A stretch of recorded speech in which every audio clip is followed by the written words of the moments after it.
Yo, yo, yo, yo, yo. What's up, what's up, what's up? Give up the rack.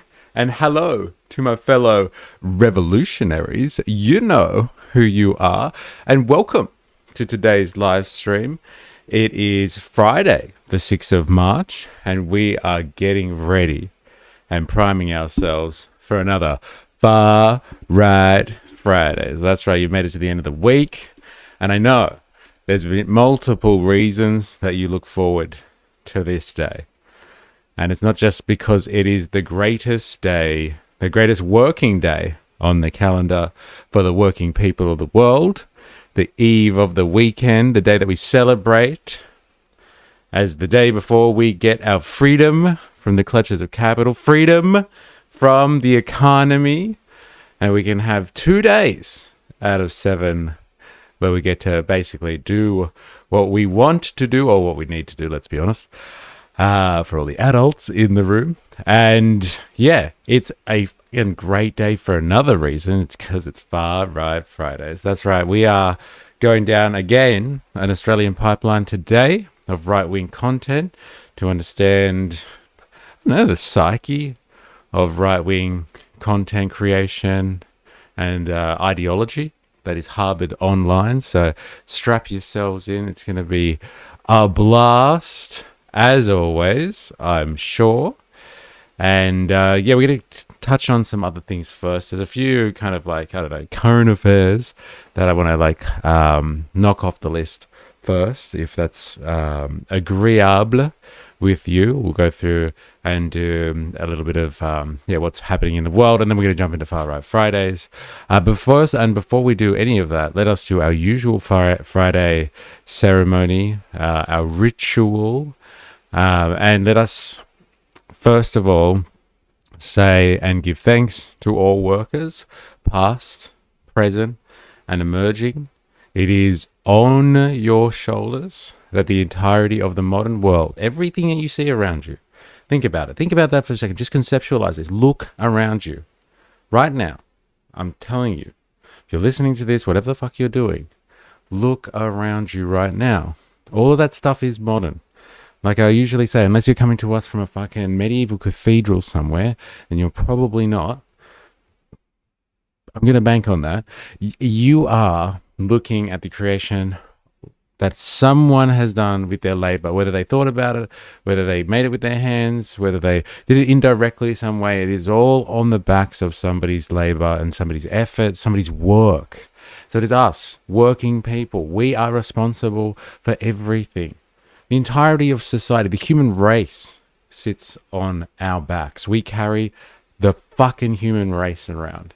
And there is a class of people that sit above us, a group of people, particular interest group, and they're supported by lots of other interest groups too. But there is a small group of people, and they kind of get to dictate the economy. Now, all the stuff that we do, that I was talking about before, all the stuff on our backs, us working people, is our social value, the social wealth that we bring to society. And, one day we're going to be able to choose what we do with that stuff. We will make that choice. But until then, we need to just be conscious of the fact of what we do and fight to kind of recognize that, and then develop some type of society that recognizes that too, appreciates it.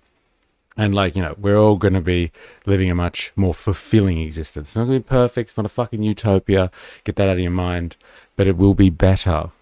It'll be an achievement, an improvement on what we have now. And so this is why we take time on Friday, because it's the eve of the fucking weekend, and that is a celebration right there. The fact that working people like us fought hard so you could have 2 days off a week is an amazing achievement.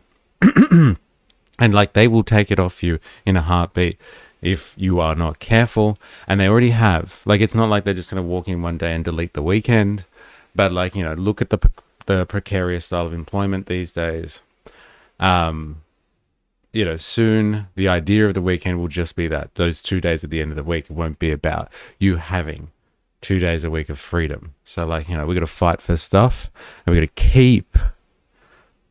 to keep those wins on the board and get new ones. But we can't do that unless we have a little bit of consciousness.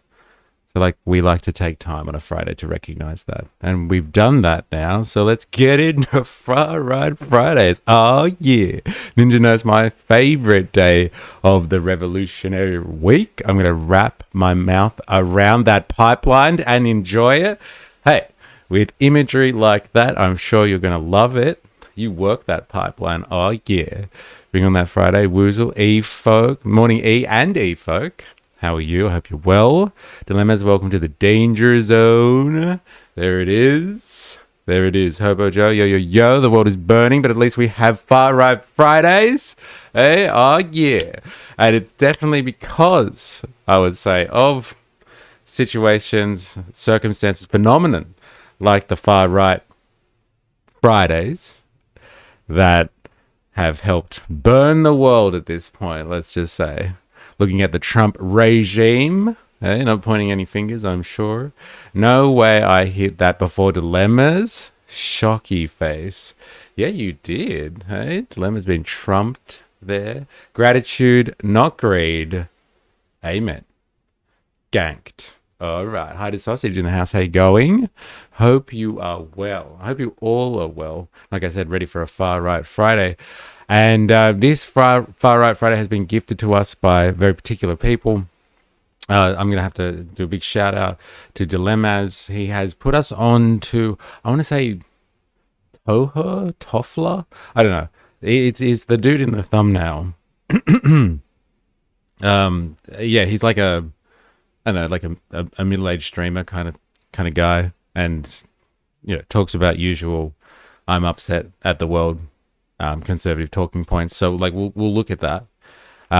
Today's Far Right Friday is dedicated to the 2 Aussie sailors aboard the US sub when it sunk the Iranian warship.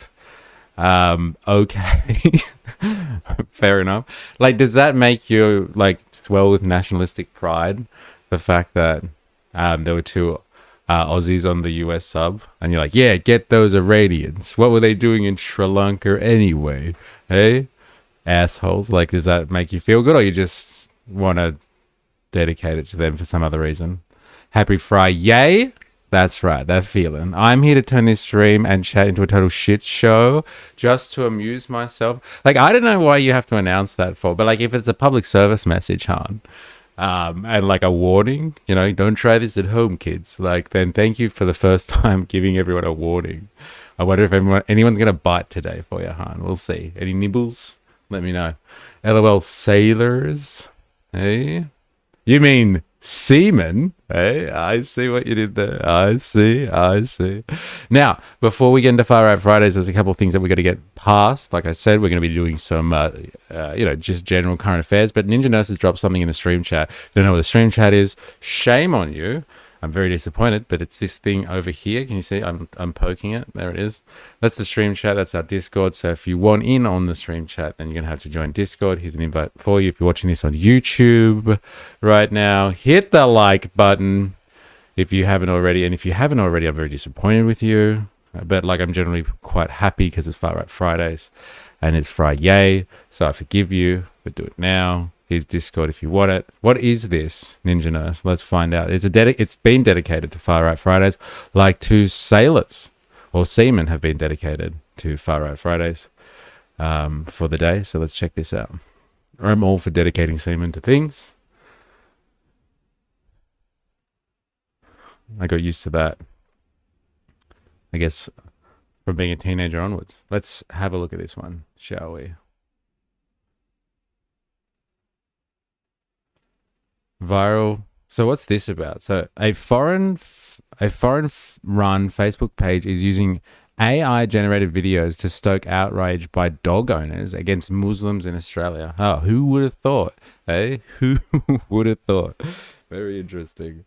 Man hitting that plug without prompt. Yeah, I know. So it's so good having 4IS to tell me to do it. Like, I'm just not.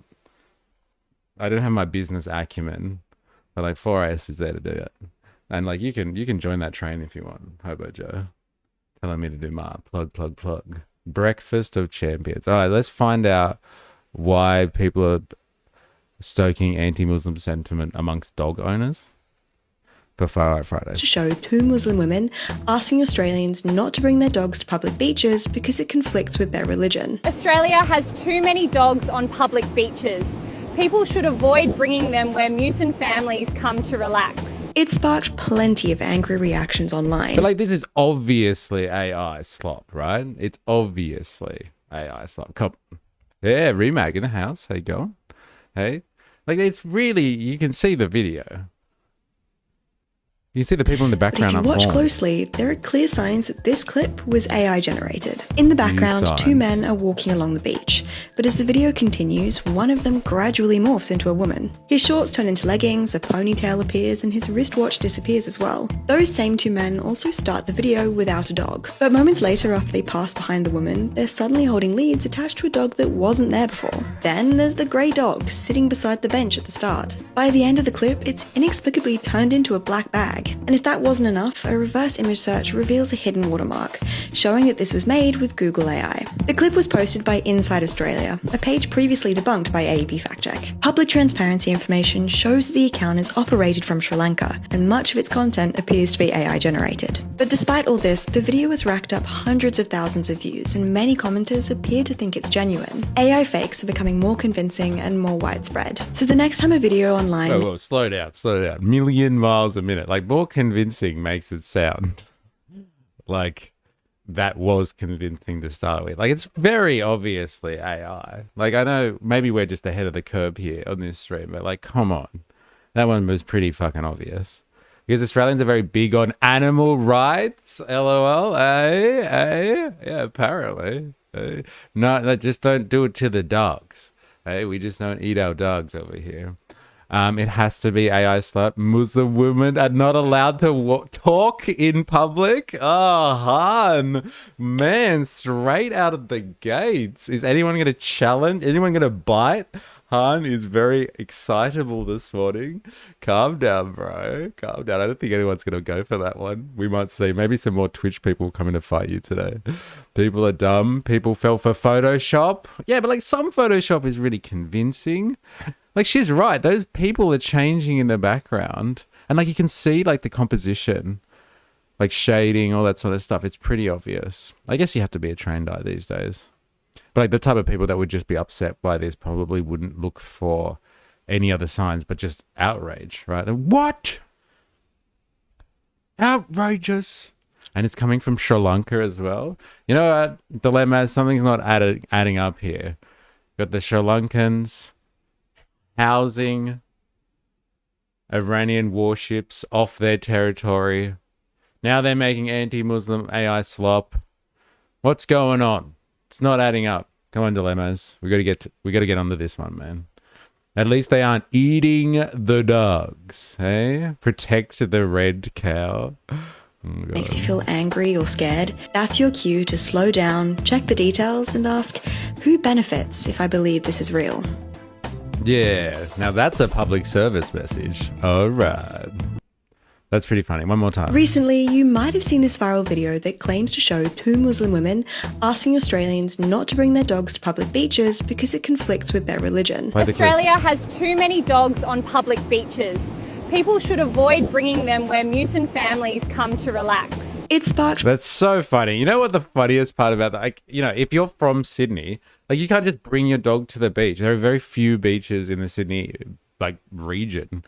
And it's because, like, people bring their dogs down and they just leave their shit everywhere. And so, like, all the Sydney councils are like, all right, that's it. We're burning dogs. So if anything, it's the government, not all these crazy Muslims. It's the fucking government that's shutting down our rights to bring dogs down to our beaches. I'm going after the local councils. Muslims and dogs was popular talking point over in America recently. Glad to see another culture war talking point being echoed in Oceania. Yeah, well, why the fuck not? Hey, that man transitioned in public. Extra outrage. Oh my God. How do we not figure that out? That's so good. Oh, he actually transitioned behind a Muslim woman. So not only are they banning dogs, but the Muslim women will protect and shield men who transition to women before your eyes. I'm fucking outraged. I am outraged. They tried to ban Indians for the same reason, leaving their shit everywhere, but no, we have allowed them, but not dogs. Not fair. Like, where are you talking about, Han? Hey? Like, is this in your locality, your part of the world? You have to back that one up before you sledge an entire community. Hey, I need AI slop, or it didn't happen, Han. I need some AI slop. Come on now. They're eating the dogs. They are transitioning the gym bros. Oh my god. Well, the society's been going downhill. Make Australia great again. Dun dun dun. Somebody said the line. Make Australia great again. Yeah, let's take it back to a time where we had only the right people, letting dogs, or arguing about whether dogs should be allowed on beaches. Like, leave it to your counsellor. They should make the call. Not these, what were they, Muslim women who shield transitioning men in public places. Extra outrage for effort on that one, gotta say. Society's been going downhill. It has global news, Ontario, beach, pooping forward. Oh, this is going to be good. All right, Han. All right. It better be AI slop, though, Han. That's what I asked for. I'm going to be disappointed if it's not.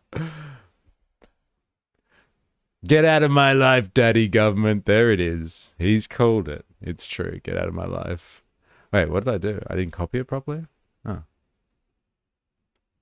Man buns everywhere. I feel so under attack. That's what's going to happen next. First, it's the dogs. Then they'll be after people with man buns. Nobody's safe, I'm telling you. Don't be pooping on the beach, Doug Ford says, Ontario Town Saga. 2024, August 7. Anyone heading to Wasaga Beach? Wasaga, I guess. Wasaga Beach shouldn't be pooping on the beach, Premier Doug Ford says, as the Ontario town fights back against what it says are misleading social media posts. Those posts claim that people are defecating in the sand at Wasaga Beach Provincial Park, and the town's mayor says Wasaga Beach's image is being gravely harmed by them. It's a very popular beach. They have no proof people are pooping. So what are you saying, Han? I don't get it. Are they pooping or are they not pooping? This is not backing up your point here. Oh, too bad. Smith said at a special council meeting that the town's reputation was being gravely harmed due to concerns from citizens that tourists regarding the quality of Wasaga Beach Provincial Park, which is provincially owned and managed. Town says the town has received no evidence from residents, visitors, or Ontario government to verify that an undesirable, unsanitary behaviour has occurred on the beach areas that make Wasaga Beach Provincial Park. So what's the claim here? I don't get it. There's nothing racial about this. There's just grubs out there pooing on the beach. You missed it. Back up. All right, back up. Calm down.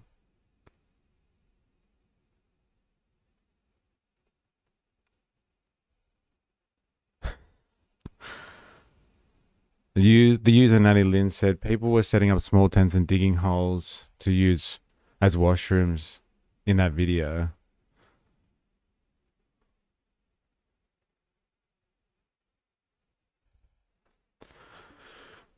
I don't know, man. I can't see it. Maybe I'm just going to control effort. It doesn't have the word Indian in there. I don't know, Han. Come on, bro. You're just throwing around some crazy propaganda here. It's outrageous. It's outrageous, Han. They were putting a tent, digging a hole, and filling it with shit. There was a video. The woman got called a racist for it. Ah, okay. I can't look at the video for some reason. Let me try it on another source. I'm giving you a chance here, Han. I won't get ad blocked here. Let's have a look. This is the guy, potentially. Proof, but we've given, by the way, we've given Wasaga Beach $1 million. There's no proof. We're just from Quebec, so coming here is really easy. We go by car and it's a nice place. Adding to the allure, it's home to the world's longest freshwater beach. These days, it's the acrid stench of social media that has people talking. It was a colleague of mine in Quebec. He said, don't go to Wasaga Beach because apparently people have been defecating on the beach. Jonathan Maurice ignored that warning. Yesterday, I just told my girlfriend about that. And now you're right here in front of me telling me this story. So I don't know what to make of it, but I haven't seen any defecations. A post claiming beachgoers had been using their tent as an outhouse recently went viral. In a statement, Wasaga Mayor Brian Smith said the town has received no evidence from residents, visitors, or the Ontario. Like, it's so weird, isn't it, for Australians? Like, what's a freshwater beach? What's that? They have sand and water that's not salty? Incredible. Government to verify that any undesirable do they know what goes into the sea? Yeah, I know, right? Or into this freshwater lake. Behavior has occurred, and if any evidence comes to light, I assure you that we will be quick to act. To invest more resources and finances into the Wasaga Beach Provincial Park. During a special council meeting last week, Mayor Smith said the community's reputation had been gravely harmed and called on the Ford government to help establish provincial rules banning tents on the beach. Meantime, the Ministry of Environment says since 2018, the government has invested over banning tents on the beach? Like this stuff, like, you know, this is what fuels libertarians right here. Why can't they have tents on the beach? Hey, hands off my beach tent, government. I think this is an argument for more local government investment into public amenities. Yeah, I know. Yeah, maybe a few more public toilets. Over $1 million in facility enhancements, including the construction of new washrooms. Being here usually first thing in the morning, the town does nothing but try to keep the beach clean, kept and everything, and the OPP officers are always monitoring the street. The municipal bylaw officers are always out and about. Here at the beach bar, customers are hitting the patio for conversation and a cold one. But General Manager Tracy Ryan says there's been a difference. I feel social media can be good and it can be very bad at times too, where this is now hurting businesses along the strip here. It's hurting residents because it's giving the town a bad name. A bad name the town is hoping it can shake off, and soon. Shalima Maharaj, Global News. I don't know, man. It's not your best story, huh? But I'll take it as a Far Right Friday submission. Exhibit A. Someone's been shitting on the beach. We all know who it is.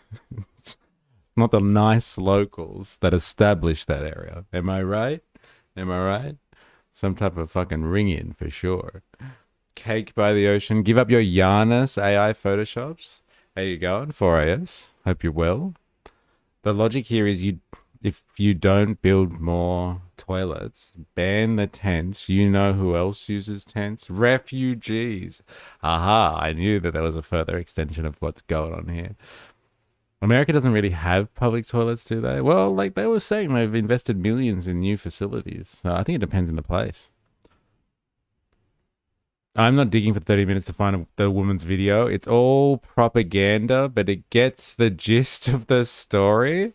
Oh, well, you can't bring up stuff like that hard and then be like, I'm not going to dig around for 30 minutes. You said it. You said there are Indians that are overrunning America and shitting on the beaches.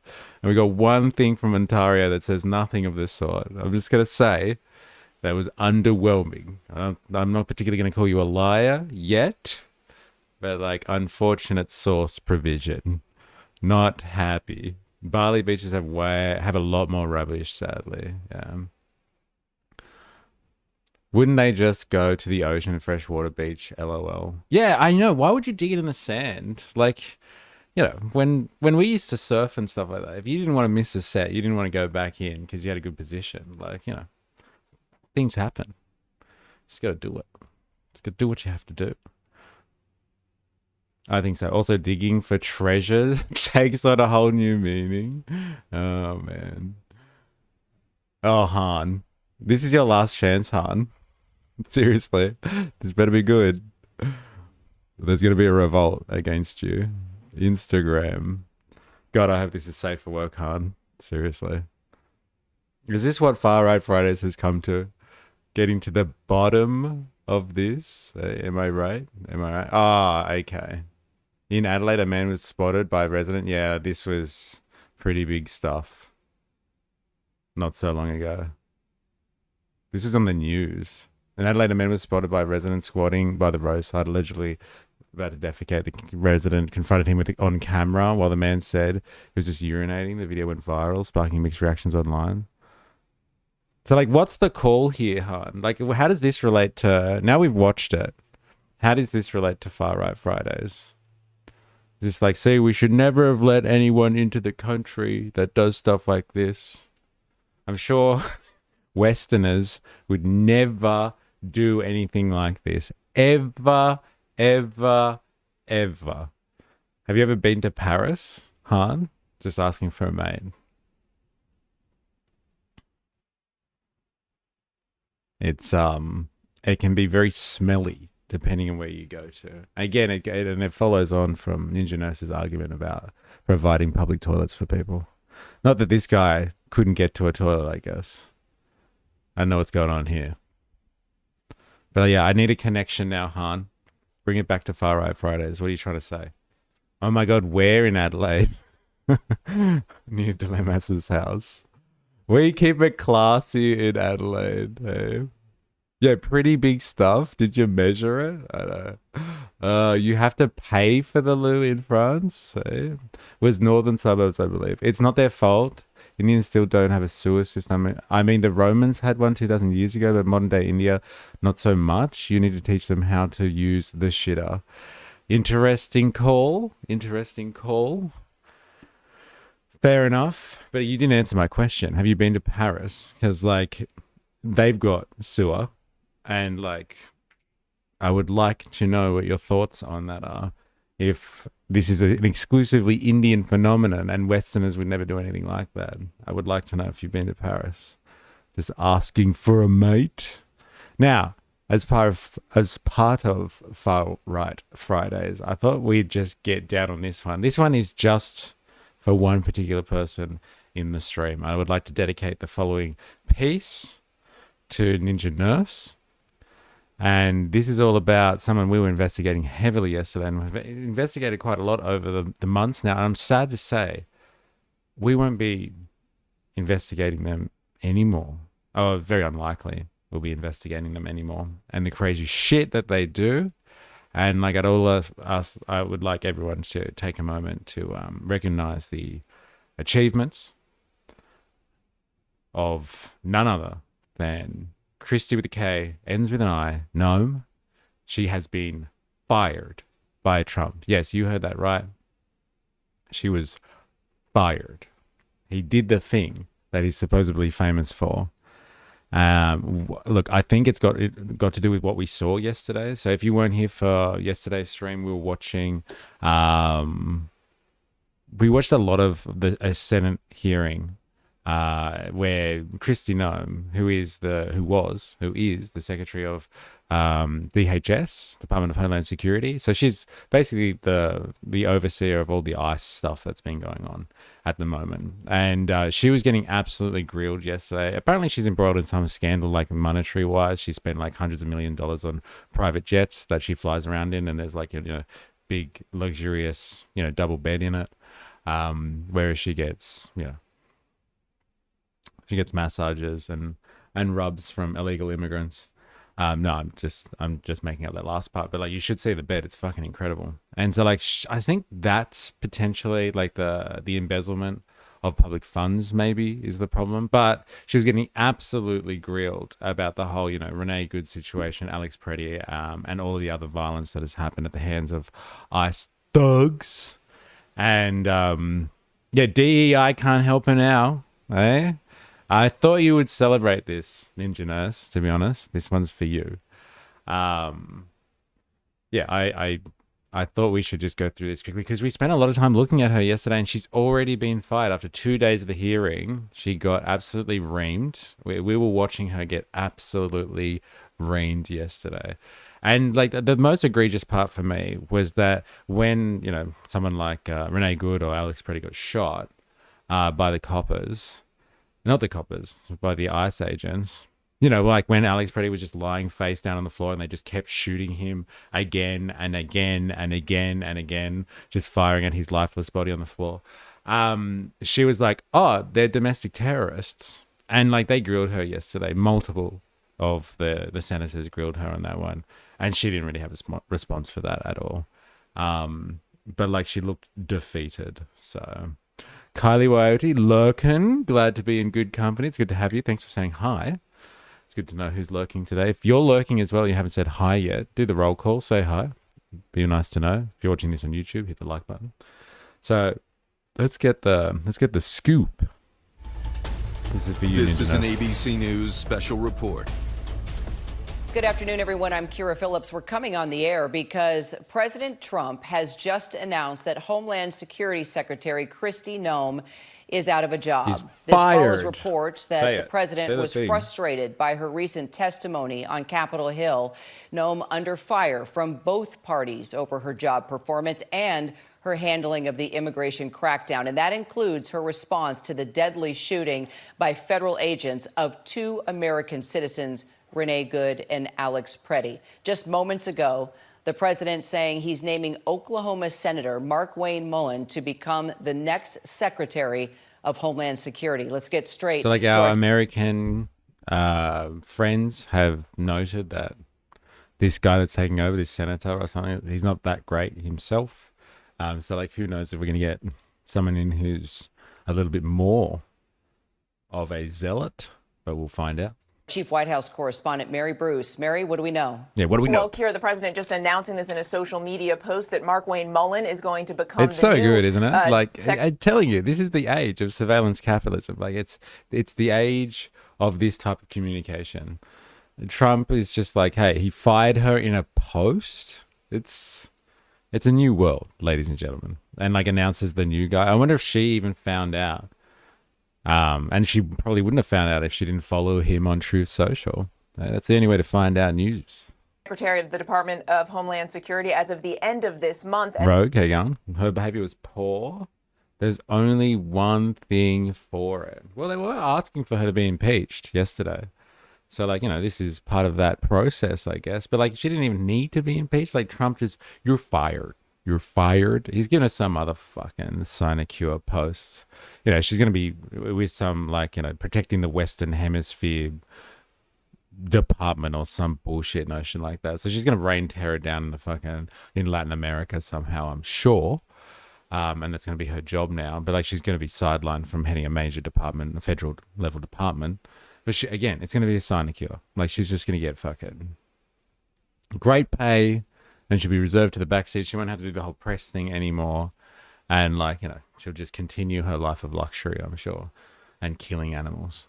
And the president, who, as you note, we know had grown increasingly frustrated with Secretary Noem this following several days of her testimony up on the Hill. The president posting the current secretary, Kristi Noem, who has served us well and has had numerous and spectacular results, especially on the border, will be moving to be special envoy for the Shield of the Americas, our new security initiative in the Western Hemisphere. It also comes, of course, as... Listen to the names. I can't get over it. So good. The Shield of the Americas. God damn. Special envoy for the Shield of the Americas. You note that she received a lot of backlash after her response to the killings of 2 American citizens, Renee Good and Alex Preddy in Minneapolis. She, of course, was very quick to come out and label them domestic terrorists. She falsely said that Preddy was brandishing a gun. It created quite controversy for the administration. Then, of course, the president... Where are they sending her? I don't know. There's some like Monroe Doctrine-esque like group, or there's some initiative, security organization, who the fuck knows? And it's called the Shield of the Americas. So it's like a Western Hemispheric task force or group. And I guess they plan how to ensure American supremacy over the entire Western Hemisphere. So that's where they're sending her. So like I said, it's just she's got a fancy bureaucratic post. She's going to get paid hundreds of thousands of dollars, sit on a board somewhere, make executive calls about policy decisions that are going to affect the entirety of Latin America, basically. Everyone seen the clip of the senator breaking the Marines' man arm?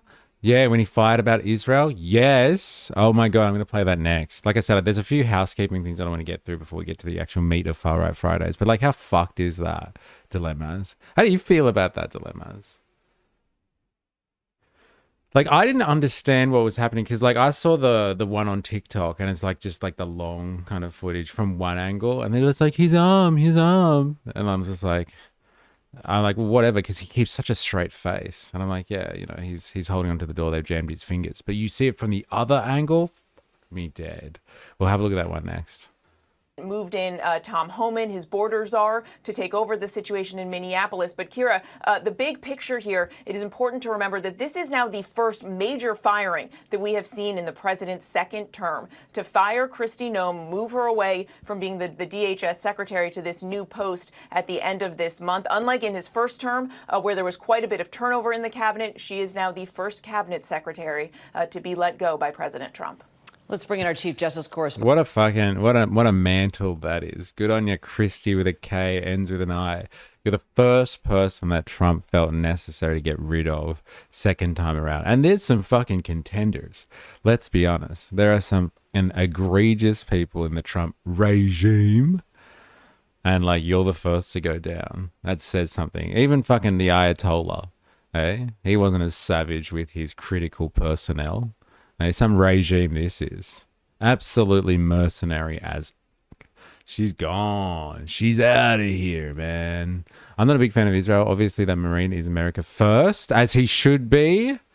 The senator is an ex-Navy SEAL as well, LOL. My God.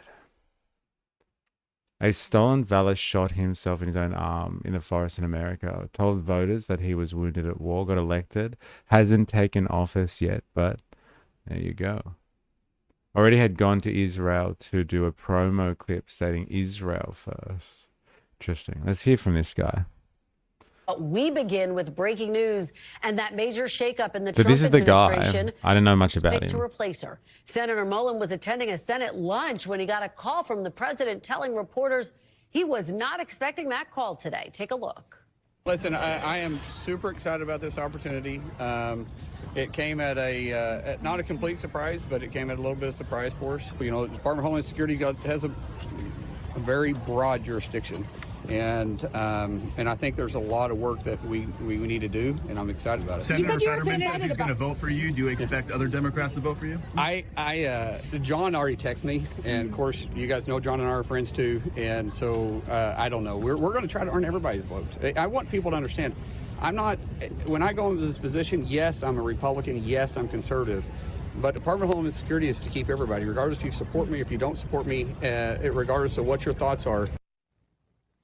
Now the move comes as several... He's going to keep everybody safe, eh? And just to ensure that you're extra safe, and if you are an American citizen, he will round you up with some brown-shirted personnel, and they'll throw you into the back of a vehicle and throw you in a concentration camp. And you'll be extra safe in there. Nothing's going to come from the outside in to get you. The conditions won't be great. A lot of people suffer, overcrowding, poor medical treatment, processing, administration, and paperwork. Absolutely horrible. But you'll be pretty safe inside if you're an American citizen. And that's what they're there to do. And that's why fucking Kristi was getting grilled yesterday. Absolutely grilled. Jesse Dollemore did a pretty informative piece about it, this little transition here. All right, let's have a look. Now, look, just watch this if you haven't already, because it's important. I think it's important just to see where America is at right now and their fucking priorities. There's such idolization of the the military and people that serve the country, and they're super patriots and all this sort of stuff. But when push comes to shove, and one of them, and a Marine, right? So like no pushover. When push comes to shove, like literally push comes to shove, they have absolutely no respect. Like you'd think there would be some respect that comes with the station that this person has in a warrior society like the Americans. Like even in a non-warrior society like Australia, I feel like if someone stands up and they're wearing like official gear like this, their uniform, and they've served, like you wouldn't fucking be so manhandly with them. So like this guy stood up in protest, and that's enough. Like it's the word protest in and of itself. Like all of these, the justifications for all the deaths, like and like the rough handling at the hands of ICE officers, it's just like, yeah, well, they're fucking protesters, so they deserve it. Well, this guy was protesting and he deserved what was coming to him. So watch this. Now, there is a point in which this is pretty hard to watch. So like, you know, if you're squeamish, kind of look away, I guess. But it's not until he gets near the door, let's say. Israel is the reason for this war. America does not want to fight this war for Israel. Let's go. Come on, let's go. America does not want to send its sons and daughters to war for Israel. Your inability to name that shows your exemptness as leaders. This is wrong. And nobody wants to fight for Israel. All right, look away now if you're squeamish. A reminder to all our Commandant, please stand up as a Marine and stand up for America. Out.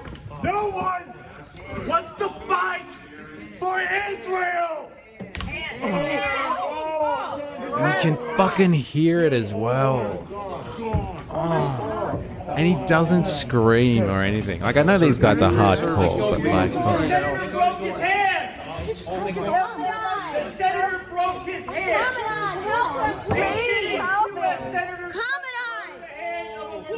He's a Marine! Somebody come help him! Control your Senate committee! Look at you guys! You're robots! You won't even look back! Look at you guys! You're like robots! Yeah, they won't even look. Oh my God! What is happening? A U.S. senator broke the hand of a Marine. Just yell that out a few times, right? I couldn't watch, but I wanted to listen to it. It's fucked, man. Like, and look at these pricks. What are they doing here? Why are they all they're not turning around at all? What's going on here? You're not even looking back. Any of you 4-star generals. Oh my God, what is happening right now? Eyes front, robots. Shame. Shame. Oh my God, you guys. Everybody sit down. What did I just see? I'm getting out of here. That's fine. Everybody sit down, please. Oh my God, what is That's all. happening? Okay, okay. No, it's not. Oh my God. Stuck. It's disgusting. Oh my God, you guys. Did you see it like poking through his uniform as well? Like that's a proper fucking break. Like it's not he hasn't got a fracture. Like that's probably protruding through the skin. I don't know. Where's my fucking medical expert here? Ninja nurse. It's like you can see it poking his arm protruding like that. That's not where his elbow is. Oh no, that wasn't his elbow. I've seen pretty effed up things. However, I found this really difficult to watch. Yes. Yes. Same here.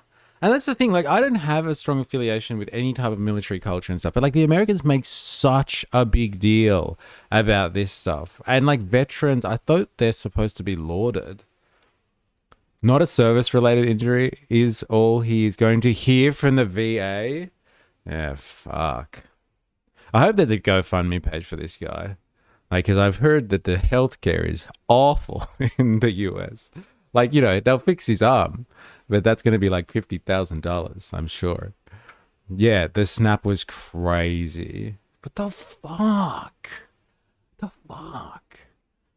I don't know why this is related to Far Right Fridays, but like I just had to show this one. Like I saw this come up on my feed. Like I saw it come up on TikTok first before it started hitting like YouTube, and I'm like, what am I watching? Why is this happening? And after the snap, they continue to pull him. The best is that woman who's just like, it's a senator. The senator snapped his arm. A senator snapped the arm of a Marine. So good. Yeah, that's the soundbite that's going to play over and over again. Eh? A senator just snapped the Marine's arm. How do you feel about that? Apparently that veteran is also running for Senate as well in the midterms. Going to be running with a sling now. Hard to watch, but actually watch the senator. His intent when he saw the arm as it was to break. As it was to break it? As it was to break it? You reckon he was meaning to break it? Like he went for the arm? Damn. Well, this is what happens when government officials try to help. Not a surprising outcome. Yeah, leave it to the professionals. Fucking government, overreach, snapped his arm. They were pulling him out, and then that guy got involved. It didn't have to be like that. The West is done with foreign conflict and foreign influence. The fourth turning, baby. Oh, like, bro, you talk about the fourth turning and like the West being done with this type of stuff. Well, like, what's the West doing right now? Like right now, what's happening in Iran? Do you see the West being done? Like I like the sentiment dilemmas. Don't get me wrong. I like the rhetoric. Like what does that actually mean on the ground? It means on the ground right now, the US are in the Gulf attacking Iran. France is on the way. Britain's on the way. And I believe Greece is on the way. And Germany is providing some form of assistance as well. I know what you're saying, that the general population might feel the fatigue of constant war, but like, you know, honestly, the West, they are out now moving themselves closer to conflict.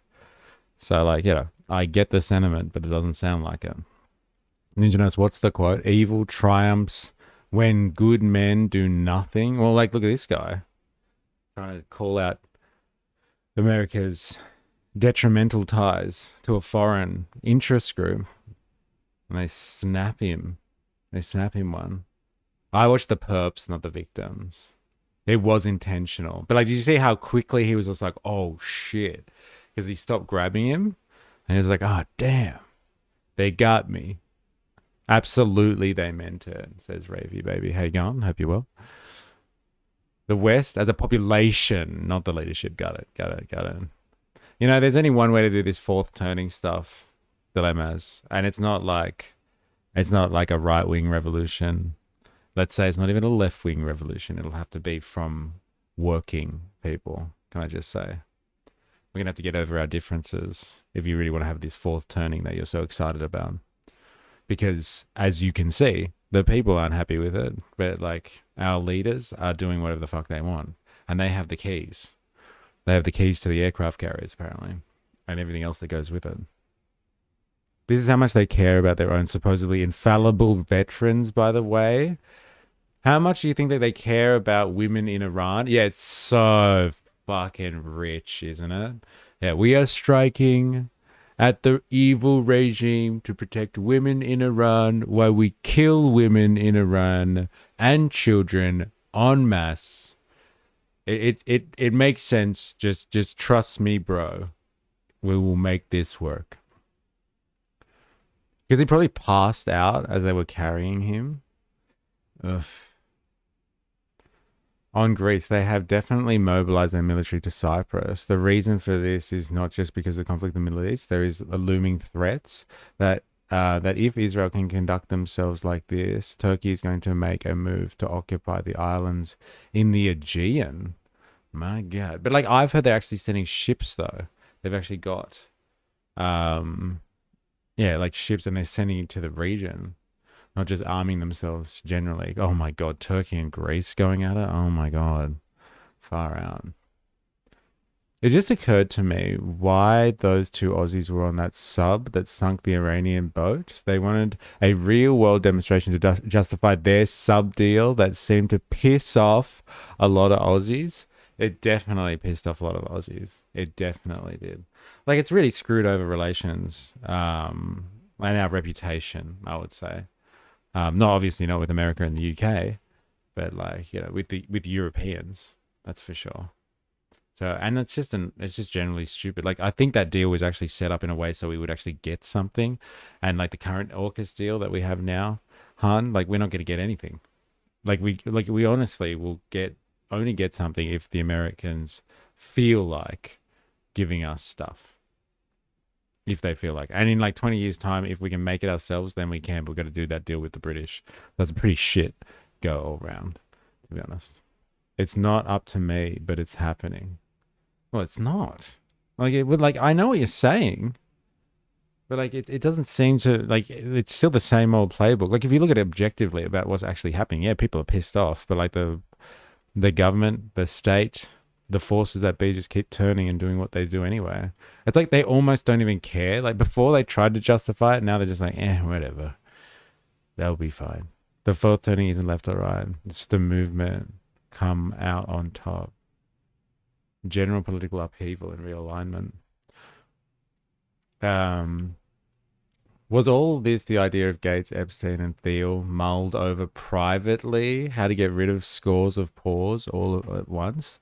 It's interesting that you say that, because you could argue that this is part of the Dark Enlightenment. Like, this is part of the kind of grander plans of the Dark Enlightenment kind of thing. And like, they're definitely proponents of it, or a lot of kind of tech bros, or the brothers of tech, let's call them. They love their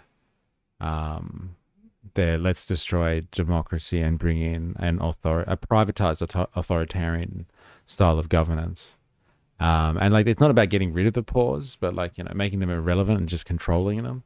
Definitely part of it. I'm not sure if people know this, but Greece is a constant state of alert against Turkey. Greece is one of the few nations in the European Union that still has mandatory national service. Greece also invests a lot of money into their navy and coast guard.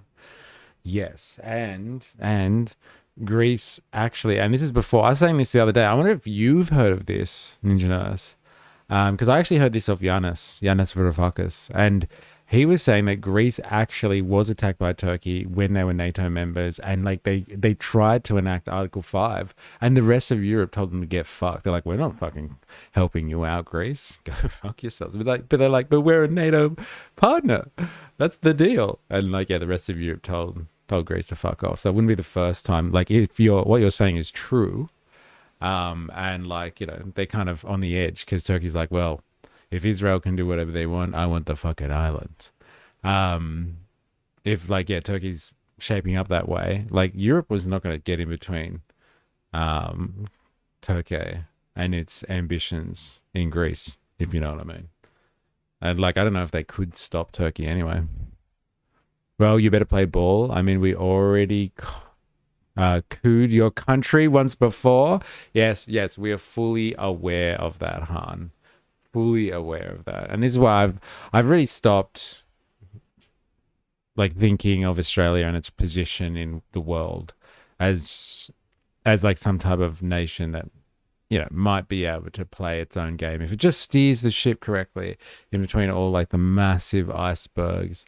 It might survive if it plays diplomacy well. Like, it's just not the case. We are just a vassal state, like so many other nations out there. We're just a vassal in a vast empire that is coming up against some heavy resistance from some other big players, and like, it could do some big damage on the way down. So like, what are we going to do here? You have Mark Carney coming over here and rubbing shoulders with Albo yesterday, and they're jerk circling each other fucking about like middle powers and stuff. Like, these two guys, like Mark Carney, he lives in absolute fantasy world, that guy. Like, you can say middle power all you want, but like, you just call it what it is. It's like, if the vassal states were able to come together and form some type of union, then maybe we'd be able to stick up to people as a union. And they're like, you know, telling each other that like, and to us as well, all us plebs, that we're like, they're relevant. We're not relevant. We're not relevant. We are a vassal state. And like, we're going to have to do something drastic if we want to actually survive what's coming, I would say. Sentiment means nothing if the people with the power ignore it, hence the need for protest. Hence the need for organization. This is what I'm saying. Dilemmas, maintain your rage, and like, we'll put down our differences. We can all fight together. That's the only thing that we got going for us. This is growing and spreading, and there has to be a reason beyond Trump. Like, each leader has an earworm who is weaving a tale of paranoia and the need to kill. Yeah, it's hard to explain, isn't it? Like, what's really going on? And I would argue this is the nature of the economic system that we have. It gives power to select few people, and they try to claim their economic interests at all costs. And they're willing to throw as many people away into the meat grinder and destroy a lot of stuff so they can hold on to what they've got. Dilemmas. We, the bum wipers, will build the subs. Well, the Dark Enlightenment is pretty much just fascism without the nationalism. Interesting. Well, like, you can insert nationalism here insert here at your leisure, I think. So that's the thing. Like, they'll have to rally around some form of nationalism. Kind of like what the Brits are doing in a way. Like, they like their monarchy, and then they've tied that to their sentiment of nationalism. Like England in the good old days, say, the royals. We love our royals. Like, they've tied that to their nationalism. So you could argue that they'll use it, but like, it's a privatized form of fascism. Way more emphasis on the privatization part.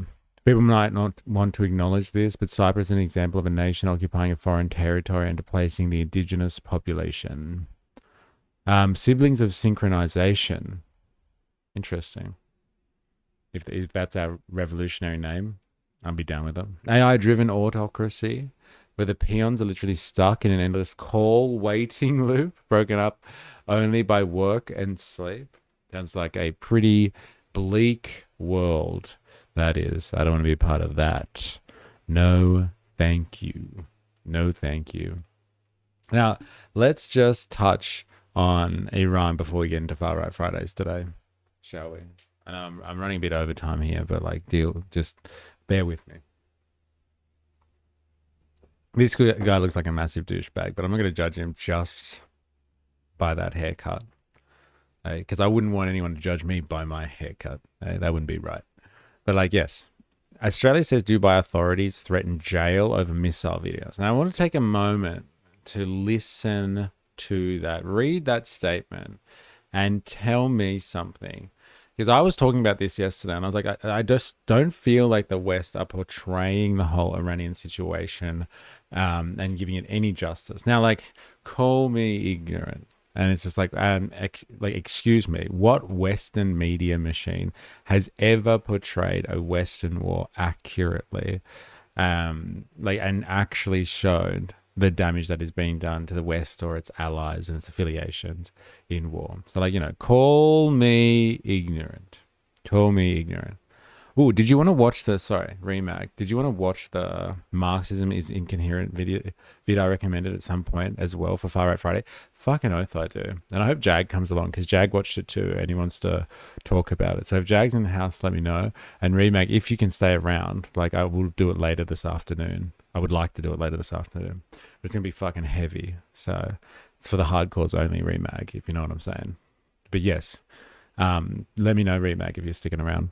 But don't get me wrong. I know that the West does not show the damage that is happening to the West in warfare. It only shows and glorifies what is happening to the enemy. And there's a lot of that in the Western media. There's so much of that in the Western media about how heavy the losses are for Iran, how much they're suffering. They make a big deal about everything that's happening to Iran, but very little is really coming out of the Western media. And for you people that are listening to this, a lot of you are I can find all the footage if you'd like. I know the channels and the avenues of getting it, but the average person doesn't have some fucking random Telegram account where they get all the footage of the chaos that is happening throughout the Gulf states in Israel and to American forces as a result of this. The average person doesn't see all of that.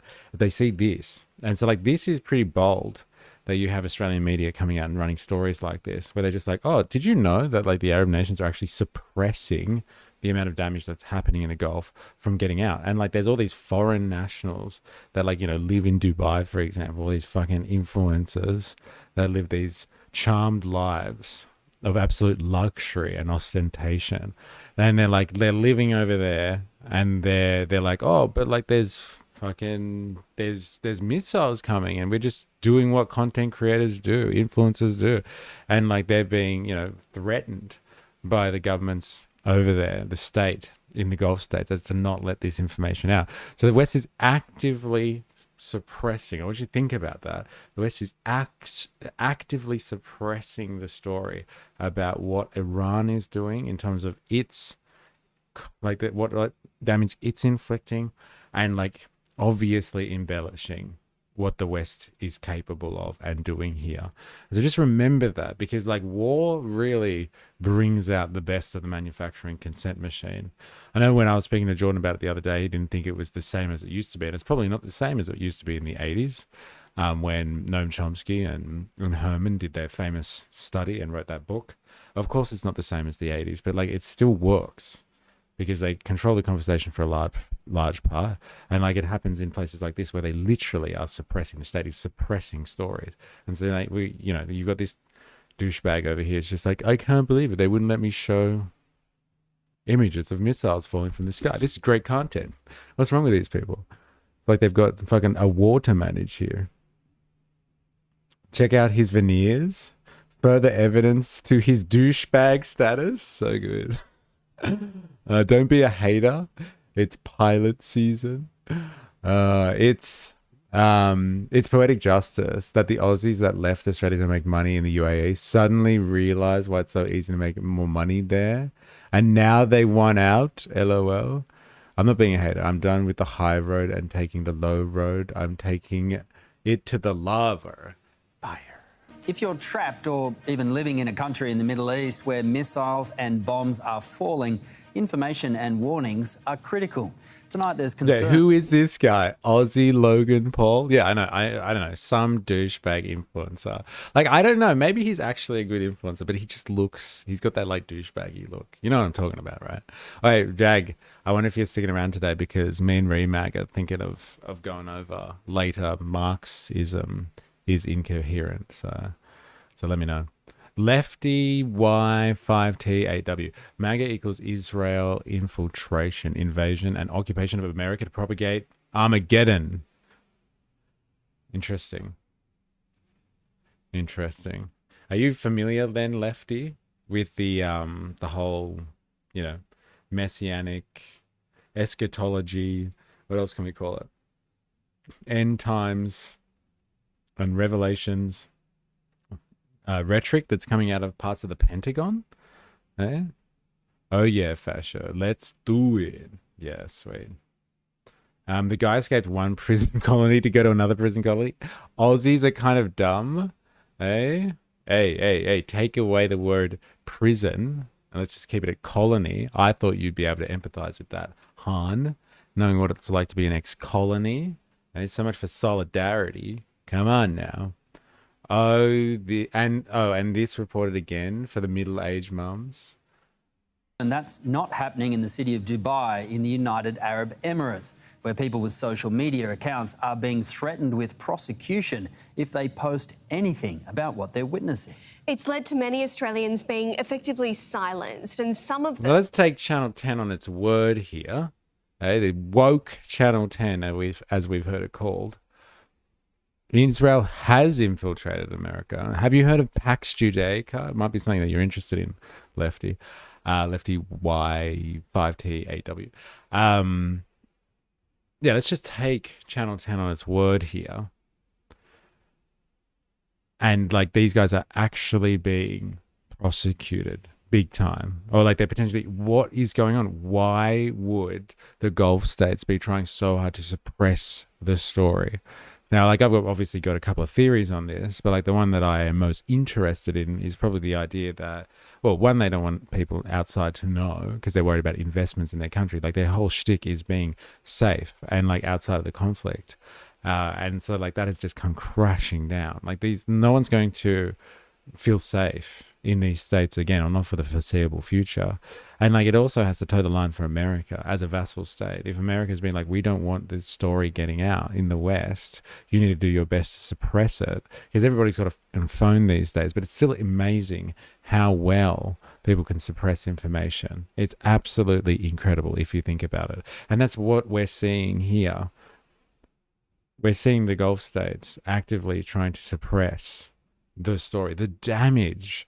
And so like when you hear these stories in the West, like you got to take it with a grain of salt, because like all they're doing is glorifying what America and Is Not Rail is doing at the moment. If these influencers had half a brain, they would be posting this on their sock puppet accounts, or they would be sending the footage to their affiliates back in Australia and getting them to post it on their behalf. They're less concerned with reporting what's happening and more concerned with the clicks. Managed to get on the first and so far only flight to leave Dubai and land in Australia. 10 News Plus has this exclusive report.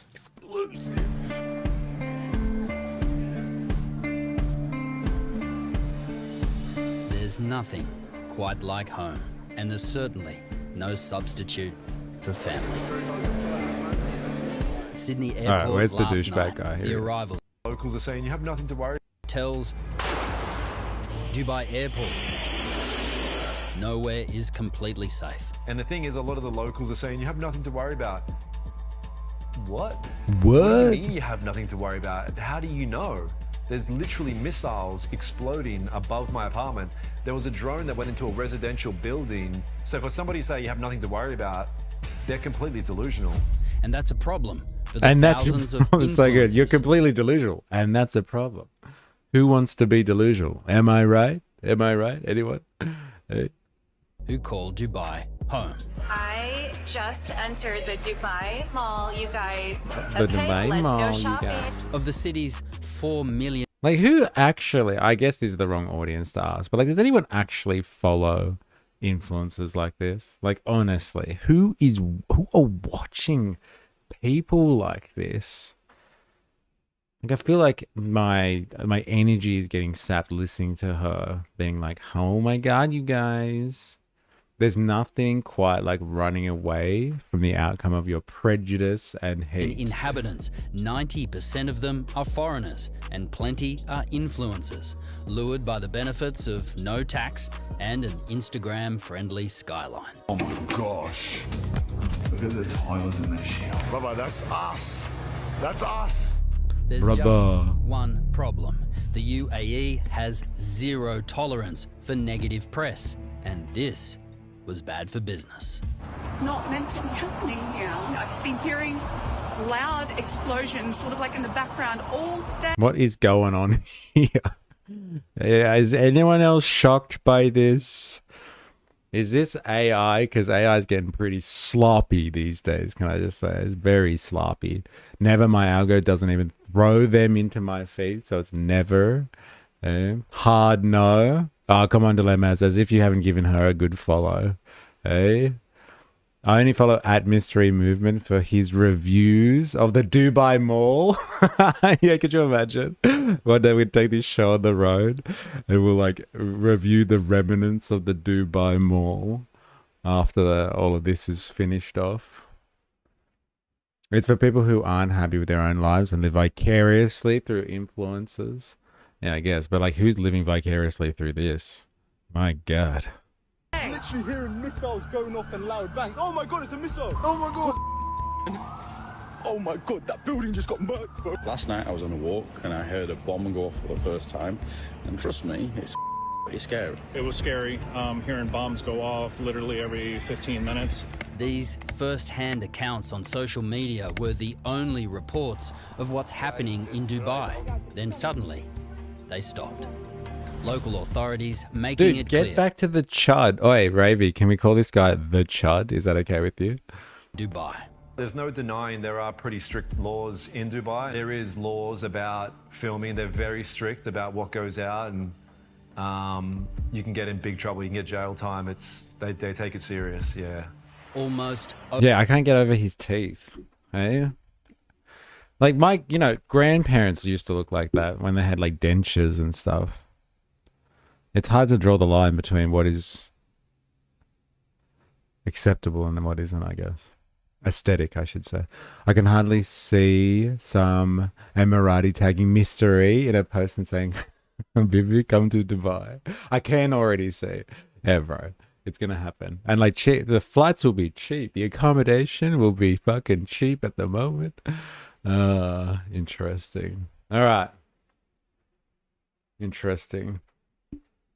And I just wanted to highlight the fact that, like, you know, we get the fucking propaganda here in the West, and I was trying to highlight yesterday that I think it's fucking outrageous, absolutely outrageous, that the West isn't describing what damage Iran is doing. Like, it should be documenting it so people have a realistic understanding of what's going on. And like, I know that's really, really fucking like lame, because of course they're not going to tell what's going on really on the ground. They're only just going to glorify what the West is doing. But like, this sort of stuff just shows it blatantly that they are suppressing all of the information, specifically in the mainstream media. And most people, if they get any information on politics, you have to understand, like, if you pay attention to this type of stuff, you're a very small portion of the world's population. Let's be honest. Most people don't give a shit about this stuff. And so, like, the people that do kind of pay attention to this stuff, if that's all they're getting, and they think the world is hunky-dory, they're like, oh, well, I don't like the fact that America has attacked Iran, but, like, you know, at least they're winning and everything's okay. It's like, no, it's not okay. Like, they're shutting down the Persian Gulf. They're like, they're using this as a pretext as a war on fucking everyone in the region and the extended region now. It's going to do irreversible damage to the world economy, and it's potentially moving the human race further into World War III. If this is the start of it, unless this is just the start of it. So, like, you know, massive ramifications, and they're not giving it the time they're not giving it objective analysis at all. I can't feel sympathy for them. You should know the laws of the culture when you enter a new country. Can't expect the country to change to suit you. See what I did there? LOL. Well, like, I don't think he was complaining that it's strict. He's just saying it fucking is strict. And like, I'm sure he was happy living there when his apartment building wasn't being fucking bombed. Well, I am special and unique. Well, that's what my mommy says. Yeah, fair enough. Well, like, look, let me just tell you, all of you now, if you haven't heard this in a while, you're all very special people. Very special people, because you care about this type of stuff. So good on you. Pat yourself on the back. Raven Baby says, yes, we can call him a chud. All right, Mr. Chud with the dentures. Let's say. You're all very special. You're all wonderful. Let me just say that. But Dilemma is their nation is stuck in a place that is not made for the common man. Australia is accepting and open-minded, mostly because of our mix of people. If you think Australia is better, then you have to accept why. That's not a bad assessment, actually. Like, do you want Australia to be like Dubai? Actually, Dilemmas.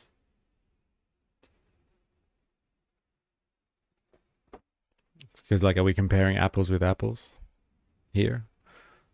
Or just making a call about respecting somebody's laws and customs, or you can get it. You can get it. All right, we're going to start our Far Right Fridays, and we're going to go light on, and then we're going to get, like, I guess, a little bit more heavy as the day goes by. But first of all, let's get a little bit of entertainment, shall we? To start off our Far Right Fridays. This is what happens, apparently. I'm no expert on this. Like, this is what happens when two right-wing people meet. And this is a British take on that situation. So this is what it looks like, apparently, when right-wing people meet each other for the first time in the wild. So take a look at this and tell me what you think about this. We're going to do like a David Attenborough style take on this one.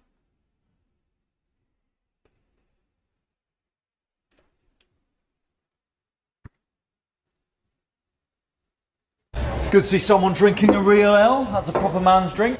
Careful, you get locked up for being a real man these days. Well, a real man like me only drinks ale And Monster Energy, because London's water's pumped full of chemicals that make you female.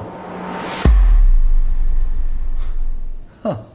Where'd you learn that? RFK Jr. on Rogan. Can't trust GPs, they're all blue pill.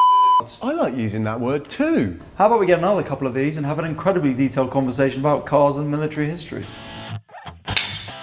What can they say in a rap song, but I can't say it in the Cars and military history. Hey, I see what they did there. They can't take you to HR if it's just a quote. Forget about the disrespect. Facts don't care about your feelings. It turns out I've got a tattoo of Jordan Peterson on my perineum. It's always going to be funny to say while you're down there, love, even if it is a business meeting. I don't even want to admit that Tate's actually got some really good points. Oh, that was a good session. Look, I wasn't going to say this, but I've actually got a couple of tickets to see Clarkson in Conversation next week, and do you want to come? Yeah, that sounds brilliant. Let me just give you my number. This is gay. Oh, that's such a shame. It is. Yeah, I guess that's it. Should we shake it out? Best not, I reckon.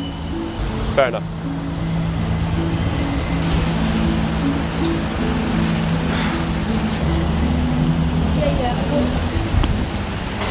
Good to see someone drinking a... Should we change numbers? No, that'd be gay. Oh, they can't even enjoy their own company, each other's company. What a shame. Hey, you saw this morning, LOL. I laughed. I laughed too. Hey, I laughed. Can we have Moody Moshing Monday? Play every Fight the Power song we can find. I would love to do something like that, but I would definitely never survive copyright. That's for sure. Punching the wall. Nice touch. Very interesting. There's so many things to cover here. Like what they say it in rap music. Why can't I say it? That's a good one. I've thought that one to myself. Why not? If they wanted it to be funny, they should have hired gay actors. Should not have hired gay actors. Right. Ah, I see. What, that one doesn't sit right with you, Han? You're not happy with the way they depicted that? I think they did a pretty good job. Like, it's clever. It's not laugh out loud funny. It's just clever. You're like, oh, I get it. That is what they sound like, isn't it? Very good. These are gay men trying to act straight. It's obvious. They should have not hired gay actors. Is it obvious? Do you have like a gaydar or something like that? Because you're gonna have to get in there with Ninja Nurse. And like, because you guys have a superpower, it would seem. Being able to just tell through the screen. And be so sure that someone's gay. Nah, we can still do it. But all the songs will be sung by me. It'll be great. Okay, so that means Soul's The Lads Society was gay as... Yes. Oh my god. A lot of the stuff that comes from the Soul camp is pretty and gay, isn't it? And like, you know, like really, like just getting together, lifting weights, moshing together, getting hot and sweaty, marching together, hitting the showers together, getting under the candlelight together. Someone's choking on the pipeline. Yeah, hon. Be careful. We don't want any injuries. Hey, don't choke on the pipeline, please. Don't want any injuries. You have to work your way up to that stuff, man. All right. It's Toffa. Tufa? Toffa. How do you say it, Dilemmas? Is it Tofa? Toffa? I'm gonna go with Toffa. This is the guy. This is the guy that we're going to be watching today. And like, it might take a while, so bear with me. But we're talking about the viability of coal. So like, you know, whatever that is. Coal. Come on. Hey, what is this? The Stone Age? But I'm assuming, Dilemmas, if you can correct me if I'm wrong. We were talking or watching, no, we were looking at stuff last week. And we were trying to understand the cost of coal power stations. And like the claim that was being made generally was that even if you wanted to just stick with coal, like Australia stops exporting all of its coal and we burn all the coal for ourselves, the private industry, which we've turned to in our neoliberal wisdom, like I'm not agreeing with this, but in our neoliberal wisdom, we turn to the free market to do everything. And so the private industry refuses to invest money in coal power. And so, like, one of the reasons why coal isn't viable in Australia is because the fucking market has decided to abandon coal power in Australia. So the market has spoken. And so, like, I'm assuming it's TOFR. Okay, sorry, TOFR. I'm assuming this has got to do with that. Going to fact check this stuff like as much as we can. Like, I'm going to get my research assistant out and see if we can fact check what's going on here, because I'm pretty sure, Dilemmas, correct me if I'm wrong, you brought this one up and you were like, because we were speaking last week and we were talking about how like it's not commercially viable anymore in this country, coal fire power stations. And you were just like, oh, well, have a look at this. Does no one ever pay any attention to the propaganda I share on Discord? Why does no one listen to me, damn it? So, like, I thought we would do a Dilemmas appreciation right-wing pipeline today and pay him the respects where it is due as the most memed, the second most memed person on the channel, on the stream. It's the end of Christopher. Like Christopher. I get it. Let's crunch these numbers. I like the data. All right, let's do this. Maybe we're gonna learn. Maybe everyone on this stream, apart from Dilemmas, because he's already enlightened, is just gonna be like, holy shit, everything I've known is wrong. My life is a lie. And we're going to hear some really convincing shit here. So, like, I've got high hopes for this, because I'm pretty sure that's why you shared it with us, Dilemmas. Oh, shucks. I feel so seen. Every now and then our elected politicians put on public display just how little they understand the things that they are supposedly in charge of. One such example happened at the Select Committee on Information Integrity on Climate Change and Energy. It was an exchange between Senator Michelle Ananda Raja and Jared Holland of the Page Research Centre, and I'm going to warn you up front, this is... I'm going to shelf that red pill. Operation Topher. What the US names the Turkey-Greek War, Operation Topher. That's pretty good. Topher, sorry. It's pretty painful. It goes for 2 minutes, but it's important that we watch the whole thing. Check it out. I say this stuff. My God, am I this cringy? I'm like, it's important, everyone, that we watch this. Can we watch this together, please? The coal-fired power stations in this country are still making money because we've squashed out the middle, and essentially what's happened is we plummet. They're costing us money because they keep breaking down. No, and then we're having to use gas or something expensive to kind of back up energy. That's costing a lot of price volatility. No, the volatility is the fact the sun goes down every day at about the same time, and there is a huge Who's this gap. guy? Is he someone from like the industry, or is he just like another politician that they're grilling or something like that? Senate Select Committee something on integrity of climate change and energy, maybe? Yeah, who's this guy? Is he a representative of the industry? I don't know, the mining sector or energy provision? Or is he, yeah, like I said, is he a poly? To better understand the Aussie Right Pipeline, this is the content you want.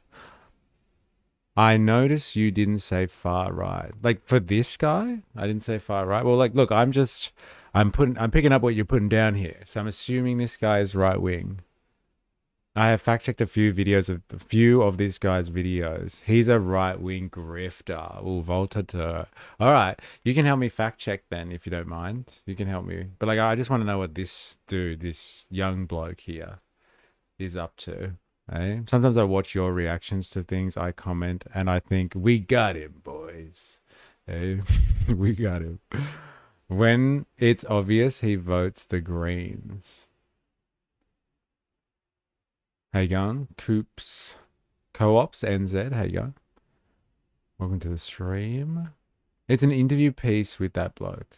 Okay. Oh, with the bloke who's on screen. Right. Okay. He's libertarian. Right. batteries that Australians have embraced in droves. Senator, can I explain that a system is very different to a market? So the way a market works is it's not just the cost of generating the electricity that feeds into the price, it's also the demand for that electricity and its availability. So what happens is when the sun goes down and you have that huge reduction of electricity from the grid, it goes down at the same time that everyone comes home from work, they turn on their TV, they put on their washing machine, they put on their microwave, you still have that increased, if anything, a spike in demand. Now that power has to come from somewhere. Now if I've got a battery that only operates for half an hour a day, and it's cost me tens of millions of... He's Jared Holland from the Page Research Centre.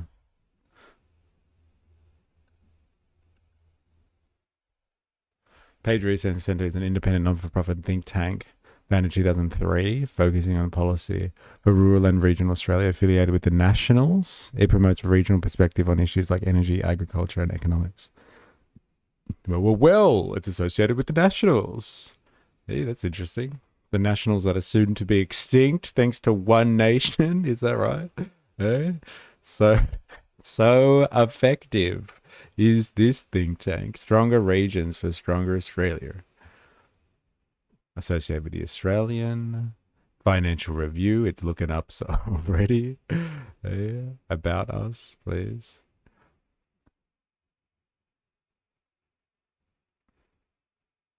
Our nation is uniquely reliant on our rural economy and our regional communities, which form the foundation of our national prosperity. For this reason, we work closely with the Nationals, industry, academia, and a range of government and non-government organisations to drive research and debate on the issues which affect our regions. Jared Holland. It's this bloke, Executive Director.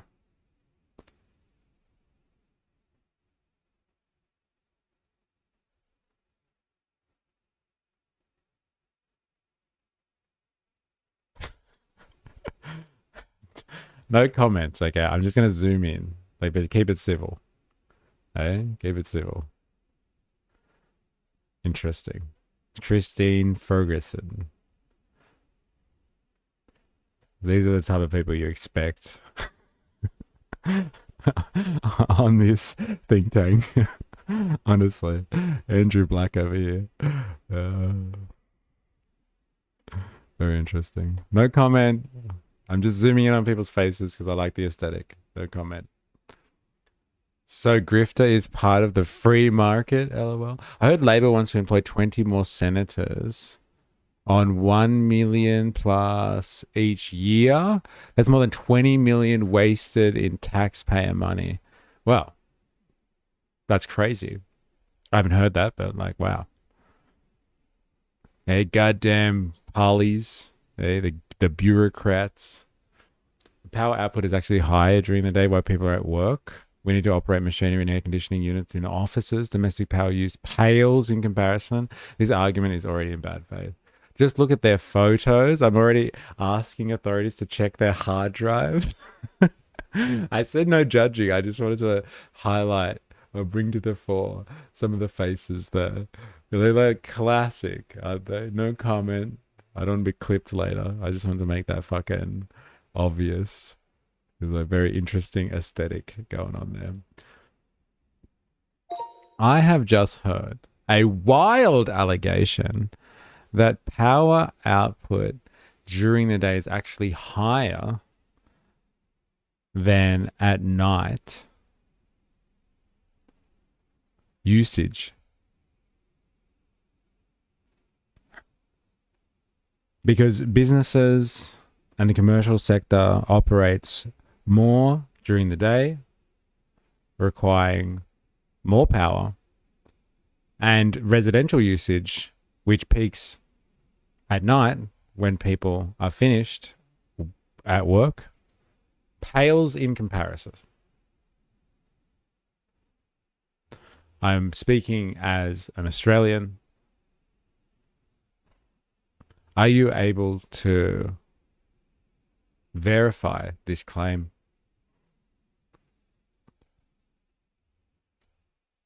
Brief response, please, and provide sources.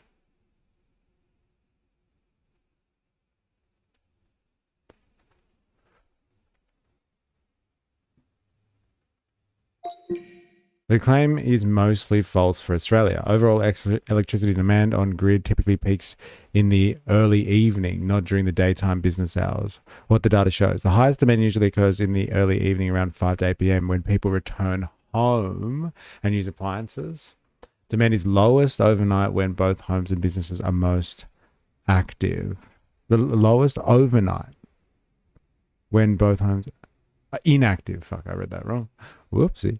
Residential usage typically peaks in the morning and evenings, while business usage is concentrated during working hours. But that daytime business demand does not usually exceed the combined evening residential peak. Important nuance, recent change. Large amounts of rooftop solar reduce grid demand during the middle of the day because many homes generate their own power then. This is why Australia often has very low midday grid demand and why policies try to encourage people to shift electricity use into the daytime when solar is abundant. Can you just clarify in Australia whether commercial demands for energy provision from the grid outweigh demands from residential uses? Very brief response. Please provide sources.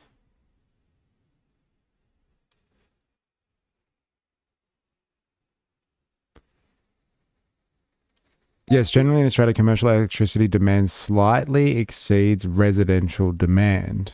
Residential is about 20 to 30% of total electricity consumption. Commercial services about 20 to 40, depending on the data set and the definition. Across Australia as a whole, commercial electricity use is roughly comparable and often slightly higher than residential use, though industrial sectors consume the most overall.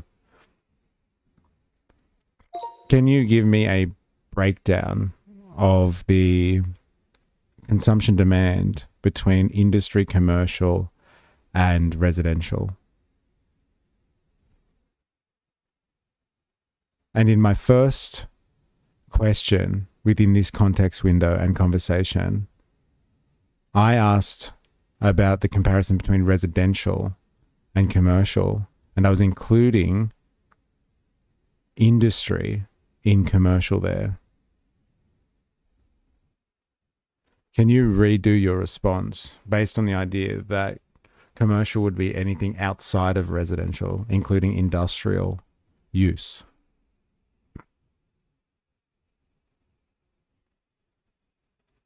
Off topic, but did anyone ever figure out what bad thing happened to the US yesterday but was never leaked? I don't know. I don't think we ever found out. Is Violet Quinn in the house today? Or anyone else who's just across a run? Yeah, because I didn't find anything that was really bad. Like, I know that the embassy went down in the UAE, and that was pretty devastating, I think. But like, I didn't find out anything crucial that was just about to be dropped, and like we weren't supposed to. It was all hush hush. I feel like maybe that person was a Polymarket trader, potentially. Had the inside scoop, and we could have all made millions. Off topic, but Azalea Banks says she gets paid for every is not real mention in posts. Wow. Does she have to say positive stuff? I never heard ego so deep into the context with the research assistant. LOL. Like, I actually thought, though, that commercial would have covered like anyone who's making money, like in the private sector. But yes, if you define commercial as everything outside of residential, i.e. commercial and industrial, the non-residential demand clearly dominates electricity / energy consumption in Australia. Okay, so as we've redone that. So residential households, 27%, commercial services, 26%. But like, that's a massive distinction though. I don't know why it's just thinking of like businesses, like shopping centers and office blocks as commercial. Like, commercial is anything in the private sector, I would have thought. Like anything that is part of the economy outside of housing. Residential, 47. So like, I don't think you need to stand corrected as such, Ninja Nurse, but it might be the framing of the question as well. So if commercial equals non-residential, all non-residential, so commercial and industrial, residential 27%, commercial industrial is 73% of demand. Non-residential demand, 70 to 75%, is far larger than residential. So if you include industry with commercial, the grid mainly exists to serve businesses and industry rather than households. But as we saw before, though, many businesses that do operate during the day, or many commercial plus industrial outlets that operate during the day, they're not stupid, and they understand that they're just like, fuck this, I'm putting up solar panels everywhere, as a recognition that like they can cut their energy costs massively. So while demand might be huge for the business sector, let's call it, they definitely compensate for that by having solar panels, because they don't want to pay for it. So like, is their demand on the grid really equivalent to a residential demand on the grid where it peaks in the evenings when the sun doesn't shine, kind of thing? And so like businesses have got to figure out that they're heavily compensating for the fact that they're operating when the sun does shine. Eh?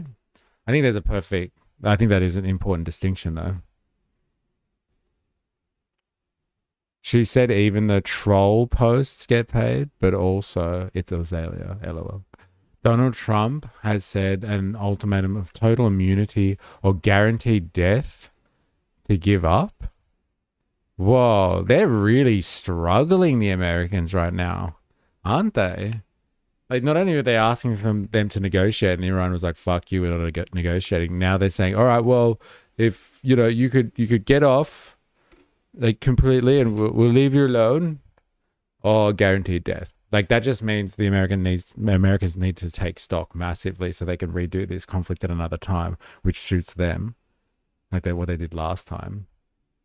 And if you don't accept, we would end you. Isn't that crazy? Where'd you get that from, Ravy baby? All right, back to it.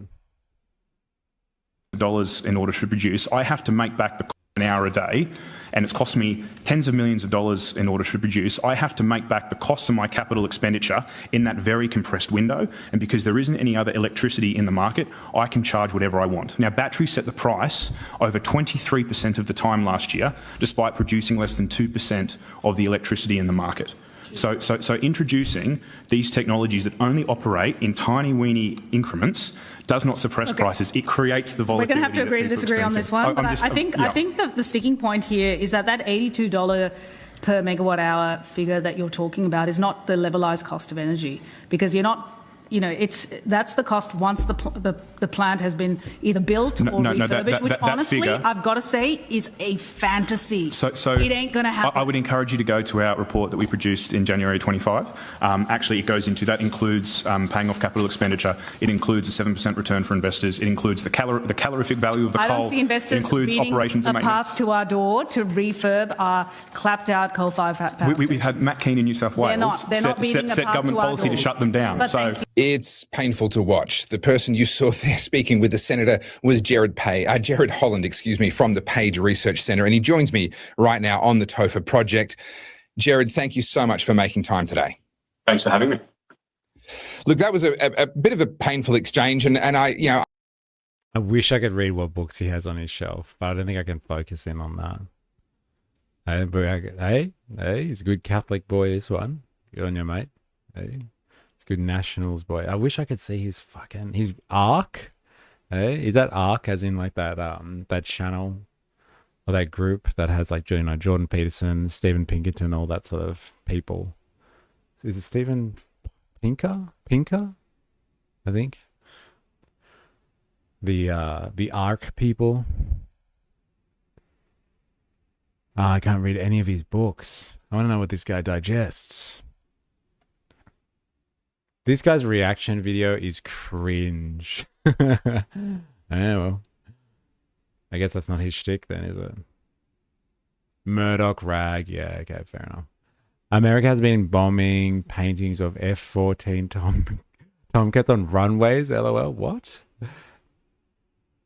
There are so many people who say it's already over. It's not over to me. It's over when I want it to be. Supreme Leader Trump said. Thank you. Detective E has come out to play, LOL. Well, like, it's Far Right Fridays. Let's do it. We can dedicate time to something. We used to do this all the time back in the day, Dilemmas. You know that. You were here. I get we can never take a single moment in time as representative of what someone does or doesn't know, but it certainly doesn't seem like the senator there is particularly deeply across the details of how our energy system works. Is this typical, do you find, in your work? Look, I'd say there's a few things going on there. I mean, you know, you shouldn't have to have an engineering degree or to be an electrical technician in order to, you know, have an opinion and understand how our energy system works. But I think what's particularly concerning about this particular case is that particular senator was the vice chair on the Senate Committee for Mis- and Disinformation on Climate and Energy. I'm sorry to interrupt this interview with Jared Holland. We'll get back to him in just a moment, but my name's Topher Field. This is the Topher Project, and this is what I do. I bring you stories. You appreciate what I'm doing in 2000 the shop, or you get civil on my t-shirts. The 2020 was phenomenal. Link in the description. 2020. Adjudicating. Now, without further ado, let's get back to Jared Holland. So if you're going to be adjudicating on whether or not mis- and disinformation is being spread about our energy system, I would hope that you would have a deeper understanding and knowledge of our energy system than she seems to display. And you know, it's hard to know whether she doesn't understand it or whether she's intentionally trying to push the barrow of her party's political narrative. It's no secret they want 80% renewables, and these price spikes, these are inconvenient truths, which means that their system will not lead to lower prices. But if she sincerely doesn't have that level of education, that's really concerning. And it's interesting. So where do you get these calls from? I would never have thought of that. It looks like he doesn't wash his ass in the shower. The water will take care of it. Oh my god. Oh, actually, you know what? Interesting. I might have an answer to that. And yes, well, I'm well aware of the cringe. Okay, fair enough. No judgment. It's just funny. Israel has declared the next phase of war and is basically invading the whole of Lebanon, and they seek to attack entirety of Beirut. Far out. Not how to win friends and influence people. Apparently, the state of Israel has not read the book. Hegseth says no shortage of ammunition. I dare say there is a shortage of ammunition. You dare. You dare. But he grew his channel with his brand of grift. Gotta respect the hustle. A couple of times during the inquiry, allegations were made of those, say, on the right of politics or those who are sympathetic to fossil fuels in our grid, spreading mis- and disinformation. And in a session just before mine, Dr. Jeremy Walker made the allegations that Aidan Morrison at CIS was deliberately misleading the public by misquoting the CSIRO's Gen Cost report, saying that coal is the cheapest form of energy. And there's incredible exchange. I'd encourage viewers to try and find it up. It's been circulating where Senator Matt Canavan says, well, I've got the Gen Cost report in front of me. And if you go to page 67 on table B, we've got the lowest price for coal at $111 per megawatt hour and the lowest price for renewables at 116. Isn't 111 a smaller number than 116? And he sort of staggers, goes, oh, well, look, I haven't read the report, but I've read the executive summary. And in the executive summary, they made that claim. And this is so typical of the way that they have pursued this argument, in that executive summaries, lazy uses of phrases, press releases lead the narrative. But once you actually dig deeper into the data, a completely different truth emerges. And similar, when the senator came at me, there was another section. She said, now you're saying that coal-fired power could produce for $82 a megawatt hour. That's a complete fantasy. That could never happen. I had to explain to her that in Victoria right now, they're getting coal for $25, $30 per megawatt hour, digging it up for $15, $20, and we're getting $50 out of Queensland. So they don't understand the energy system that they're supporting, and that is quite frightening, I think. Now, the energy system is... So, like, what is he saying here, Dilemmas? He's just saying, look, they think there's this fantasy out there that coal is expensive to burn and make power out of, but, like, it is relatively cheap to burn and to generate power. Is that right? Is that what I'm hearing here? Like, I don't want to misrepresent this guy at all. This upstanding gentleman from the Page Institute or whatever the fuck he's from. But like the point of last week's conversation was about why they're not investing in coal power. From what I understand, it's not worthy of the private sector investing in it. And so, like, again, call me a dirty commie, but like the only way, if you really want to take this idea seriously, run with what he's talking about here, and actually get bang for your buck out of all the coal that Australia has, you'll need to nationalize coal power stations. And so, like, you'll need the government to come in, because the private sector's like, fuck that, we're not building it. We'll build it if you heavily subsidize it. So you'll need some type of evil socialist system where the government fronts the cash and gives like massive financial support, so these companies can come up and actually profit off it. Look it up, G. That icon behind him is actually a Byzantine style, mostly used by the Orthodox Church. The irony is he looks like someone that uses the word wog unironically. Half or be disappeared, previous comments censored. Trump has also called on Iranian diplomats at embassies around the world to defect and seek asylum, while also renewing his message to the commanders of the Iranian Revolutionary Guard Corps to defect. Look it up, G. Look at, what are we looking up exactly? Because last week we did look up the idea that it costs too much money. I'm pretty sure we looked it up. Like the cost of bringing on new stations. They just don't want to build them. It's not cost effective for them anymore. They can't make money out of it. But like, he's arguing that, like, you know, it's still cheaper to burn coal. If you hear dilemmas and you have a thought on this, I would really like to know, because I'm assuming you watch this guy, and he, like, you know, he tickles your fancy. So I'm just trying to understand what they're going on about here. Quite complex. We have a thing called a bid stack. This is how the prices are set and how energy is brought into the system. And that really, I was shocked. And I think it's... The claim from the government is renewables are the cheapest form of energy because of government policy that de-incentivized companies investing in coal. Dill posts a lot of his videos. Yes, he does. I know. I haven't watched all of them. I'm trying to do some justice here on Far Right Fridays.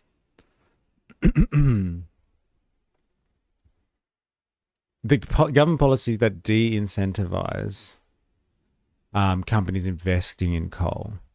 Okay. And so, like, you want governments to basically incentivize it instead. So, like, basically subsidize it. Like dirty communism kind of stuff. You know, socialism is when the government does stuff. Like, if they can't make it work in the market without government subsidies, like, should they be doing it? Like, I know the obvious retort to that is just like, well, I'm sure they subsidize renewables. And so, like, that's evil socialism. But, like, I thought renewables are evil left-wing stuff anyway. So it's not surprising that evil left-wingers would use evil left-wing tactics to support different forms of energy, right? Alternative energy sources. But again, like, I'm just hearing burning coal is not always more expensive than, like, you know, putting up wind turbines or some shit like that. Or remove solar subsidies, ideally. But, like, that's the thing, though. Like, you know, if solar is evil left-wing stuff and they're using evil left-wing tactics to get it there, like socialism and subsidies, then, like, you know, what do you expect from a bunch of loony lefties? Am I right? Am I right? But, like, why would these clever conservatives need government handouts to make their business opportunity work? Can't their business acumen provide for the energy production that they love so much? I don't care how expensive renewables are. Whatever stops the pot boiling is good for me. Hey, look at this. Look at this ideological stuff here. Hey, this is about costs. This is we got to run an economy here. It's got nothing to do with environmentalism. You got to start to separate these two things. That's loony lefty logic right there. It's an amazing stat that you brought out in that exchange that I just showed. You said that 23% of the time batteries are setting the price for electricity. Now, okay. I don't even understand what that means.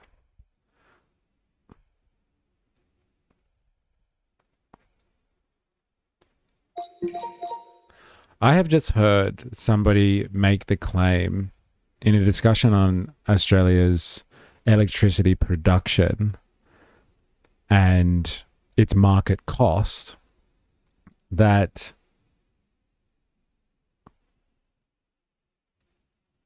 now I'm someone who said that it's 3% of the time. Stat that you brought out in that exchange that I just showed, you said that 23% of the time batteries are setting the price for electricity. Now,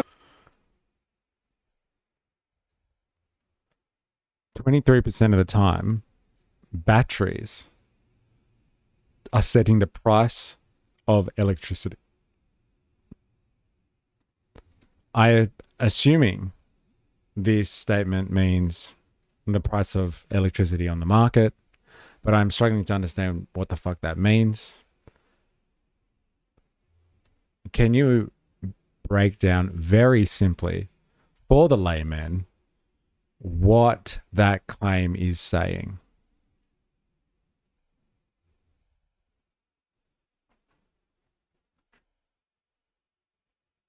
I have a high business IQ. I tried to open a daycare in Minnesota, but all my applications were denied for unknown reasons. I guess I didn't know who to pay off.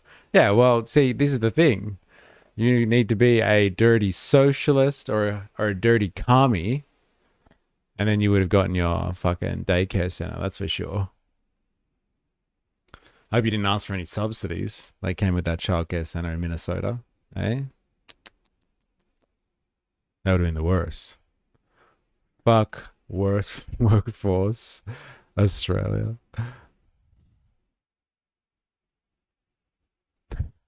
Captain Bucket's in the house. How you going? Hope you're well.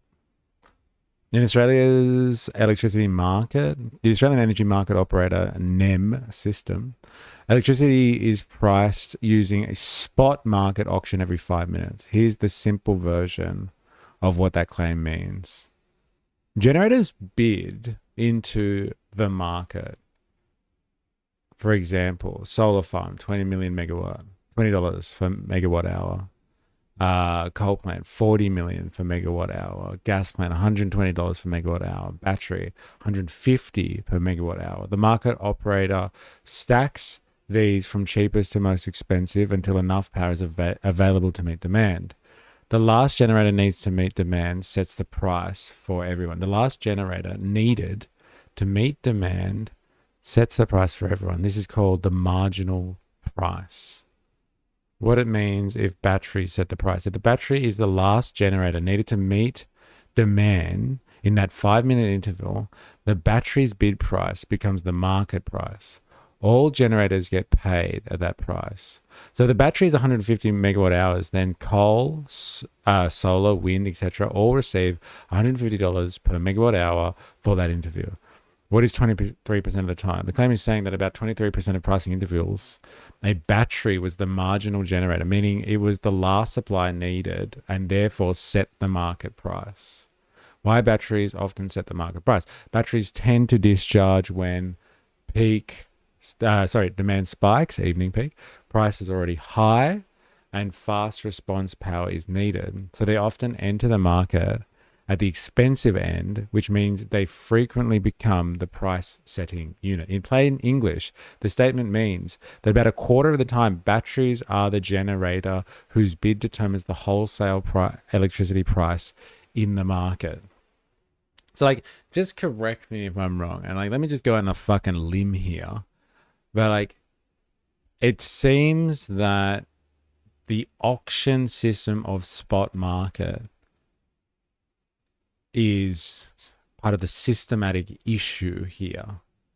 If you must go with whoever's last and then set the price for the megawatt hour based on who's coming in last, then again, not an expert here, don't actually understand this very well. I'm not going to lie. I'm not trying to claim to understand exactly what's going on here, but isn't that a systematic issue? Isn't that, again, and I know I sound like a broken record here, but I'm going to fucking say it. Doesn't that sound like a market issue to you? Why does it have to be set? The entire power generation. Let's just say, 90% of demand is met by a combination of solar, coal and gas, and then the last 10% you need like just the edge on there from battery, and battery is like way overpriced compared to the rest of them. Why do you have to set the entire market price for that 5-minute interval on something that's way overpriced compared to the others, and such a minuscule amount of meeting demand? Like, am I missing something here? And here we go. But like, come on, dilemmas. Like, you must, like, you listen to this guy and you seem to be fairly convinced by it. Like, do you understand what's going on here? Like, I'm trying to do this in good faith here, honestly. If you'd like, I can also explain why counterintuitive detail about batteries in Australia. Why they can both lower prices overall, but also be the thing setting higher prices. It's a strange feature of the market design. Eh? Who would have thought? Fuck you, you socialist dog, ChatGPT. Critiquing the market. Who the fuck do you think you are? You know what? Let's get the converse of this. Yes. Very briefly.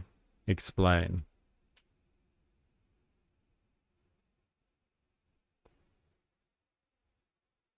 They explain it further. Okay, so you understand this. When it comes down to when batteries change versus when they discharge in the national energy market, batteries lower prices earlier in the day. During midday, when solar is abundant and electricity is cheap, batteries buy and store power, charging. This increases demand slightly, helping absorb excess solar and stabilize prices. Batteries sell power during peaks. In the evening peak, 5 p.m. to 8 p.m., when solar disappears and demand rises, batteries sell that stored electricity back to the grid.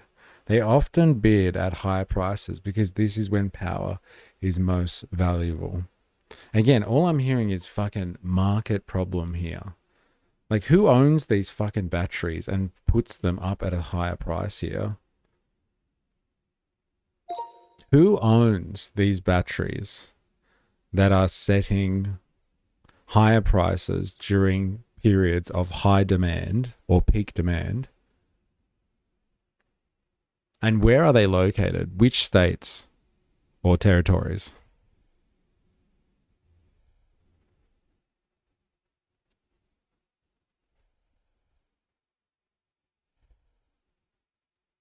Most grid-scale batteries that can set wholesale prices in Australia are owned by private energy companies or investors.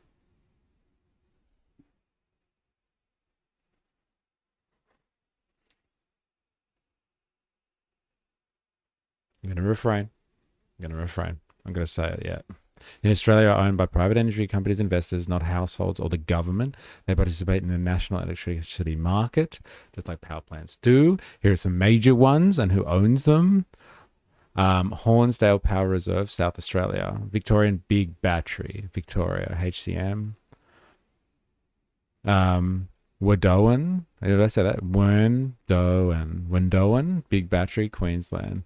Riverina Battery Project, New South Wales. Look at all these fucking greeny douchebags investing in green technology and then ripping off the consumer. Am I right?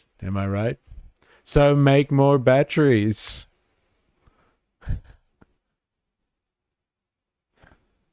All right, calm the fuck down. Who do you think you are? Who do you think you are?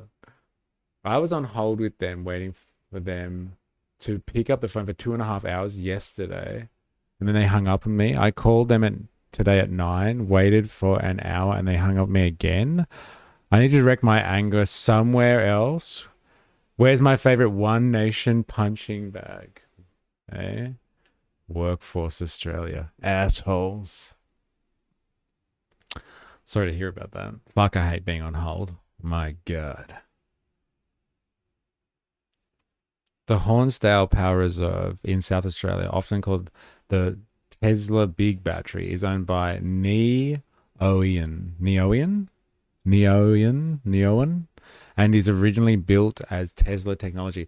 The big battery near Geelong can discharge 300 megawatt megawatts in store up to 500 megawatt hour, making it one of the biggest batteries in the southern hemisphere. Australia's already around 15 grid-scale battery projects operating, with many under construction across Victoria, South Australia, Queensland, and New South Wales. These batteries are mostly owned by private companies, developers, and investment funds. They're mainly located in South Australia, Victoria, and New Zealand. The state's connected to the national electricity market. Okay. Again, I'm just going to comment on this. I'm not a fucking expert, but all I'm hearing is market problems. Market problems. That's what I'm hearing here, but they're going to explain it. So I'm just going to leave that. They explain it further. If that's nationalization of power supply, it should be put to a vote, and I would vote yes.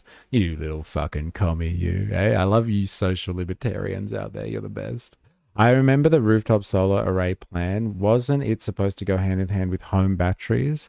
So like a web of storage too? Or am I remembering wrong? I think it was supposed to be, actually. Yes. All I'm hearing is that every household should have their own battery and store their own electricity from their own solar panels. I hear that a battery that you can find in hybrid Toyota Corolla can power a home for 48 hours? Really? That's fucking mental. I'm not going to fact check you on that one. I'm going to keep you to your word. Solar panels and in-home batteries is an example of socializing the energy grid. I don't see this as a bad thing. Yeah, but then we're relying on China. Hey, am I right? Hey, not like we're already relying on China to sell them energy anyway. I swear the market is behind everything. It's like the Scooby-Doo meme. Yeah, who's that bad guy? Oh, it's the market again. And it was the market all along. It's like, well, we're talking about, it seems like the battle, the culture war in Australia over energy is purely ideological. It's just like, well, you guys want to save the planet at the expense of the economy. And it's just like, well, you guys want to fucking sacrifice the planet at the expense of the economy. And it's just like, you can pick two sides and that's it. Like, it's either you care for the economy or you care for the fucking planet, and you can't go in like, there's no middle ground on that one at all.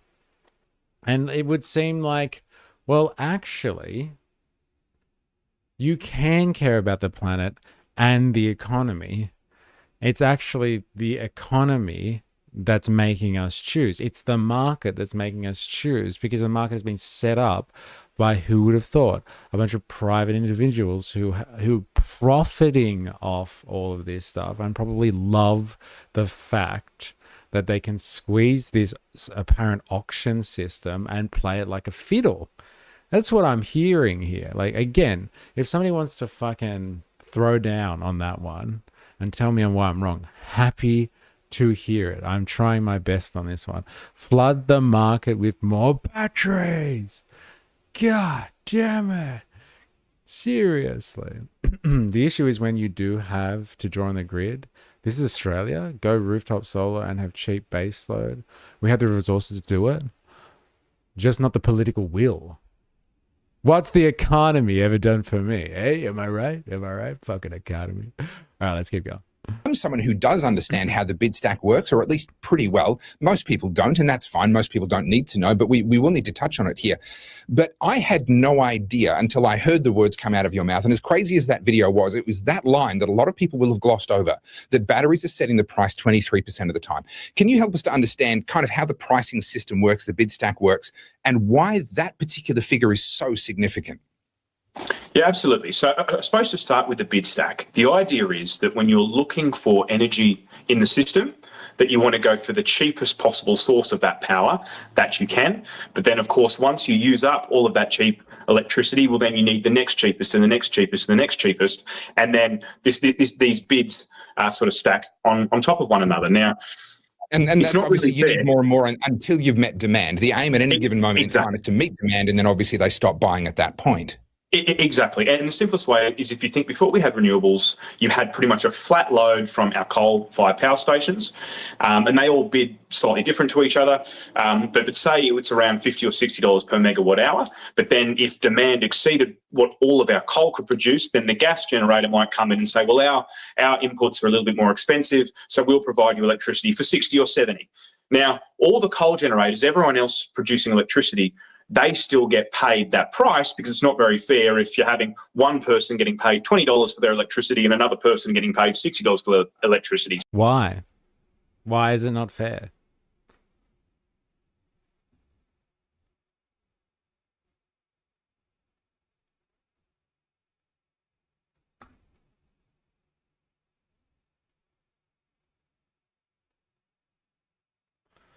I've heard it claimed that it is not fair that a solar farm might get paid $20 for a megawatt hour and a gas plant might be paid $120 per megawatt hour, and the battery, being the most expensive in that situation, gets paid $150 per megawatt hour. And so everybody gets paid the most expensive price to make it fair. Why does everybody have to get paid the most expensive price to meet demand in that scenario? Why is that an issue of fairness?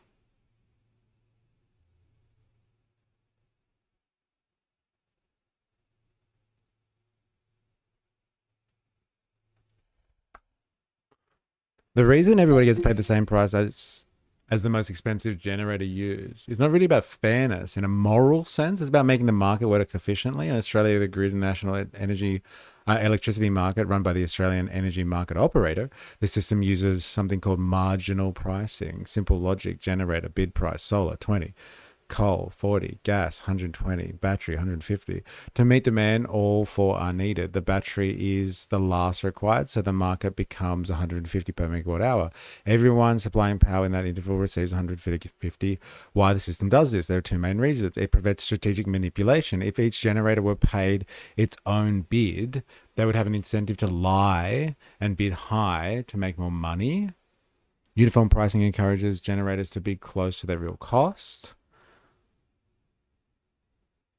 Okay. It ensures enough generators are willing to run. The expensive plant, gas or battery, won't operate unless it recovers its higher costs. Paying the marginal price ensures the last needed actually shows up. Interesting. So like you build all, so what they're saying here is what? You'd make all of these batteries and you just wouldn't show up. You'd be like, no, we're not turning the batteries on because you never pay us properly. So we're just going to have our fucking capital sit idle. Doesn't sound very capitalist to me. I'm not fucking buying that one. And this one as well, like, they would all have an incentive to lie and bid high. Oh my God, they would lie and they would do something fraudulent? Well, then don't you think you should fuck them over and regulate them? If they're going to be lying and acting fraudulently, who would have thought, hey, the market would encourage people to do things that are unscrupulous? Who would have fucking thought? Again, all I'm hearing is there's a market issue here. That's all I'm hearing. I'm struggling with this one. It's not fair. I'm telling you, people, it's not fair. I hope this guy fucking backs up the claim that it's not fair. 25% of all cornfields in the USA are growing corn for ethanol.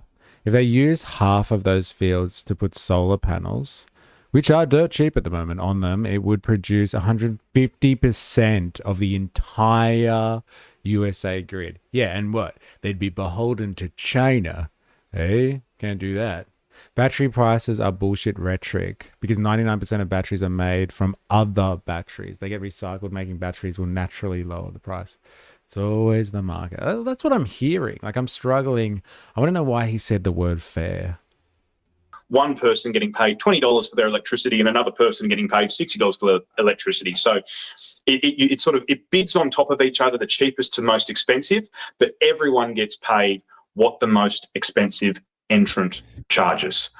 So they do it in 5-minute increments. So whatever the most expensive form of energy is within that 5-minute increment, that is then what gets paid to every single supplier, irrespective of what their bid actually was. Absolutely. And this system works really, really well when you have what we call dispatchable power. This means that human beings control when the electricity is generated to meet the demand. As we've moved to an intermittent system, we lose all of that flexibility in pricing. And so what's now happening is you have all of our solar is producing electricity at the exact same time, which is in the middle of the day.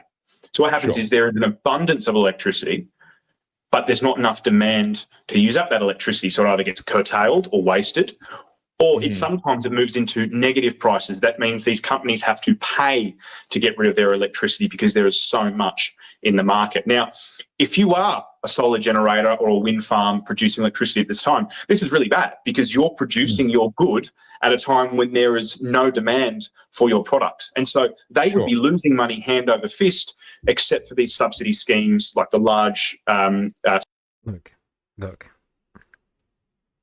I know, I feel like I'm a broken record here, but like that is a problem of capitalism. At least it's been a problem of capitalism ever since we industrialized, okay? When capitalists produce, and they do this all the fucking time in every industry, when they produce more shit than they can fucking like put on the market, that is a problem for the capitalist. They have to figure out what to do with their overproduction. It's not fucking my problem. It's not your problem. If they're producing too much energy, that is, you ready for this?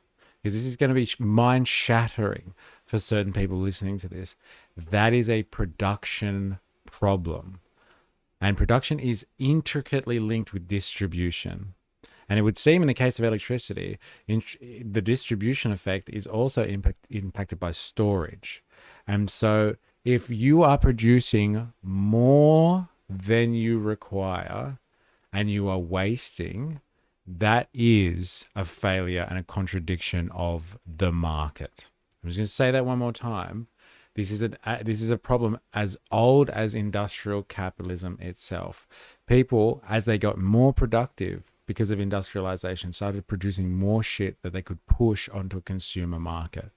Way more stuff. It happened with everything from clothes to cars to light bulbs to refrigerators, televisions, you name it. They produce way more shit than we actually need today. Like you see it all around you. Like look at the clothing industry for a fucking prime example. Look at food. They produce way more shit that they can distribute to the population or store until it's ready for consumption. Now, if the market is not willing to correct that feature because it's not profitable, that is just one of the contradictions of capitalism. It's just a market society. It's just the way it is. And so the only way to really correct that stuff, to be honest, is when you have governments that come in and they're like, oh, they see a problem, a contradiction in the market, and they're just like, all right, I will invest in the infrastructure to make this work. Because the private industry doesn't want to do it. They're not going to invest in something unless they are damn sure that they're going to profit off it entirely. And so they won't provide the infrastructure they need until it's like it's an existential threat to their existence. Because it's just, they have to justify it. It's just the way the market works. It makes the market efficient in some senses, but it makes it incredibly wasteful in others. Because if it is actually still cheaper for them just to waste what they make, they'll just waste what they make. They don't give a fuck. They don't give a fuck. This is a tale as old as industrial capitalism itself. It's not a fucking mystery, all this stuff. Ooh, mystery. Big Battery is controlling the price. Well, it would seem that way. Batteries are becoming more recyclable along with panels, but with coal and fossil, once it's burned, it's practically gone. It's stored in the battery. Having no bills is not a problem. Supply and demand, of course, but that's the system we are in, and the Aussie right aren't looking to blame capitalism. Most don't even understand the word. High power bills. Ape no like, bad medicine. I think you're right, though. You're right. You're 100% right. It is bad. And it's not about the word capitalism either. It's like, if the market is failing here, then like these people need to be reprimanded. That's what it is. Let's not even make this about capitalism. I'm just saying this is a problem as old as capitalism itself in the industrial form. But like, let's blame the market. Like, honestly, like this guy's blaming he's blaming a system, an auctioning system, it would seem. And he's pointing to the biggest cost on that auction system at a particular time and saying, look, it's the technology that's the problem. Can't you see? Batteries are a fucking problem. 23% of the time, batteries are a fucking problem. They cause the high prices, and it's happening exactly at the time. Batteries are causing this problem exactly at the time when people need power, like regular people, not the commercial sector, i.e. businesses, commercial or industrial. It's causing a problem for real people, like residential usage at the time when it's needed most. And it's like, well, it's not the technology that's causing the problem, actually. It's the way they figured out this market scheme seems to be the thing that's causing the problem. It's not the technology, which is what I'm hearing from this guy in a roundabout way. Market prices, big battery. There it is. I knew it was you the whole time. Hey, I knew it was you. And now we know their names as well, the big battery people. What were they? Hornsdale Power Reserve, Victorian Big Battery, Wendoan Big Battery, Riverina Battery Projects, developers such as Edify Energy with offtake deals. I swear they must be like, these are the people, I reckon, like dilemmas. These are the people that, like, everyone's like, well, you know, there is a battle that's going on between different elements of the capitalist class. There's the fucking fossil fuel magnates, and there's like these new battery fucking hoarding pricks who would make just enough. I reckon they've gotten this down to an absolute art form. They would provide enough batteries and battery storage to know exactly when they need to come in to service the market and how to get absolute top dollar for that. They would have this little fucking auction system wrapped around their little finger, and they'd know, look, they're going to be fucked at this point, this time, based on patterns and trends, and they're going to have us come in there, and so we'll set our prices accordingly, and we'll have just enough capacity always to be, at this point, the one that gets to set the market price for everyone. I'm telling you, there'd be collusion on this market for sure. Interesting.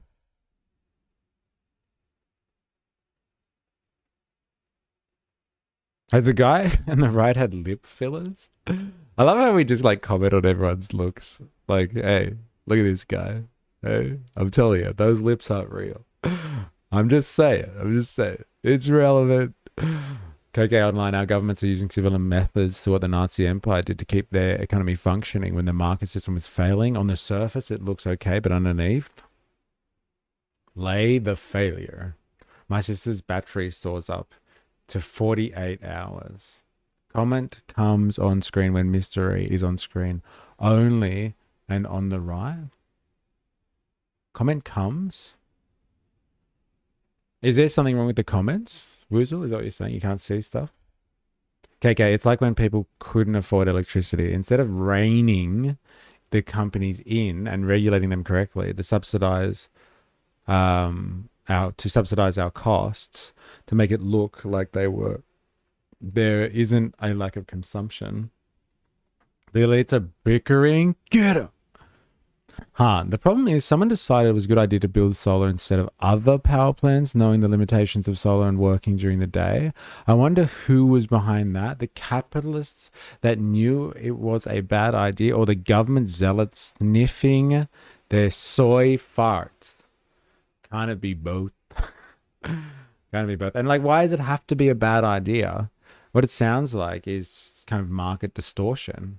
Like, these people know exactly what type of basic generation they need to make to be able to squeeze the system. Like, I don't know what it's like in your country, Han, wherever you're from, Minnesota, that mystical place overseas. But like, I can only say what's happening on the east coast of Australia, it would seem.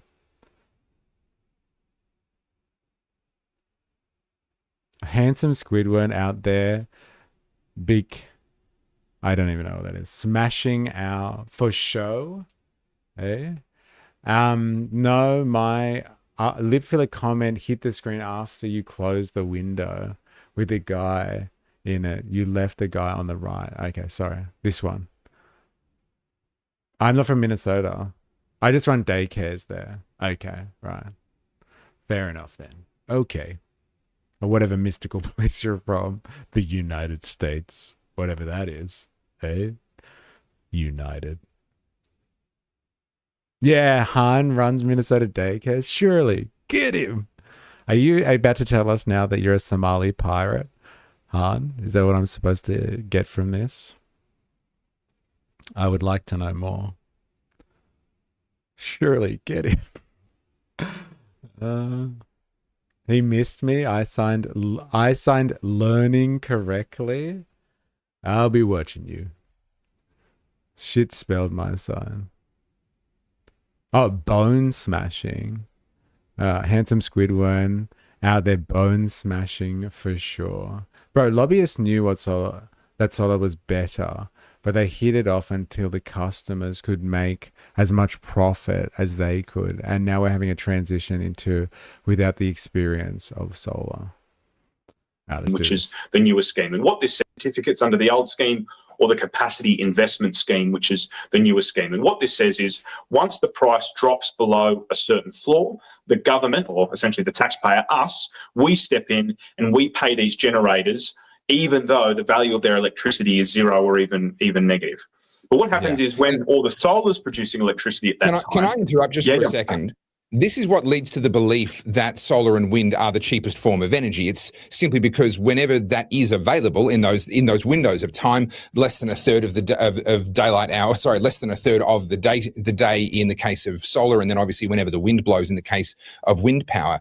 That is the first that is sort of brought into the grid. And this gives rise to the belief, especially because prices do go negative, people are making this claim that obviously that means that renewables must be the cheapest, but actually they're just shifting costs onto the rest of the system. That's exactly right. And you also have to realise that household rooftop solar, which is subsidised greater than the value of the electricity it produces, is then competing with all of the industrial wind and solar. So these companies, if you're wondering why investment has dried up and those headlines have been circulating, that the government's going to miss all of its targets because people aren't putting money, is we now have so much renewables in the grid that it is not viable for new companies to enter that market because you don't go and spend 10, 20 million. Bingo. So we got it. We finally nailed it down. That's why this guy thinks, or people like him, are not investing. They're just like, oh, well, there's too many fucking renewables out there now. We are being challenged and it's not profitable. Like, we finally got it. We finally got the reason. It's just like, yeah, well, all of those fucking wokesters out there have spent all of this time building this fucking renewable infrastructure, and there's so much of it out there now that has the possibility of actually servicing the market that it's not cost effective for us to provide it. So we don't want to spend money on coal power anymore. Again, look, if it's so fucking cheap and efficient, and these money-grubbing fucks don't want to invest in something that is legitimately, like, we have coal, man, from fucking all over the east coast of Australia. We got it. You can go down to certain beaches and get it yourself. You don't even need high-tech mining equipment. I could get you some fucking coal. I know where to go on the south coast. We could do it right now. We'll go get some fucking coal. It's fucking everywhere. But, like, this guy's saying it. He's just like, well, you know what? The balance has been shifted, and like, we're not going to invest anymore in coal because there's enough renewable options out there, and it's too expensive to compete with that. So now it really sounds like we need to fashion a system, and if you want to leave it up to the market, fine, whatever. You got to fashion a market system that deals with a problem of the market. And the market has decided now that it doesn't want to invest in fucking coal anymore. So, like, why don't you make a market system that is more conducive to the thing that seems to be dominating the energy sector now? Like, I'm really struggling to see how this is beyond a market issue at this point. They just need to figure out a better fucking system of distribution here. I'm struggling with this one. Suck shit, fossil fuel simps. Bro, you're angry today. You're feeling the rage. Maintain that rage and enthusiasm. We could have all been getting free power for decades. Once again, it's fucking market issue. Who would have guessed? But like, honestly though, like, am I reading this situation wrong? Am I being too fucking? Am I embellishing this? It was super easy. I made an LLC and changed my name to sound Somali, and then changed it back when it was approved, and then sold the LCC 10 times over in shady transactions so they could never track it down, but I still get the government checks. Bro, I'm telling you, Nick Shirley's coming to fucking get you, Han. You're fucked, bro. You're completely fucked. Nick Shirley's coming to get you. Oh, man. No, you're on the money. Yeah. I'm honestly... he did say it though. Like, let's just give him a second here. Big money is even Christopher. Let's go Toffer.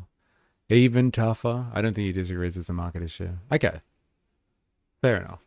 We now have so much renewables in the grid that it is not viable for new companies to enter that market, because you don't go and spend $10-20 million worth of investment for a product that can't produce any value, that has no value for that good. Yeah. But so what happens is you have... Are we listening to the same shit here? He just said the thing, right? We're going to have to clip this guy, everyone, and then play it to people when they're, whinging about how shit the energy market is. And it's like, well, fucking, this guy doesn't want to spend any money on your fucking coal anyway. He said it. This is the guy. He supports, he writes, he's a think tank writer for the Nationals. And he's openly admitting, he's just saying it.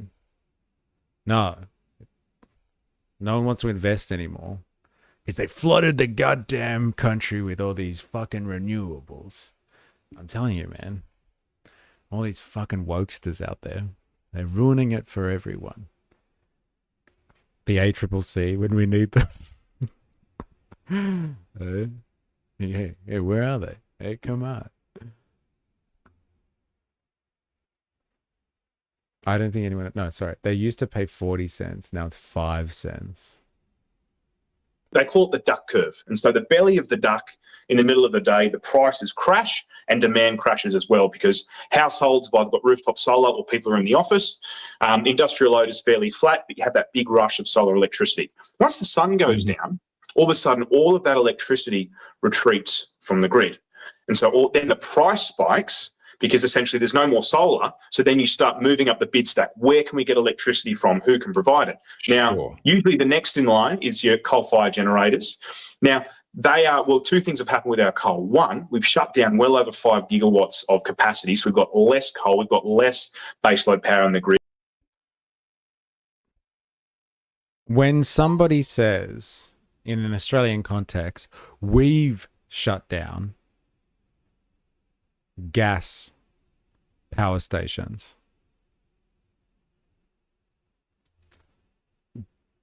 are they suggesting that we as a society have systematically shut down gas power stations, or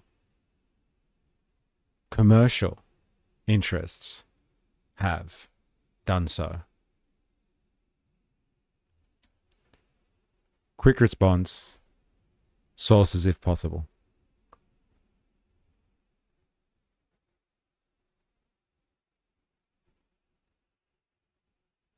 In the Australian context, when someone says we've shut down gas power stations, they usually mean commercial operators have shut them down, not that the government systematically ordered them shut down. Most closures happen because the owners decide the plants are no longer profitable to run as baseload or frequent generators. Gas plants in the national electricity market are now often operate only during peak demand because fuel costs are high and cheaper renewables dominate daytime supply. So if am I right on this one then, Dilemmas, if like we, just used our own gas and didn't get screwed over by the, let's be honest, like the capitalists who control gas in this country, and like if for somehow we got gas cheaper then it would be actually potentially more profitable for companies. But like we pay too much for gas, it sounds like.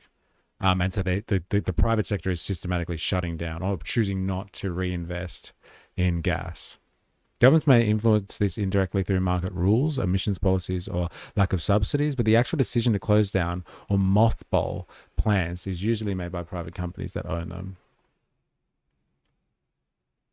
Interesting. It's like we need to store energy somewhere. I wonder where we will store this energy. Hey? All right. We got it. I understand. Why would people opt out of free renewables?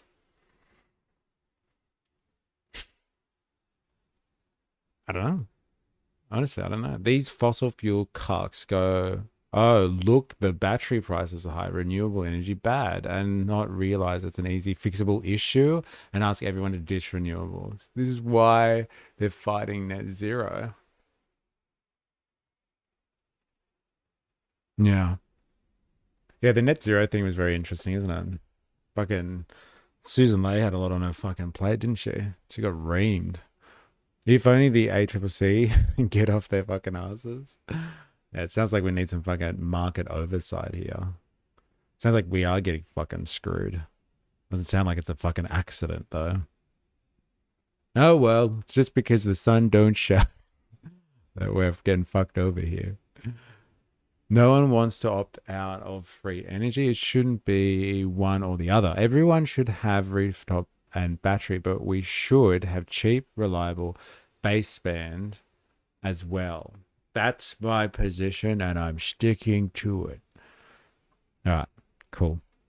But two, because of that duck curve, because of that belly, because of all that solar in the middle of the day, our coal-fired power stations aren't running at maximum capacity. They're running at a much lower capacity. Right. Because in the middle of the day, they're also losing money when they're generating electricity. Now, you can't just turn a coal-fired power station on and off like a switch. They take a long time to warm up and a long time. So it's because the sun shines during the day and like it produces so much energy that they actually run at a loss, then coal and gas can't compete with that during the day. And you can't just turn off a coal power station like a fucking light switch. Like it's got to produce the heat. It's hard to just like get this thing up and running. And so like they don't run during the day, or they don't want to really run during the day. So like they've got a small window where they can fucking make a profit, and they're hoping that they can continue to make profit in that small window of opportunity when the sun goes down and the window blow. They've got a small window of opportunity between like 5 and 8 p.m. when people come home. And so like what I'm hearing is they've got a small window of opportunity where the one left over in the market, and it's not the commercial sector, apparently. It's not the commercial sector. So it's not industry and business. There's a one part of the market that isn't appropriately covered by our energy system and generation at the moment. And they're just like, we can get this one section when people go home and it's residents. It's you and me. So they're just like, there's one time of the day where we can fucking claw back all of our costs and make our profits. And so like, let's squeeze the residential market. It's the last chance. Like during the day, most businesses who are fucking worth their salt have got solar panels anyway. There's way too much solar in the day because of all the solar farms, and like people have got solar panels anyway. So it's cheap during the day for residential purposes. But when that sun goes down, baby, and when people start going home, we've got one fucking window where we can squeeze the fuck out of these people so we can profit off it. And so like it probably helps them, as I think what Captain Bucket has been trying to say for at least half an hour now in fucking caps, is just like, well, if we had more storage, then that would solve that problem. They got one chance left to really squeeze the consumer because batteries come in at a higher cost at the moment. And so like once they get that higher cost, from the small amount of battery provision at that time, then everybody makes more money. So like, this sounds like the system is designed to have a bottleneck at a certain point. I might be reading that wrong, but that's what it sounds like we're describing here. It's designed to have a bottleneck when all of us pricks start using our fucking electricity, and we turn on, what do you say? You go home and you turn on the oven and you turn on the washing machine. Who the fuck turns the washing machine on when they come home? Like, can I just take a cross section of the working class here? Do you do washing when you come home from work? Is that the first thing you do? Oh, I better turn the oven on and turn the washing machine on. I don't know about that, man. I don't do my washing when I'm cooking and, like, you know, chilling out for the evening. If we had cheap coal, for example, we could get more investment and need more power. So the GDP can grow them. We can build social housing. Fuck social housing.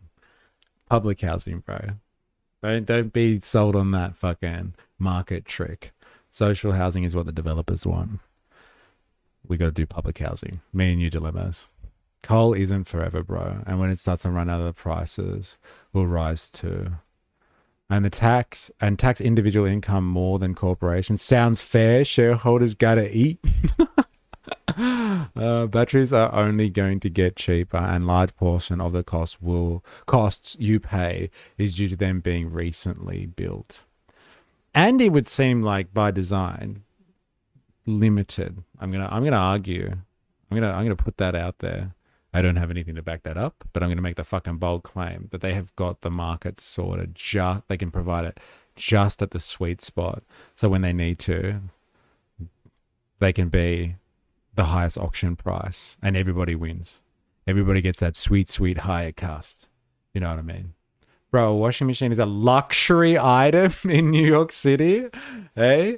Well, not in Australia. Hey? I'm telling you, most people have a washing machine. Even people that live in apartments. Anyone here live in an apartment that doesn't have a washing machine? Like, when I've lived in apartments, I've had the room for them. Yeah, a washing machine is a luxury, isn't it? I remember being in Paris and stuff like that. And like, people were like, "We've got a washing machine," and I was just like, congratulations. You want a fucking medal? And they're like, no, it's a big thing. We've got a place that you can fit a washing machine. It's got a laundry. And I'm like, okay, fine. Congratulations. I didn't realize what I was walking into there. So good. When I was chefing, I'd have to wash my uniforms every night. And so, like, the first thing you do when you come home is you wash. Okay, fair enough. Coal isn't cheap either, especially if we build more plants. They'll cost even more. The reason coal is the price it is now is because the plants are on the way out. The costs have already been paid. Yes. Now, and that's the claim that is generally made. But like, I wanted to get the source of, like, why is everyone making that claim? Why are all those loony lefties like you, KK, making this fucking outlandish claim that the plants are on the way out?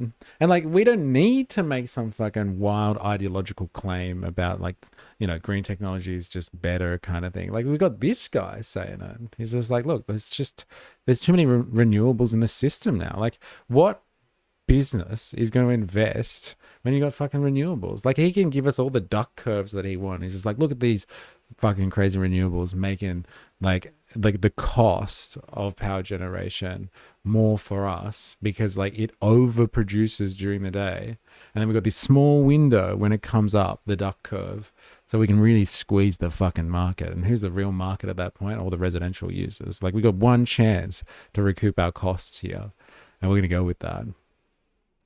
We got one chance, and he's like, he's saying it. He's giving us the good word here. Can't put your washing on during the day when you're at work. Washing machines are okay, but clothes dryers, eh? You need a dryer for soft towels. No, of course you can't put them on during the day.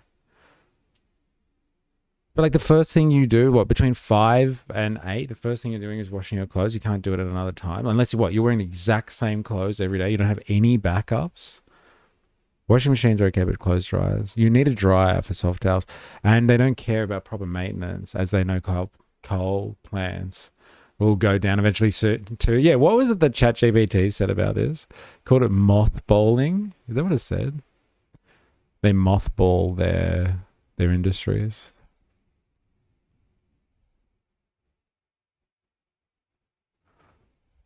Owners decide the plants are no longer profitable to run.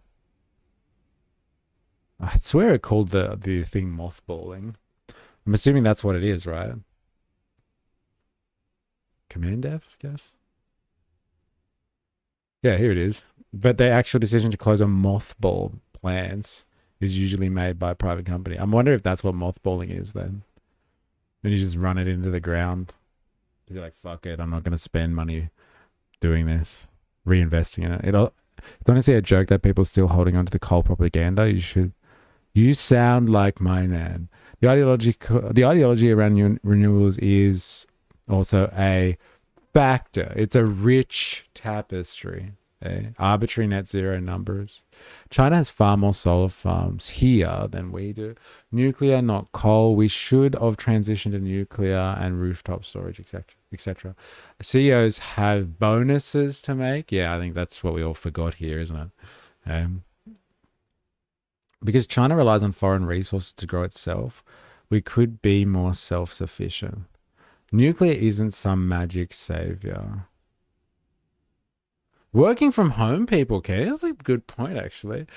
All the working from home people. I used to be one of those office people that enjoyed working from home. And you know what? I probably did, when the washing bill stacked up, I probably did do some washing during the day. Had my lunch break, went outside, put some clothes on the line. Working from home. The joys of working from home. It's part of it. It's not one or the other. I want all the power sources. I believe in emission-free energy, like nuclear. My washing machine, dryer, dishwasher are all free during solar hours. LOL. They tried to charge us $700 for gas after removing our gas line connection. What? How can they justify that? They are not happy about people transitioning off gas. I don't think they just don't like transitioning altogether, right? Nuclear isn't cheap either. Every nuclear plant built is heavily subsidized to keep costs down. Yeah, apparently it is big cost, and just like the time cost of it as well.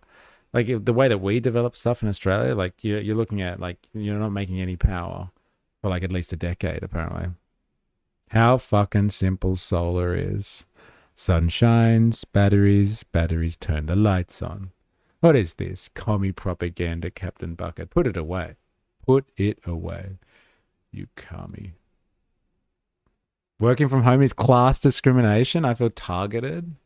No, it's not. It's just the diversification of the division of labor. It's just the way it is. That's the 21st century. Which is why I don't want people working from home. Crikey. Well, I'm currently doing a bachelor's in climatology with a major in biology, ecology, and a minor in environmental sciences. Ha! Woke. Woke rubbish. What is this? Like, you might as well do alchemy. You crazy Voltature, you. Seeing the misinfo around renewables makes me smash my head against the wall. Just punch the wall, like our right-wing friend from that skit that we saw before. Just start punching the wall. It took about a week of arguing with them that we not have gas connection. We do not have a gas bill. LOL, what? You had to prove it as well? Just come here. We don't have gas. I've been working from home and lurking since the beginning. Wookie in the house. How you going?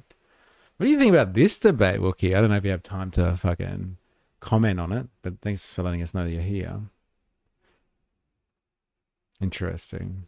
Am I right? Very interesting conversation. To wind down. So what our coal is doing is they're running at a lower capacity during the middle of the day. They're humming along. And then when the solar retreats, bang, then your coal comes online and starts putting money into the grid. Now, because they've been running at a lower capacity, they can't then meet demand. So then you have maybe your gas and say, okay, well, we can provide a certain amount of gas in the system at that time. That pushes up the price again. And that can ramp quite quickly. Compared to coal, gas can respond relatively quickly to that demand. Gas absolutely can.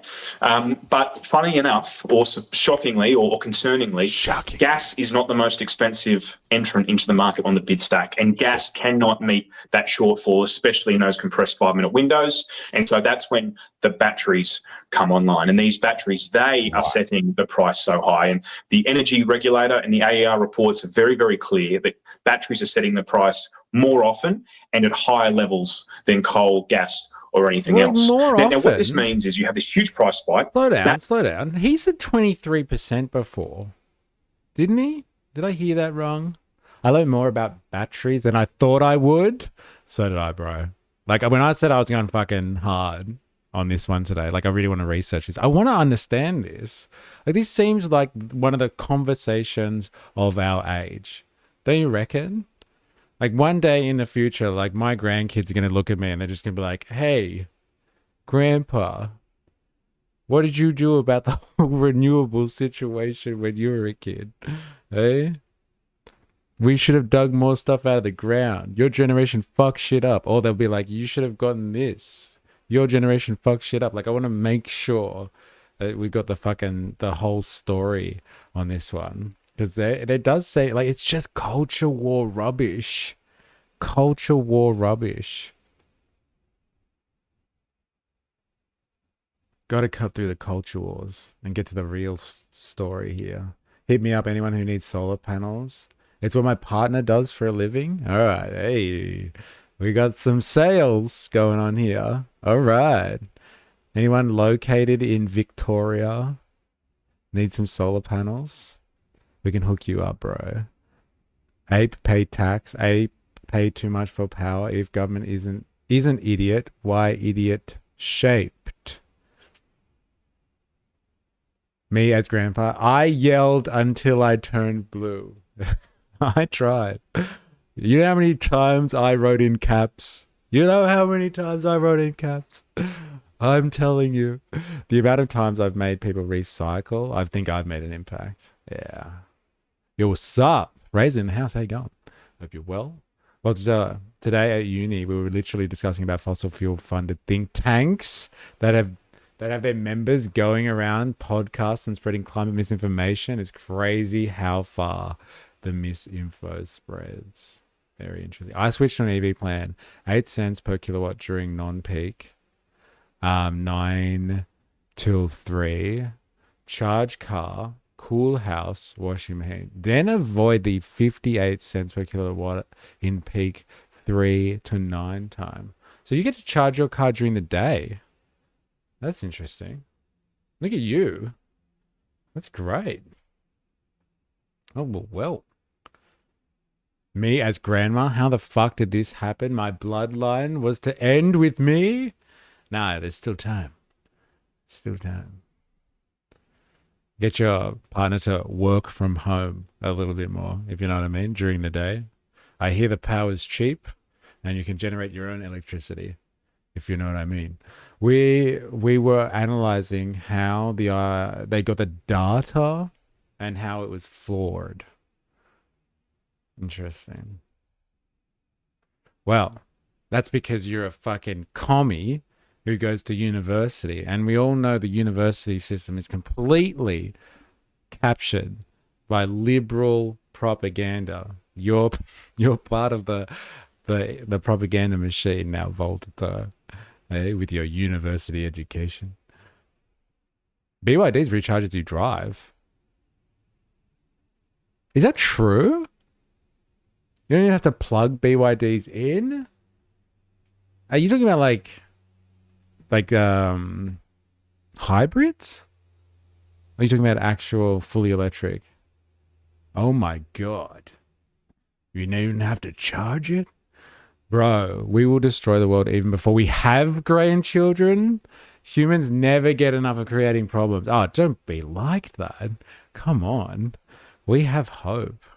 The only way, okay, that we're going to destroy the planet, before we have grandchildren is if like somebody does some stupid war and like, you know, erupts the Middle East into chaos.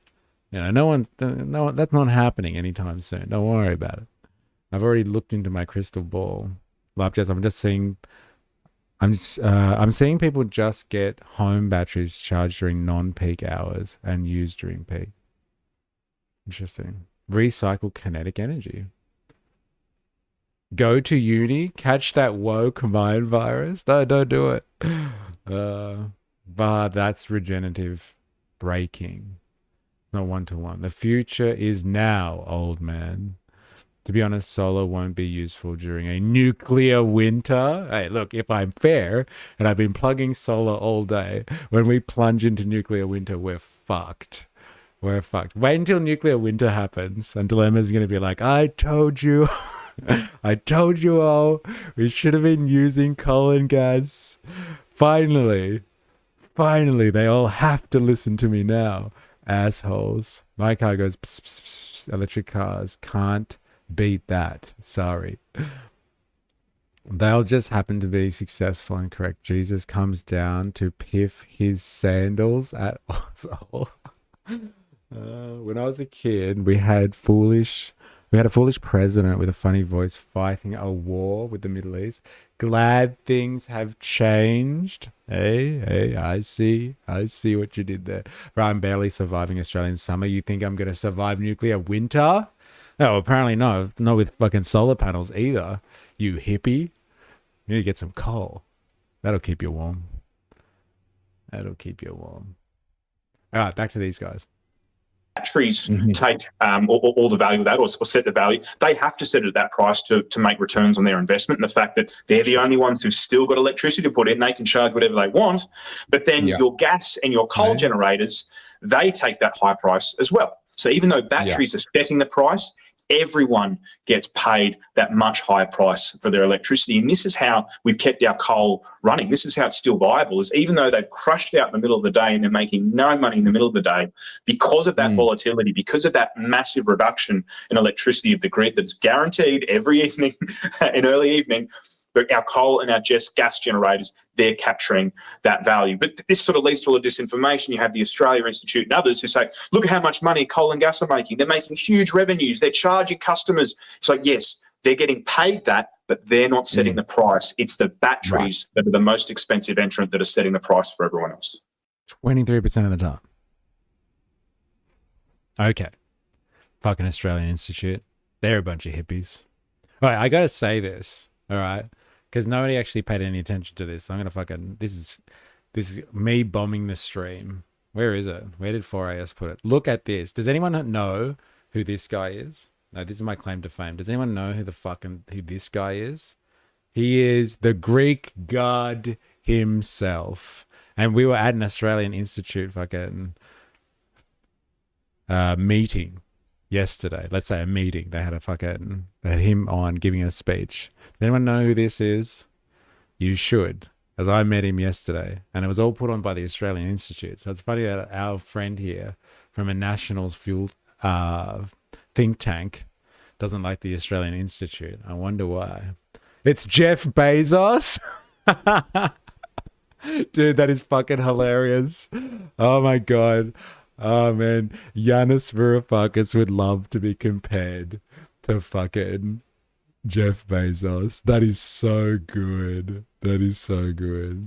I still can't believe you met the man, bro. I was so like, oh my god. You know, hey, Jag, do you know what I asked him? I hope Remag is listening to this. I was like, man, I got 2 questions, and the lady was like, just fucking hurry up. There's other people. There's a whole line of people that want to meet this guy.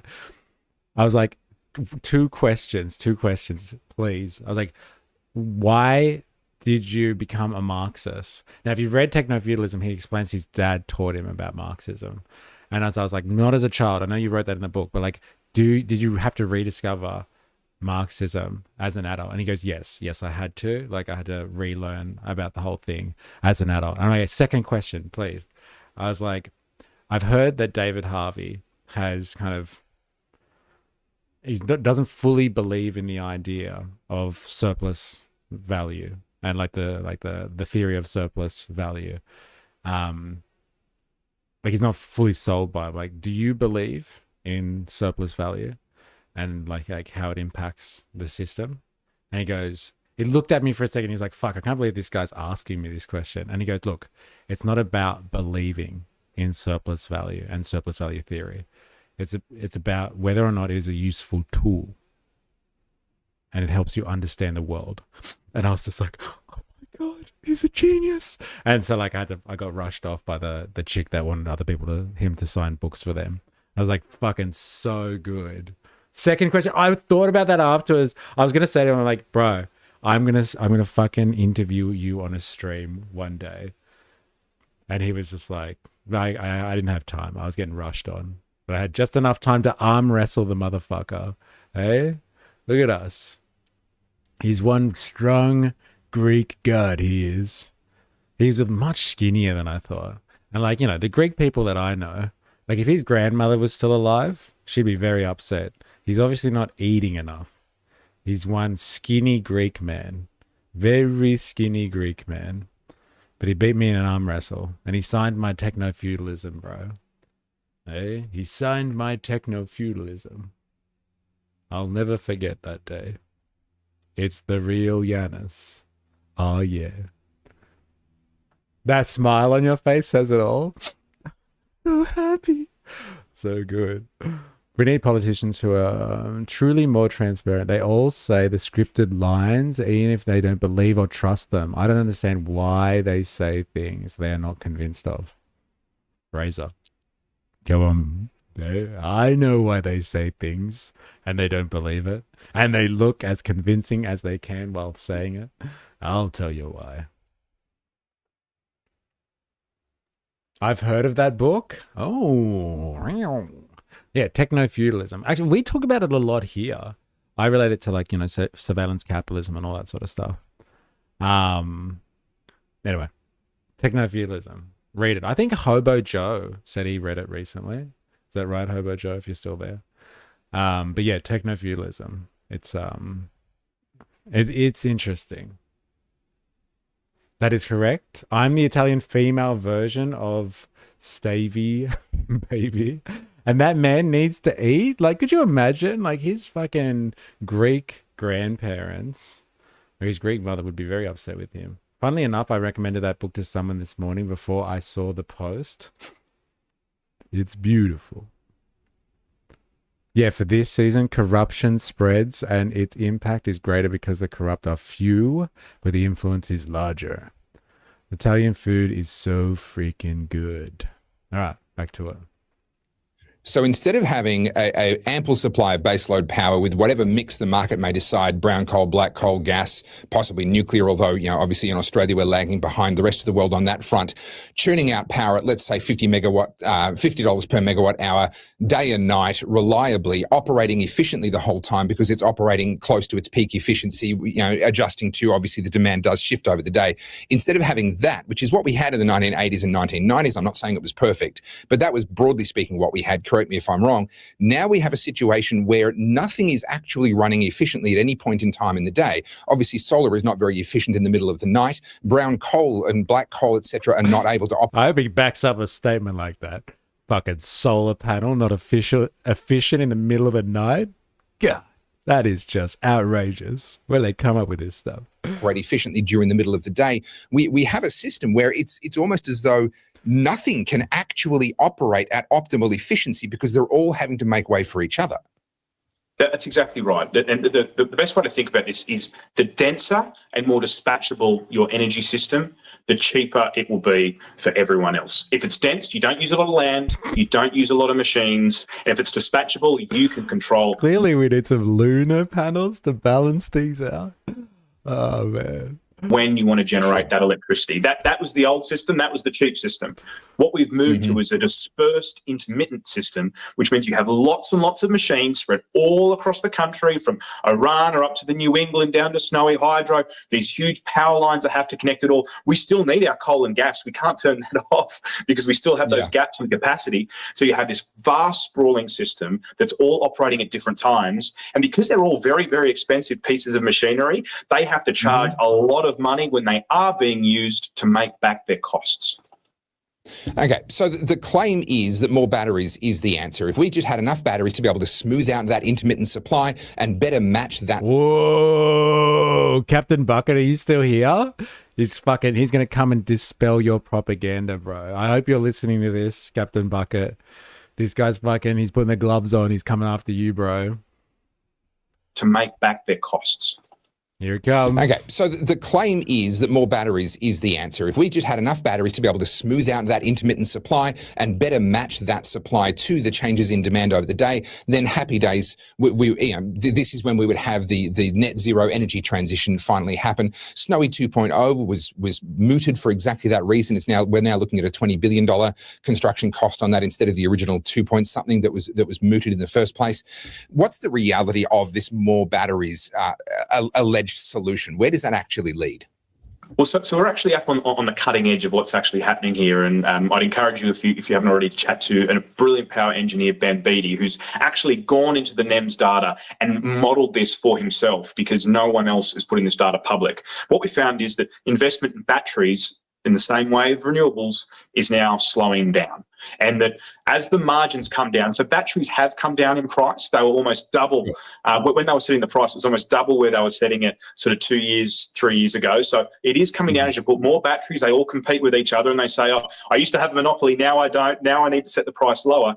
But you're now reaching a point of equilibrium where I can't justify investing in a new battery, because now the price is there's so much competition that I can't set the price somewhere where I can make a profit. And so this is the kind of crunch point where we're going to enter right now, where we either have state-owned enterprises that are operating at a loss to try and get more battery capacity to bring down. He said state-owned enterprise. Oh my God.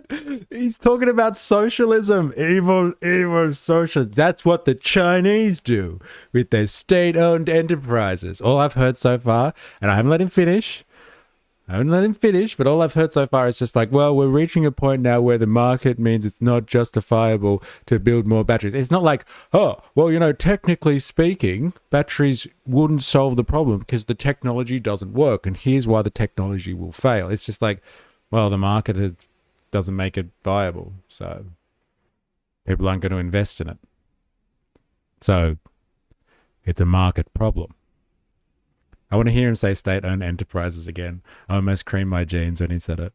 Owned enterprises that are operating kind of crunch point where we're going to enter right now, where we either have state-owned enterprises that are operating at a loss to try and get more battery capacity to bring down in those marginal price moments. It's so good when green energy, when renewable energy needs subsidies, it's state-owned enterprises. It's fucking communism. But when the traditional energy providers need subsidies, it's the market. Don't worry about it. It's the energy providers. They just need a little bit of help. You know what I'm saying? Just a little bit of the moolah. But if it's the fucking renewables, then it's state-owned enterprise. It's commie stuff. I'm telling you, people, they're fucking communists. Gotta get them. The Aussie right aren't the American right. Starting to get the picture, LOL. I'm getting it, bro. I'm getting it. I understand.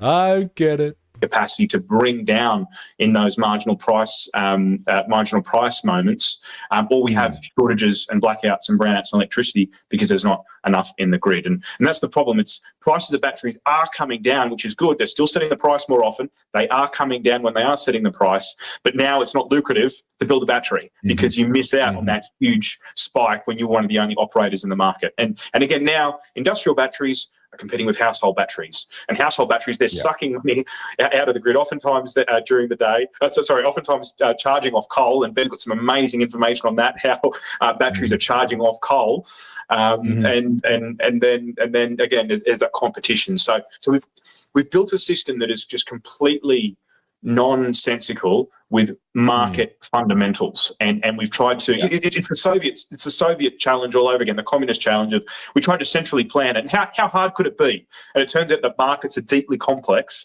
and require the distributed wisdom of thousands of generators and consumers, and the government had a plan that, well, what if we just ignored all of that? We just redesigned the entire thing from scratch, and it's no surprise all the wheels are falling off. How do we fucking plan this? All I hear is that there are private players in a market system that is this very convoluted auction house style system where for some reason the higher you price your shit, the better everyone suits off it. That sounds like market collusion to me. And like, I don't hear any of these state-owned enterprises coming in to save the fucking day. This is what the Soviets did with their planned economies, and markets will prove to be the most efficient systems every day of the week. That's what we're seeing here, pure market efficiency. That's why people are complaining about the cost of fucking living, right? Hey? Do you even know what this is? It's the world's smallest violin. Go cry in your government subsidies. Companies with government subsidies complaining about government subsidies. Yeah, it's fucking beautiful. Well, who would have guessed when there's less demand, you'll have less companies looking to provide? It's almost like it's the market. Holy fuck, can we just start our own public companies? Charging off coal? That's not a bad thing. No, not domestic batteries. Large batteries are primarily designed to store excess wind and solar energy. Cost of living is because of too much socialism. Yeah, it's too much planning. They planned too hard. And now there's too much renewable energy, right? Because of all this fucking planning. And so, like, we can't compete in the market anymore because of all this fucking socialism. God damn it. I'm lost in this one now. I don't even know what I'm making fun of anymore. I'm gone. I'm gone. I'm just going to let this guy finish. I'm at it. I'm out. What you've just said about batteries is analogous to what I heard from Aidan Morrison from the CIS when he talked to me about the fact that investment in actual wind farms and solar farms has collapsed since the government have shifted the burden of curtailment away from taxpayers and on to the actual producers themselves. It seems as though we're not likely to see large-scale new contracts being signed anytime soon for more of this type of infrastructure. What you're telling me is that the vaunted batteries that are supposedly the solution to the supply problem, that actually supply of that is drying up pretty much for the same reasons now as well. Yeah, absolutely. So, see, the reason you can convince someone to invest in a coal-fired power plant or, you know, a nuclear power plant is you're basically saying, look, this is a very expensive asset, but you're going to run it all day, every day for the next 60 years. Yeah. And so you can set your price, you can set your margins over very long. It's almost like a mortgage, right? Like you've got a long time to pay this. Sounds like a planned system, if you ask me. It's almost like a mortgage. You know exactly what it is. So you can set your price. You can plan everything out so you make exactly what you need in profit to make it viable. It's just like you've got market capture for 60 years. You can plan that shit out. Eh? Sounds like a good free market system to me, doesn't it? Eh? Mystery needs to recharge his battery. Yeah, I know. I'm struggling with this one. Solar is different. Is a different current from base load coal, I believe. Like AC and DC. I could be thinking of something else. Okay. Thing off, it's producing value the whole time. And so you know you've got a guaranteed return on your investment to investors for the next 50, 60 years. So you say, I'm going to invest in this project and now I've got a cash cow for the next 60, 70 years. Renewables are completely different. It's you're saying, okay, you've got a 10, 15-year window to soak up as much cash as you possibly can, but you're not operating all the time. And even when you're operating, because your fuel load is so variable, how sunny is it, how windy is it, you don't even know how much value and electricity you're going to be producing when you're operating. It's the same thing with batteries. Now, when you're first to the market, and you can say, haha, my solar panel during the middle of the day, I guarantee you I can produce electricity cheaper than your coal-fired power station, and it's going to be cheaper to me because my solar panel is cheaper. There's a lot of investment because people want to rush to capture that initial opportunity. Once you reach saturation, once you're competing with other people who are all producing electricity at the exact same time, all of a sudden that value completely disappears. And that's what we're having with wind and solar, and we're going the same way now with batteries as well. It's extraordinary times. We've seen a succession over the last 20 years of both Liberal and Labor governments here in Australia that have continued to pour money into these so-called renewables and continued to pursue this net zero dream. The Liberals so good. Like the manufacturing consent lines with this stuff, these so-called renewables. So like they're renewables. You just don't think that they're very good. And like you argue with the fact that like they work well. Are they so-called renewables? As in like the sun doesn't always shine. Is that what you mean? Or the sun's going to cease to exist in like 4 billion years? Fucking renewable my ass. Sun's not going to be around forever. Hey, am I right? Am I right? So-called renewables. Yeah, stupid sun. Can't wait till that thing finishes off. That'll show the woke hippies. That have continued to pour money into these so-called renewables and continued to pursue this net zero dream. The Liberals obviously have rejected it more recently, at least in name. I have my concerns around whether they're rejecting that in reality, but that's a topic for another video. But we've watched a bipartisan rush towards all of this technology, and it really does seem as though we've built one massive white elephant, and our bills aren't exactly going to go down anytime soon, if what you're telling me is correct. They're not, and they can't. And this is the frustration. Other countries have acknowledged this. So the UK is probably the only country in the world that has aggressively decarbonised their energy system in the same way that we have. And their civil servants are now testifying in the equivalent of their Senate committees to say, even if we got the cost to the consumer of generating electricity to zero, so even if we were able to flatten it out with batteries, flatten out with renewables all day, free electricity, the cost of the system we would have to build, the transmission lines, redoing the distribution network, the inertia machines, everything else, we would not see cheaper power bills than we have now, and it's most likely they will continue to rise. So the UK, they are now telling us the truth. They're like, oh, this thing we would have to build in order to push down generation and wholesale prices, the system we would need to build around that would be so astronomically expensive that no, this wouldn't lower power prices. And it's exactly the same here in Australia. The vast majority of the transmission that we're building hasn't come on to your bills yet. And this is the frightening thing, is even if we were to draw a line through it right now and say, write it all off, pivot back towards coal, bills will continue to rise in the short to medium term because we still have to pay for this transmission that they built. Yeah. Like fair enough. Okay, let's run with this idea that like in the UK, like if they got energy costs to zero, power bills wouldn't go down because they'd have to pay for all the infrastructure required to make that work. Like that doesn't actually hold water. If you think about this in terms of changing the market dynamic itself, like why do you assume that the only way to pay for all the infrastructure required to bring power bills down to zero, why do you assume that then it is the people that pay power bills that should pay for the infrastructure? Why the fuck should they pay for it? Don't they pay taxes and shit for infrastructure to be provided? Are there other mechanisms in society to pay for the infrastructure that is required to make society work? So just because they get their power bills down to zero, now they have to front the cost for the infrastructure? Like, why does that have to make sense? Why do those two things, why does that have to be the baseline assumption in that thinking? If you get power down to zero, as he was saying, because you've revamped your entire electricity grid, the entire thing from storage, production, distribution, like you're just assuming then that like the only way to pay for that is to charge people through their bills that are now at zero for what they use, but like you're going to get them to foot the bill for, I don't know, revamping the entire system. Well, like again, they already pay fucking like taxes and other stuff for that. You can't figure that out another way. Why does it have to be through people's power bills? I'm struggling to see, like I get that if you run on the assumption they can only be paid through power bills.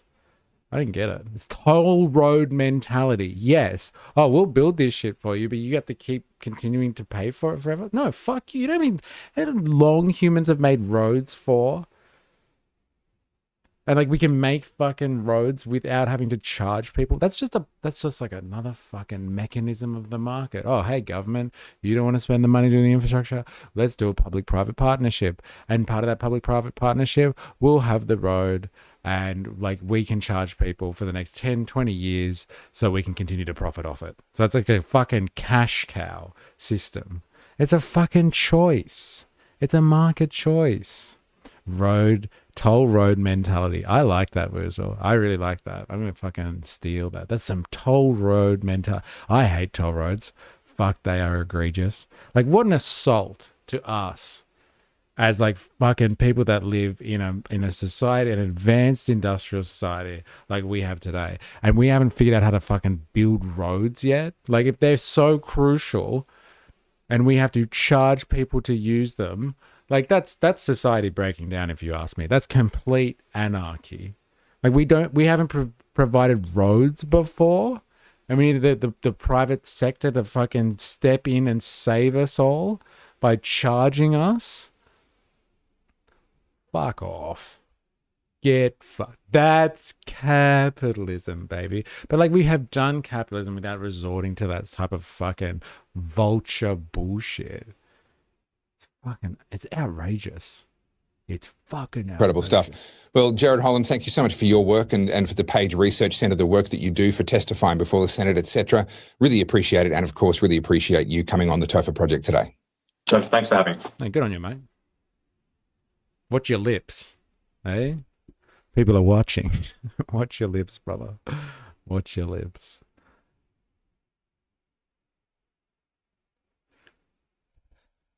She didn't just not understand. She wasn't interested in knowing. Victorian ALP Senator, the gold standard for truth and facts.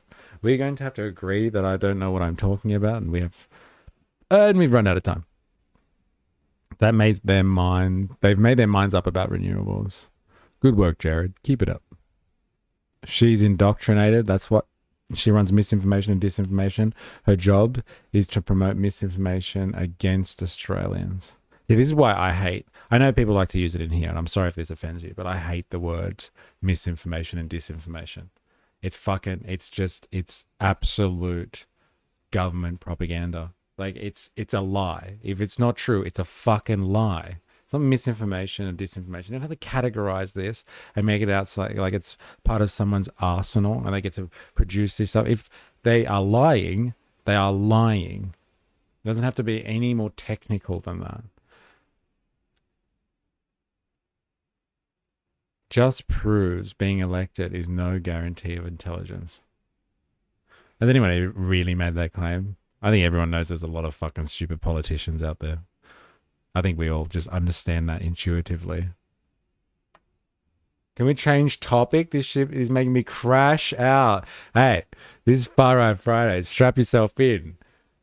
Hey, it's not easy, but we do it because it's the right thing to do.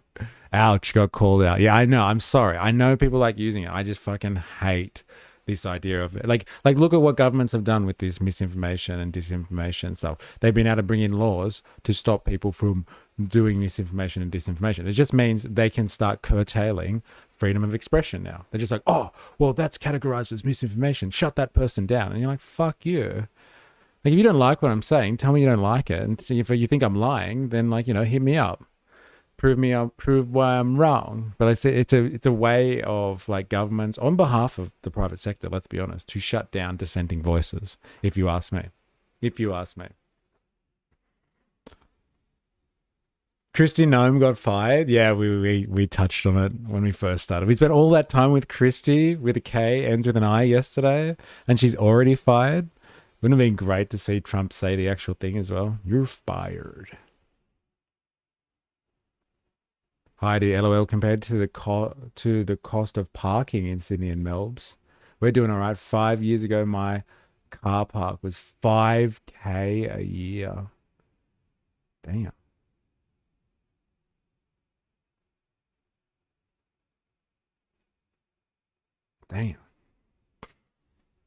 All right, we will finish this now. If it's breaking you, Captain Bucket, you have broken me. Sounds like she got fired by Truth Social. Yeah, it's so funny, isn't it? Like I was saying before, like what a surveillance capitalist world we live in, isn't it? Like, unless if Kristi with a K ends with an I didn't follow Trump on Truth Social, like she wouldn't have found out. Like I hope she's following him because she wouldn't have got the notification otherwise. Okay? So good. I've seen candles, unlit candles that burn, that are brighter than her. Savage. Right. DEI senator, just like mayors in the UK. She actually makes your brain hurt.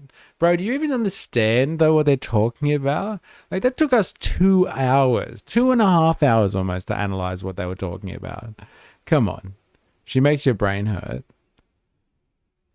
I don't buy it.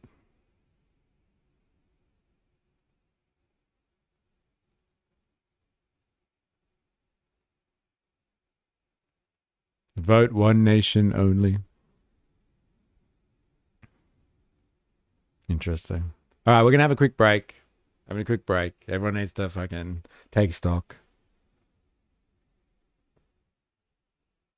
We'll be back. Give us a couple of minutes. If you haven't done it already and you're on YouTube, hit the like button. If you're new here, subscribe. If you're on Twitch, hit the follow button. You know how it is. You know how it is. Do yourself a favor. We'll be back.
Gotta admit, you do know a lot more about the power market in Australia now.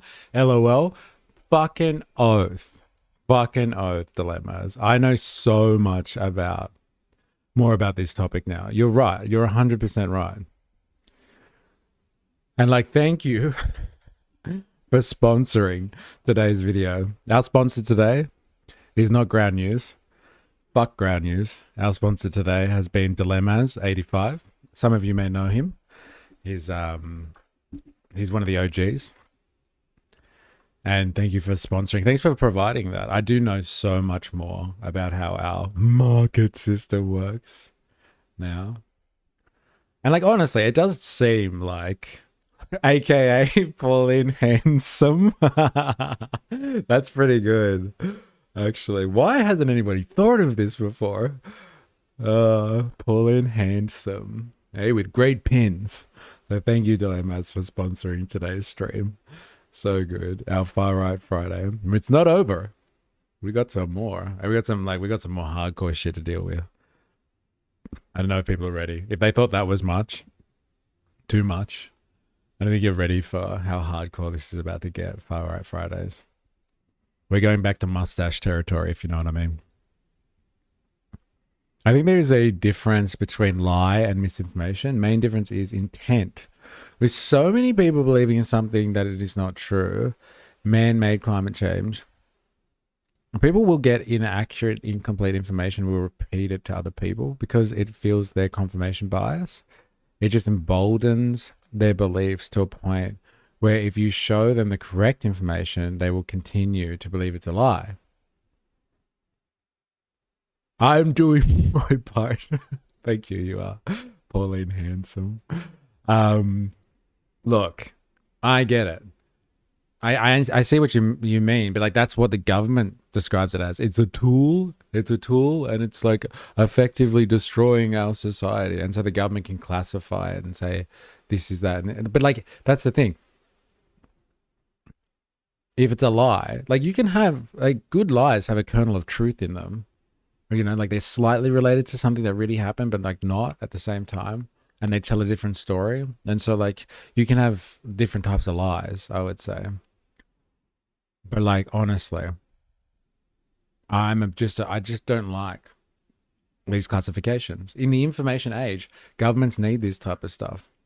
In the surveillance capitalist age, we're moving into a system of like the attention economy and like everybody's got access to information they never had before. And so in order for governments and the ruling classes, so like the bourgeoisie, in order to be able to control the surveillance capitalist world, they need things like information classification so they can be like what are the three big topics that came out of the Australian legislation on misinformation bill was misinformation, disinformation. So like you're saying, they're lies that feel certain agendas and propaganda lines. But then there was malinformation, and malinformation was like information that was bad for the government. Come on. That's called a fucking free society. I don't give a shit. If you don't like being criticized as a government or people spreading lies about you, like tough tits. That's politics, baby. Big tough titties. That's politics. Spandog's in the house. How you going? You're overcomplicating it. Yo, haha. Donk steps in. I'm getting the vibe immediately. LOL. Oh, Spandog, you missed out, man. Wrong. There's no difference. It's just lie without intent. Great investment and good for the planet. Yes, yes. You are a greenie. Give me some Thomas Sowell. Yeah. Like I get the sentiment though. Like I think it's an important tool to have, but like it's only an important tool to have like misinformation, disinformation, like classifications if you're trying to control a conversation. And because like if you look at the way that they've crafted legislation, you look at the way that social media uses it, it's so they can control. They can be like, here's a stamp, says misinformation, and everyone's just like, oh my god. And so like they can control a conversation. It's just so powerful institutions can control us. They just call it what it is. We already have words for this. Humans have been communicating for as long as they've been humans. And like, we are susceptible to lies and bullshit. We bloody are. But like that is the human endeavor. That is like the frontier of being human. So interacting with other people and being able to figure out their bullshit. Like it's just what we have to deal with as a social being of high intelligence. Misinformation equals ignorance. Disinformation is malicious intent. Yes, classifying it. Like a lie is still a lie, even if you did it ignorantly. If you're passing on somebody else's lies, you can do it ignorantly. If you're doing it maliciously, you know, whatever. But like, just don't lose sight of the fact that if people are spreading lies, they're spreading lies whether they're doing it maliciously or not. Just don't let them frame the conversation in their terms. That's all I'm saying. If you want to use misinformation, disinformation that makes you feel good, and you like the classifications, fine. But they're manipulating you through language. We already have words for this shit. And like, I think it's more sacred to us as humans to have our own vocabulary for this type of stuff and not be like, you know, protected by the state kind of thing. It's all about state protection. Like they really care about protecting us from anything. Like, come on. You are being misled about renewable energy technology. Oh, the lies people tell about these. It's about an hour and 30 minutes, but a great crash out ever. But the greatest crash out ever. Okay. Thank you.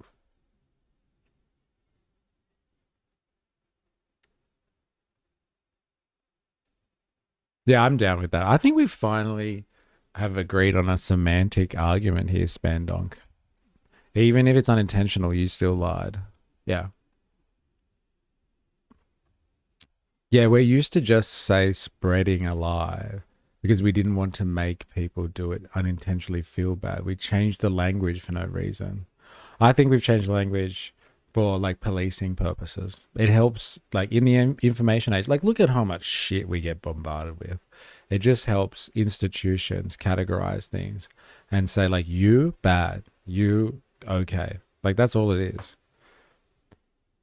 And like if we just get told by like the state or some big institution like I don't know, surveillance capitalist or like Meta or something like that or X, we constantly and we lose our ability to discern this stuff for ourselves.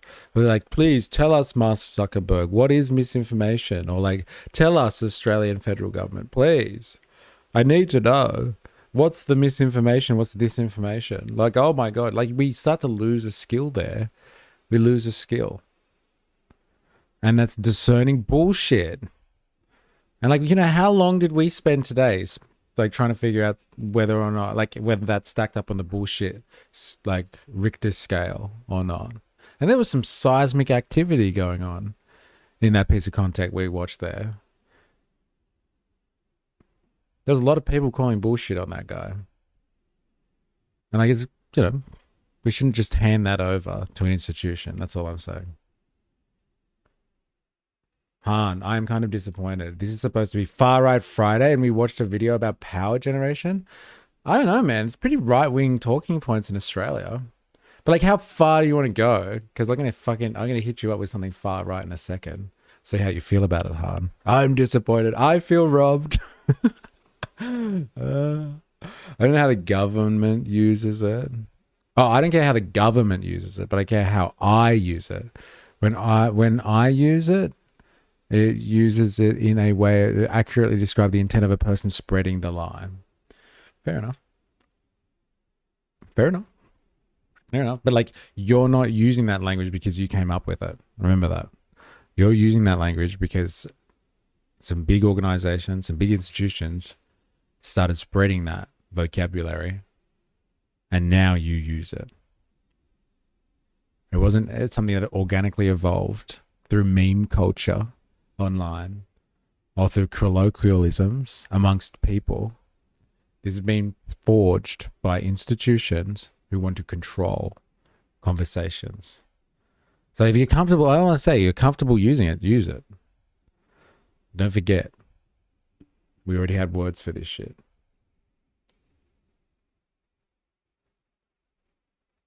Breaking Congressman Jared Moskowitz just released this hilarious montage showing how Trump fired Kristi Noem. Let's go. Oh, fuck yes. Thank you. Who put this out there? This is a public service. I was waiting for something like this. You're fired.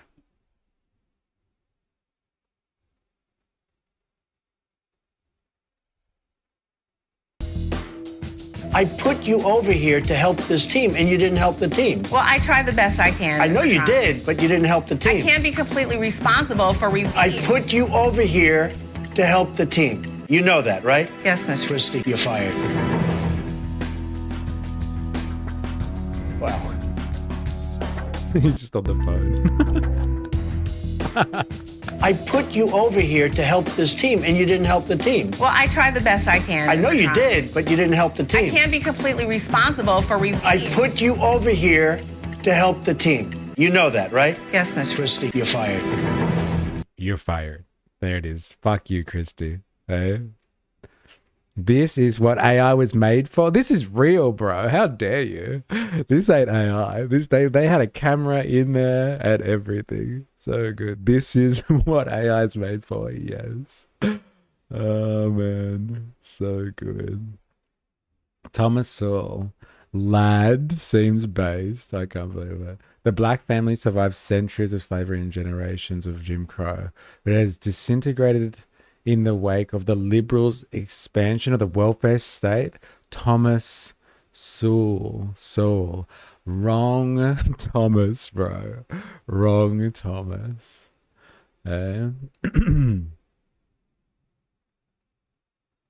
Interesting. It's so funny how like people like this can be like the black family survived slavery and Jim Crow and stuff like that. And it's just like it wasn't until the liberals came along with welfare that the black family was destroyed. Yeah, that's the only factor, and like that's the only segment of American society that has been like the family has been disrupted. It's just black families. And it was only since social welfare came in. Hey, there's no other families that have also been under attack, broken up under the current system. Hey? And it's only because of welfare too. Everyone else's, outside of black people in America, everyone else's families are traditional, together, stronger than ever, I would say. Much more strong than under slavery or any type of apartheid style legislation and policy. It's just black families that are suffering.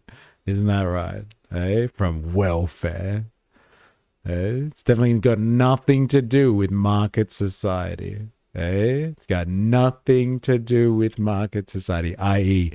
capitalism, that has hyper-commercialized our society and destroyed social connections.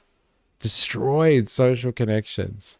So humans can be more and more offered to the market to be raided for profit-seeking and their consumption potential. But no. It's the liberals' expansion of the welfare state. When you want to help people, you tell them the truth. When you want to help yourself, you tell them what they want to hear. Wrong Thomas, bro. Wrong Thomas. Let's get on this, shall we? Let's do this. I know everyone's really excited about our next installment. I've never understood why it is greed to want to keep the money that you have earned, but not greed to want to take somebody else's money. Eh? Whose money? Whose money are you taking? Tell me. When you get assistance from the government, whose money are you taking? Because these people must really hate fucking government subsidies, bailouts, any type of assistance that goes to the market, right? They must fucking hate that shit. They must hate roads, hospitals, infrastructure of all kinds. They must hate the military. They must hate police forces, the healthcare system, all this money being taken off other people and given to others. They just must hate society in general. Society sucks. It's just people taking money off me. Some of the biggest cares of mistaken identity are among intellectuals who have trouble remembering that they are not God. That's interesting. Do you consider yourself Christian, Han? Or religious at all? It's funny when the last ditch effort of your logic, in order to make it work, you have to tie it to religion somehow, like an act of God or something to make it valid. Socialism in general has a record of failure so blatant that only an intellectual could ignore or evade it. I am a devout atheist. Isn't it interesting that the stuff that you're spouting here only works when you think of it in a religious context?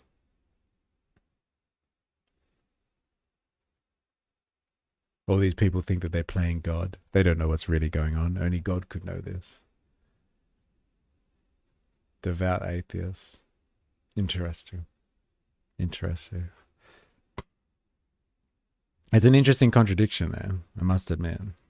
If you can't have a solid theory without referring to some omnipotent force beyond human explanation, then I would put it to you that potentially your logic needs rethinking.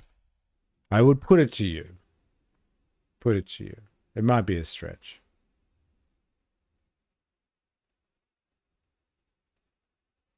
Man, every quote sounds like something my schizophrenic brother would say if I asked him, yo, what's up?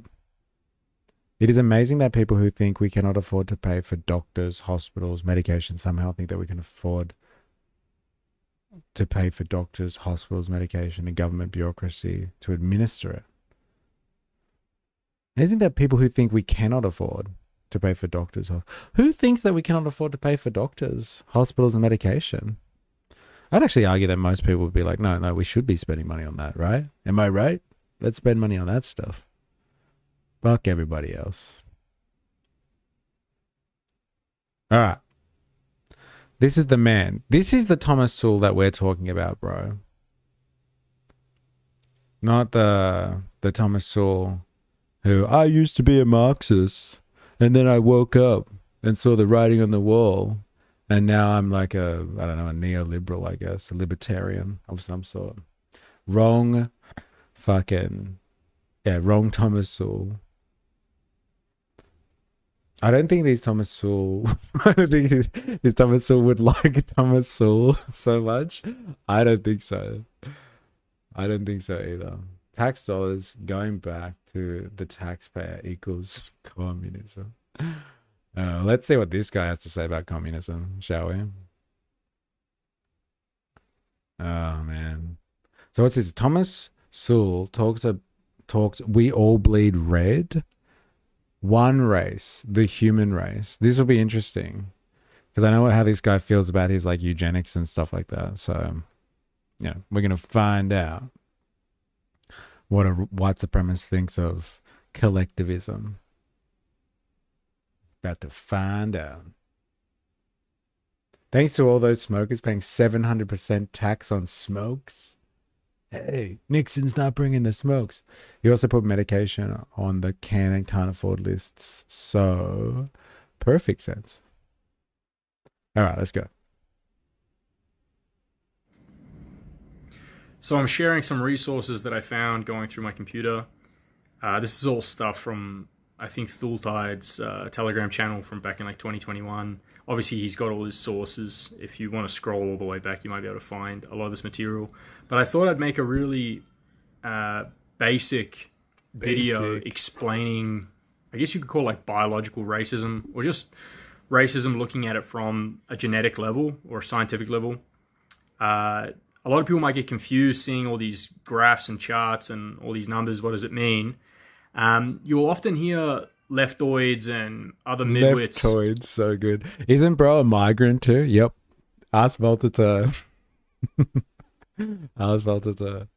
He'll confirm. I'm pretty sure he's from New Zealand, yeah. We both can and can't afford it. Naturally, unnaturally. You see, can't see. I'll shave my head if I was a guy. I'd shave my head if I was a guy. Oh, yeah? Fair enough. Got clippers coming today. Now that's a punchable face. Kiwi? I love Kiwis. No, he's Australian now. Yeah, I think he's lived in Australia for a lot longer than he lived in New Zealand. I think he came to Australia when he was a kid. No, me, not me. I get my smokes off the real free market, Persians. Oh, well, what admission dilemmas. And how did said Persians get here? Were these the Persians that came over here like, 150 years ago during the gold rush? Or are they the type of Persians that came here recently and set up a small business and get access to black market smokes? Eh? So you get access to cheap smokes. Eh? Who would have thought?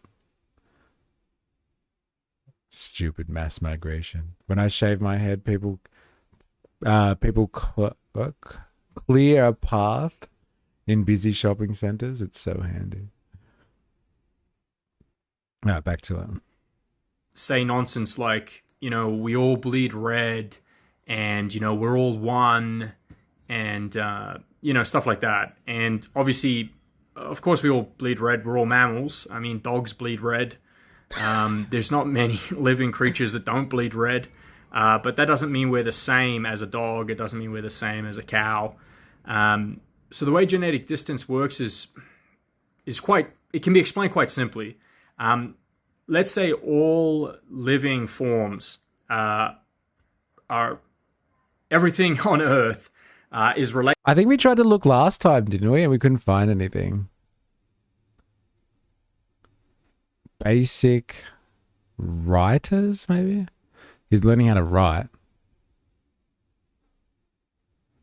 I guess he needs it for all of his hardcore Nazi speeches, right? At least we know he's trying to write. That's all we're going to get from this video.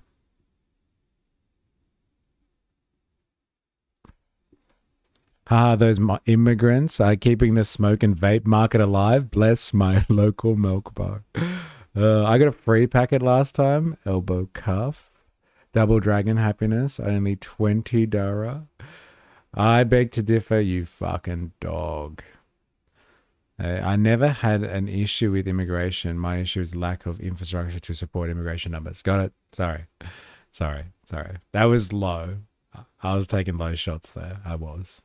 Basic writers or basic whiters? Am I right? Am I right? So good. Scroll down stream chat. Oh, okay, right. Whoops. For a shit post. Hey.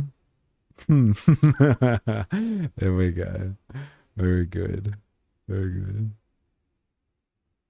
Socialism is when the government does stuff. Thomas Sewell. There he is. Get that for your kids.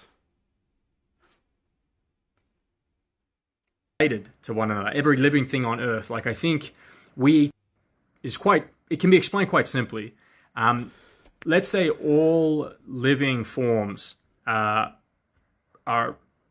everything on Earth is related to one another. Every living thing on Earth. Like, I think we each share, in terms of DNA, we're about 10% the same DNA as a banana, right? Because of the building blocks that make all living material. A banana, I guess, technically was alive before it was picked. So this is fucking great. This is really good. I thought it was more than that, though. I'm going to fact check him on this one. How much genetic material do humans share with bananas?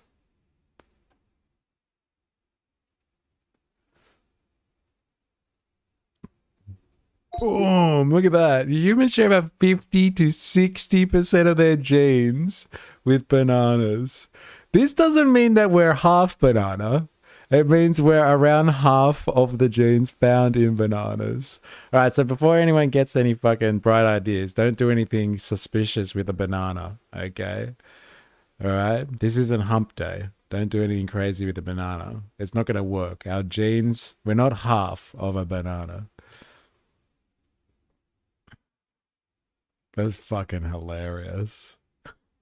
For context, humans share roughly 98 to 99% of their genes with chimpanzees, 85% with mice, 60% with fruit flies, 50-60% with bananas. 10%, you were off, bro. I'm calling it now. Misinformation. Got bananas wrong with monkeys. Oh man. Went to make a sandwich, come back to Sewell and his banana. Woozle. This guy's so scary. The Australian government had to silence him. Yeah, because he's spreading misinformation about bananas. This is definitely a right-wing video. Saying shit he doesn't understand, make incorrect claims, loads of confidence win, even though he's wrong. Now watch Thomas explain why we really are half banana. Oh, man. Thomas is only saying 10% because how deep it can get that banana in. Oh, man. If you're working and contributing to the economy in a net positive way, I'm all for it. But we do have the housing, or the roads, or the hospitals. Come on, bros. Working and contributing to the economy. If you're working and contributing to my local economy by giving me fucking cheap smokes, and that's a net positive, let me tell you that much for free, I'm all for it. As long as I can house you. But I've always got room for somebody that gives me cheap smokes. Oh, yeah. I think he maliciously lied about bananas. I'm just joking, bro. I'm just joking. I couldn't help it. I don't know about you, but I've got half a banana in me. I already said it before. All right, it's not hump day. Calm the fuck down.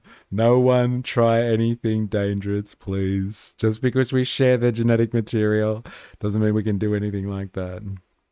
Hilarious. Reminds me of the Ancient Aliens TV shows. The Fruitspiracy. American Bananas. American Banana. Starring Sewell. Far right and Aussie right are different. I just have to state it. Aussie right hate this bloke as much. Just as much. Yeah, but this guy's far right. Eh? He's extreme far right. Oh, man. I think... Sorry, no, I read that. I kind of heard this thing once, didn't look it up or learn anything correct, but here's why I'm about to base a series of my life decisions upon it, and you should too. Does he mean a 10% of his body weight of bananas up his ass? Well, he spent enough time in prison, right? He just call you a Jew, Dilemmas, asking for a friend. Or the government can remove the cigarette tax. Pick one. I'm happy with either. Sewell might have only 10% banana, but that don't mean all males do. Does he believe bananas are naturally that way too? Like the creationist dude? American Banana X? That's so good. He gives so much material, this guy. You gotta give him credit, honestly. Peak human evolution. Bananas in pajamas. Yeah, God, I'm telling you, this guy, endless fountain of material. Did you know that if you're born in Oz, if your parents aren't citizens, you can't become a citizen until you turn 10? In the beginning, God brought forth the banana. I think we've got something like all, like, not necessarily mammals. I think it's all creatures. So obviously, like a banana is a fruit. But yeah, like fruits and vegetables, we might be like 10% related to. But then like all animals, I think we're like 70% related to. And then when it comes to like cats and dogs, like mammals specifically, I think we're around 90% related to a cat. So 90% of our DNA is the same as a cat's DNA, something like that. I'm just giving you rough numbers here. And so then... Found a fucking banana in my yard. Get back to work, you stupid banana. Hey, I could see that. Lazy banana. Hey, chilling out. Get back to work. So good. Fact check him. No, I'm not gonna do it anymore. I can't do it, man. Thomas is the type of guy to tell you our penises are the shape they are because we share DNA with bananas. Eh? Oh man. He even laughed at himself there. I think he's taking the piss. This isn't the real Thomas. This is AI.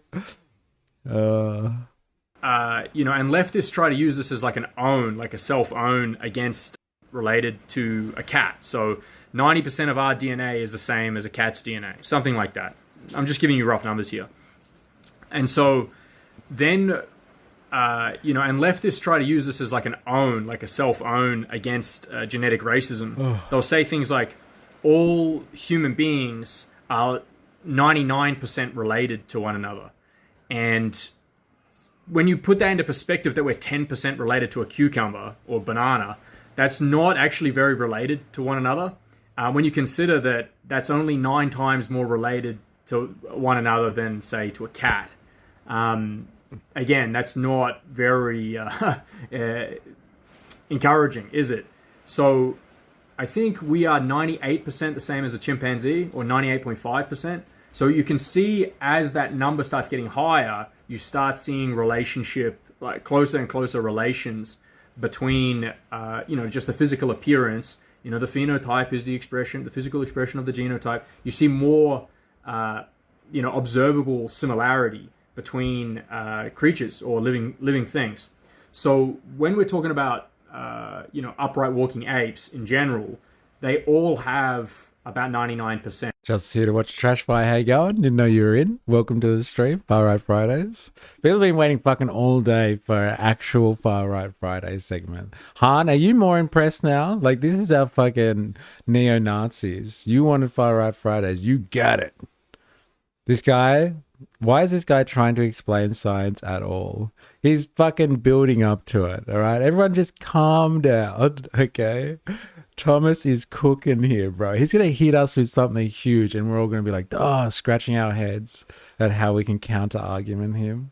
It's like watching your old schoolmate who took meth, try to explain DNA. Oh, man. I can see the correlation between chimp and Sewell.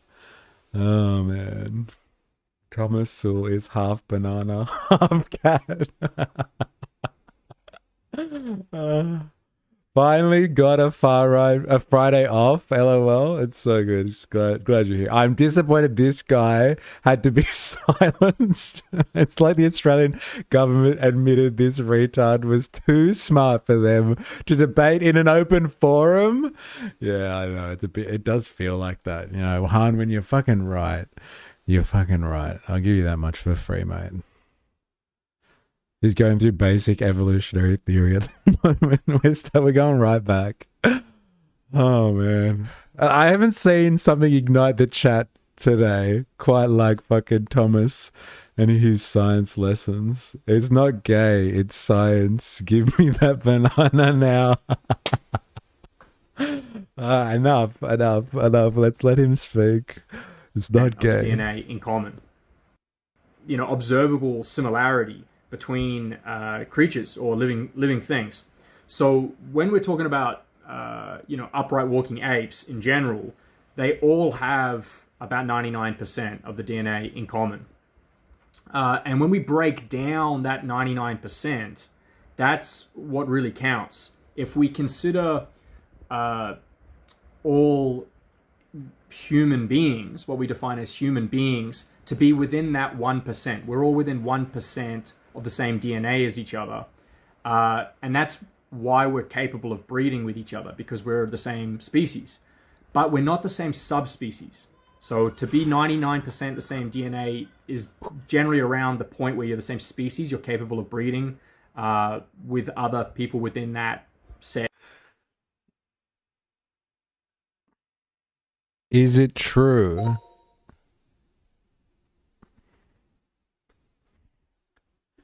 Is it true, scientifically speaking, that you are in the same species only if you can breed with another member of that species.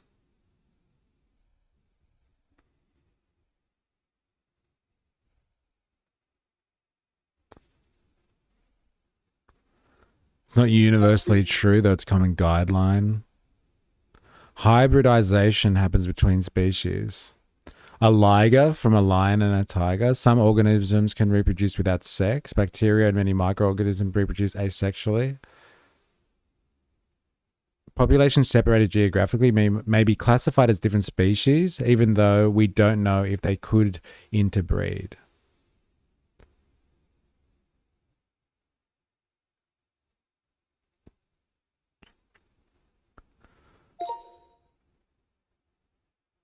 What is a subspecies in relation to a species?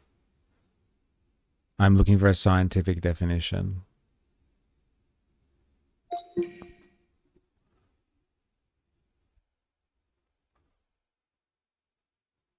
Subspecies is a distinct population within a species that shows consistent morphological, genetic, or behavioral differences, often due to geographic separation, but are not enough divergence to be considered a separate species. Specific notation usually adds a third name to the binominal species name, e.g. Banal tiger versus the Siberian tiger. Key point, subspecies can interbreed with other subspecies of the same species. Differences are consistent but not sufficient for full species status. Often reflects geographic or ecological separation. Interesting. Sources: the International Union for Conservation of Nature, Ernest Mayr, Systems and Origin Species, Classic Biological Taxonomy reference. I just want to make sure I've got the right vocabulary for this. Of breeding with each other because we're the same species, but we're not the same subspecies. So to be 99% the same DNA is generally around the point where you're the same species, you're capable of breeding with other people within that set. I can't remember. We can't be certain that Saturn bears can breed with Earth bears, woodland creatures of Saturn. We watched that yesterday, by the way. That was good. I don't actually have a degree. Not the same subspecies. So to be 99% the same DNA is generally around the point where you're the same species, you're capable of breeding with other people within that set. I can't remember. I don't actually have a degree in biology, but it's like taxonomical group. I might Google that later. But you'll find that within that 1%, there's significant differences between races. And that's where racism comes into. Racism is just the same way in science we talk about subspecies. So you have... Isn't it like more? Isn't it way less than 1%? Like, doesn't 1% make a fucking huge difference? So what am I supposed to look up, Spandonk? What'd you ask? Look up what? You asked something before. Where did you write that? Look up genus, did you say? Now look up genus. Like genus is what, the group of animals, like mammals and stuff? What is the definition of genus?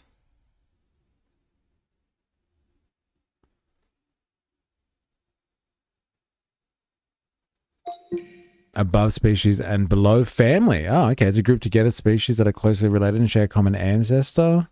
Usually because they have similar structural, genetic, and evolutionary traits. A genus can contain one species or many species. Oh, right. Homo sapiens. Homo is the genus. Yeah, okay. Yeah, genus are always capitalized. Yeah. Okay. A group of closely related species, yeah. King Philip's class ordered 5 green snakes.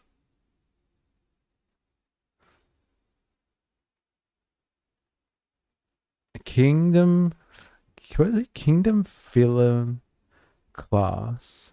Philum. Am I reading that? Philium. Class ordered gene, family, genus, species. This one's getting way too technical for me now. Classifications matter. He's just saying we should redefine subspecies based on his preferences instead of biological data.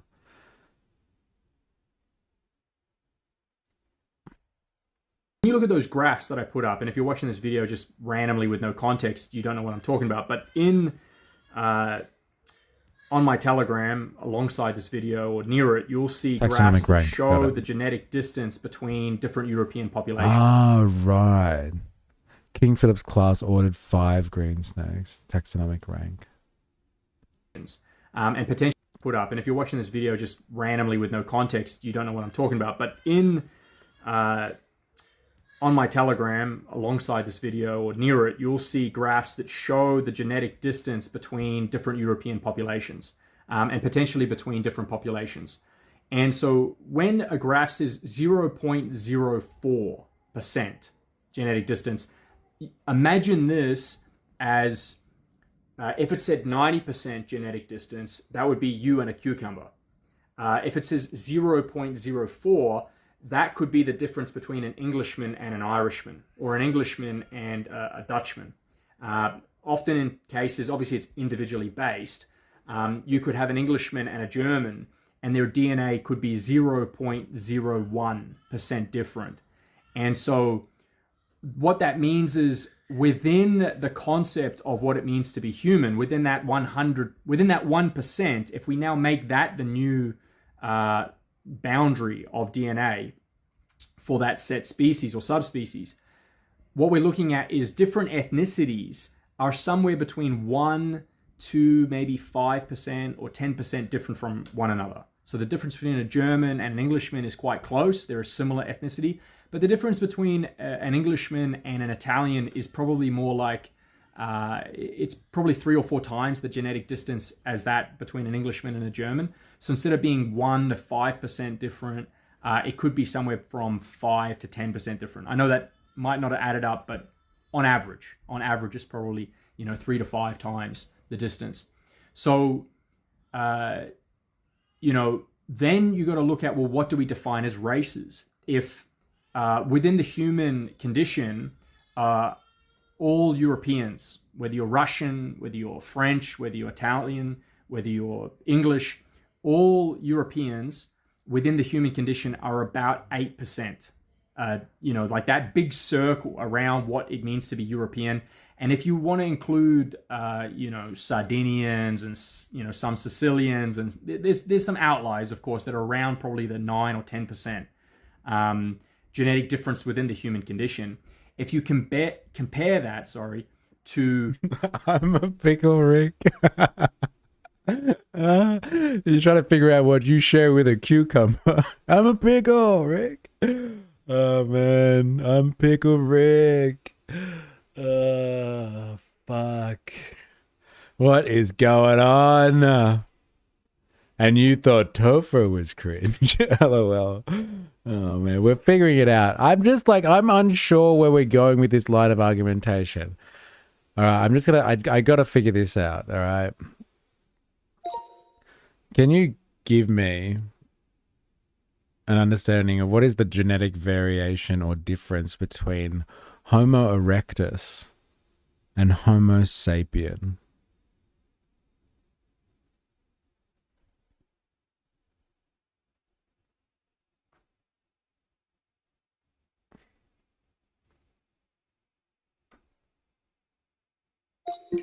There's no preserved DNA. Oh, great.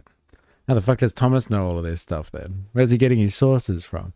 Homo erectus differs from Homo sapien about 1 to 2% of the genome. Similar to how modern humans differ from Neanderthals, 0 to 0.5 to 1%. Or chimpanzees, 1 to 2%.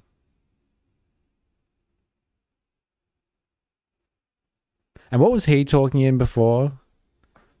He was talking about there being a genetic difference between like British people and Italians. I just saw the Ravy baby one. He's got a banana. The Nazi has a banana.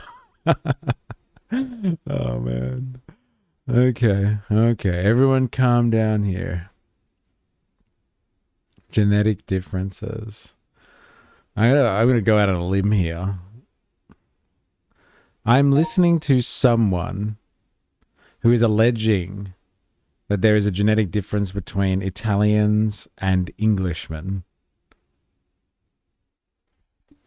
I note in your previous response you said there is a 0.5 to 1% difference between Neanderthals and Homo sapiens.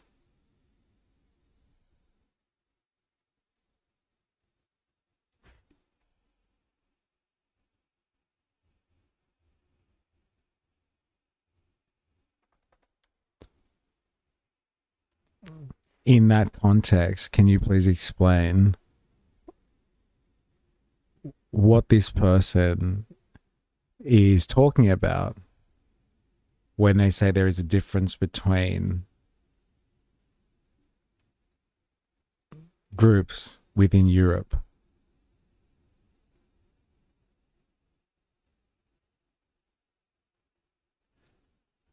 Genetic.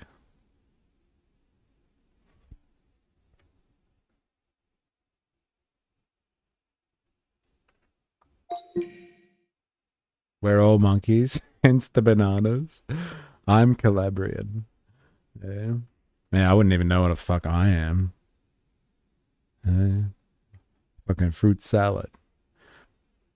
What that person is referring to is very different in scale and meaning from the 0.51% difference between Neanderthals and Homo sapiens. Here's a breakdown. Neanderthals versus Homo sapiens, 0.5 to 1% of the genome is different, enough to clearly be separate species.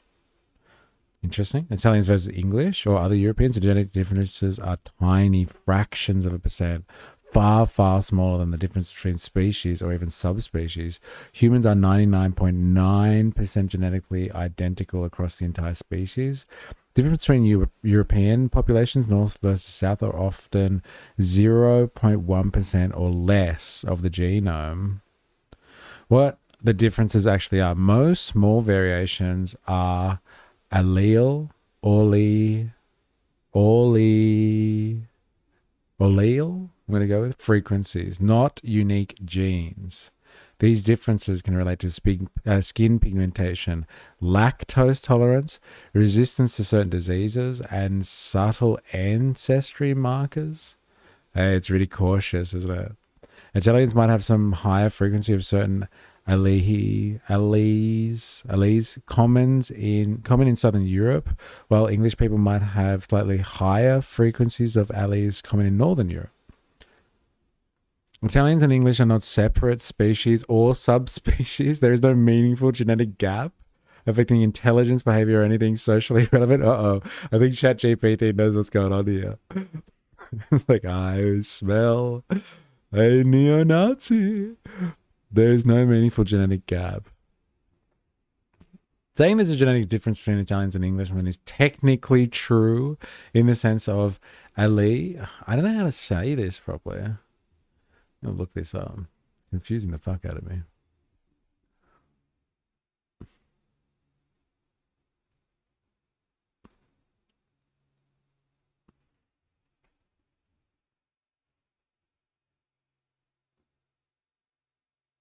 Allele.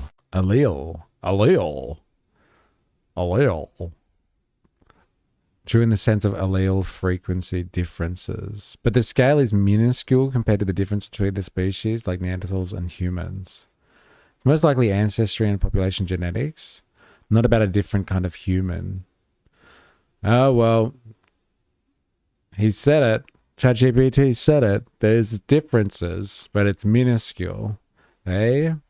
Alleles? Yeah. I provided the updated scientific definition in my last comment. Oh, okay. Where's your last comment? Fucking how long ago was that? Homo erectus is ninja on Grindr. That's so good. So good. I hope Ninja is here. Hey boys, Homo erectus is in the house, here for the next CPAC convention, ready to go for CPAC. Tommy's got his banana face in. Okay, all right. So like we're playing with like very, very fine kind of words and games here. So he's like, there is a genetic difference, but it's on a scale or an order that is like, as ChatGPT describes, as minuscule. And like he's saying that's where race lives. That's where race lives.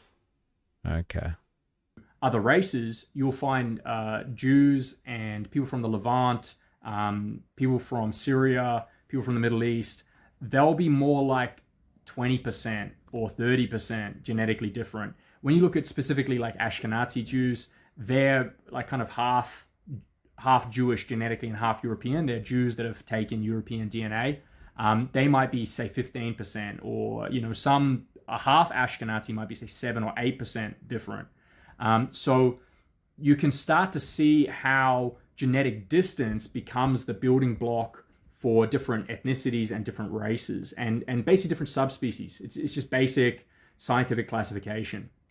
So when you compare, say, a Papua New Guinean to an Englishman, or an Australian Aboriginal to an Englishman, or a Sub-Saharan African to an Englishman, that genetic distance is massive. It's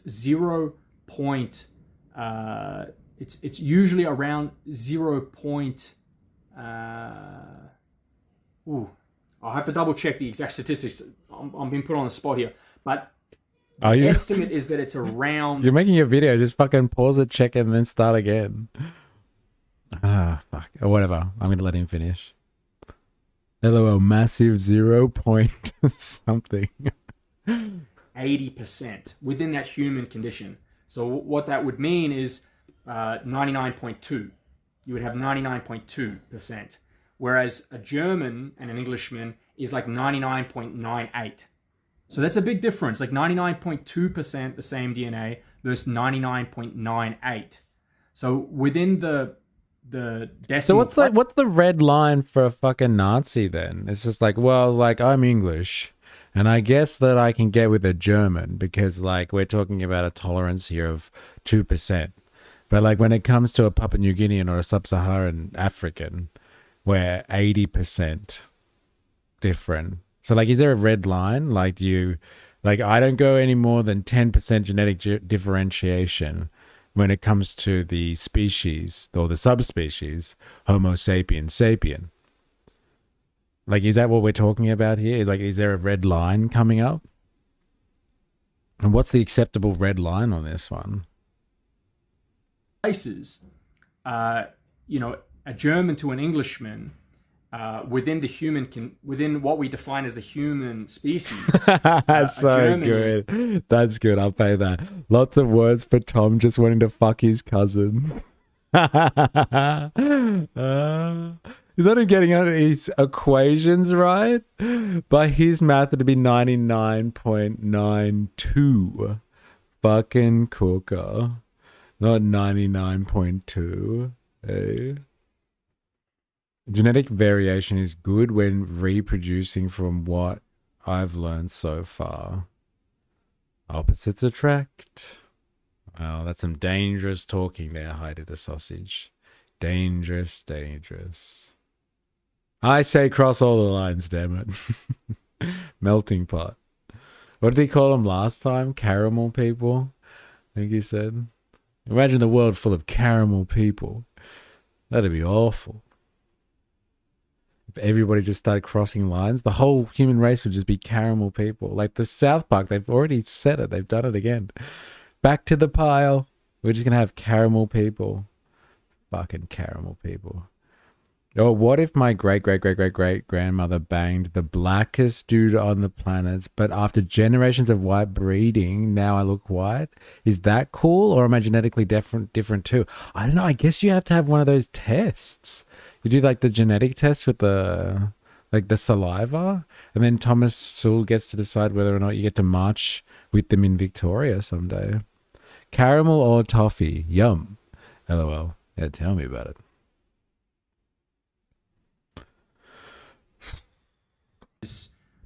To an Englishman is, in terms of genetic distance, is not infinitely more related, but it's like 20% different. It's like 20% similarity compared to 98% similarity. So, I mean, that's massive. So this is like basic science. This is provable by just testing DNA. This is how DNA tests can come to the conclusion of you have this much Irish ancestry, that you have this much English ancestry. Obviously, they're checking other things as well, and you can determine things through DNA like skin color, hair color, eye color. These aren't necessarily superficial, but these are only small elements. There's only a few genes that really determine these things versus the total genetic relation, the total genetic closeness you have to another group. So what you'll find is a blue-eyed Syrian or a blue-eyed Palestinian, just because they have blue eyes doesn't mean that they're closer in genetic relation to an Englishman with blue eyes than an Englishman with brown eyes. That's just one gene. And you often hear people say nonsense like, I had a leftist say to me once. It's not a gene. It's I've forgotten how to say the word. It's an allele. Allele. It's an allele. Come on, Tom. You can do better than this, mate. He doesn't understand the amount of time it takes for species to develop into subspecies. Yeah, it has to go over a long time, right? Evolutionary speaking, right? A lot of isolation, a lot of compounding environmental change as well. It's a form of a gene.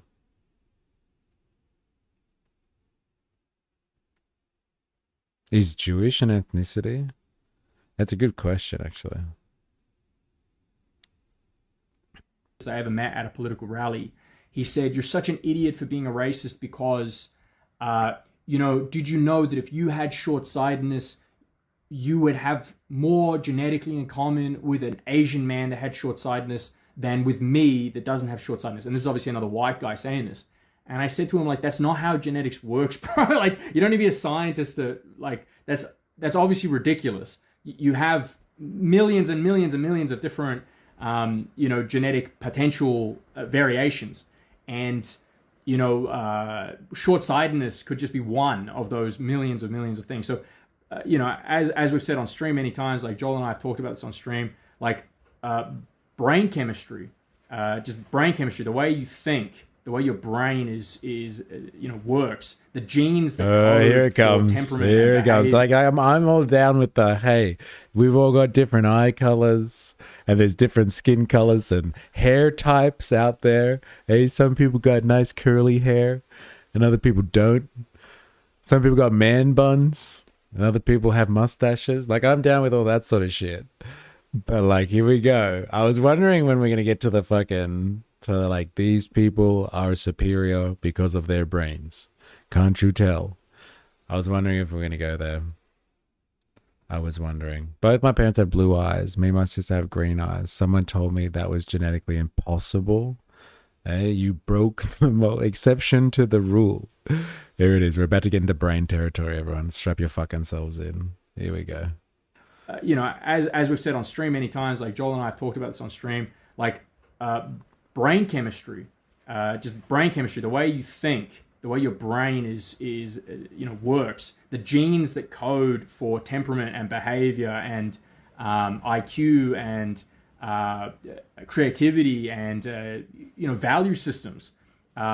These are actually, there's so much more DNA in that and genetic difference in that than there is in, say, just like eye color.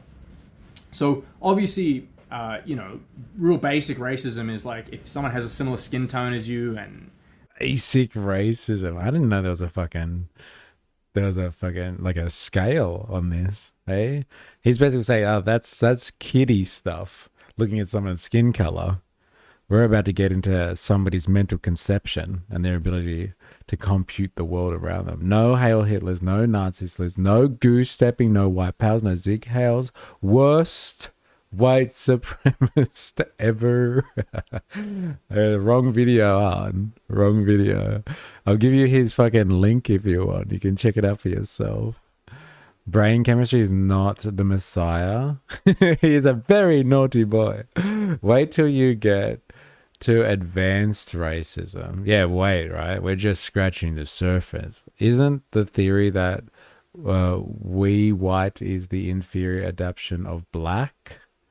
But first, intermediate racism. Yeah, you have to go up through the stages. DNA or deoxyribonucleic acid. A similar facial shape to you that you're probably more related to them. You know, that's just the phenotype is the expression of the genotype. So when we say white people, and people try to say, oh, there's no such thing as white people, or white people don't exist, and they try to deconstruct that, and they say, oh, well, that's just melanin in the skin. It's like, well, look, if we've all got a similar skin tone, and you've all got a similar skin tone, that's just one factor that shows, that's like a really clear, obvious indicator of different races. Even if there's a little bit of variance in each race or a little bit of variance in each ethnicity. What's really important to take away from this video is that genetic distance is everything. It's not just one particular trait. It's everything. Like your entire being has more difference in it than another's entire being. And I guess the expansion of, well, how does that apply to society or economics? Please? You're going to create a better functioning society with people that are more similar to you. If you are dealing with people on a regular basis that are so drastically genetically different to you, you're not going to make... Is that how we jumped to that one? That was a weird jump. Like, it's like, oh, so why does this matter? Well, like, if people are genetically different to you, then you're not going to be able to play nice with them? Like, is that it? Is that, like, what this logic boils down to? I know I'm looking for meaning here where there probably isn't much. But, like, if you're going to fucking base your worldview and your philosophy on something, like, wouldn't you want to make it fucking, like, you know, bulletproof? Like, that's we're just jumping from, like, well, like, there's genetic variation between humans. If we zoom in on that 1%, so, like, all humans up to a certain point would at least share 99% of their genes with one another. And so now we're just going to hone in that 1%. And so, like, the genetic variation that can happen in that 1% is fucking enormous. It can change the color of your skin, your height, your eyesight, your brain functioning. Like, that amount of genetic variation in that 1% controls a lot of factors. And so, like, the closer you are with other people, the better you will get along with them. Like, that's what all of this science is broken down to. It's just, like, whether you can play nice with other people. It's so much for fucking brain function, temperament, cognitive ability. Like, this is it. It all boils down to whether we can fucking play nice. I don't know, man. That was fucking underwhelming.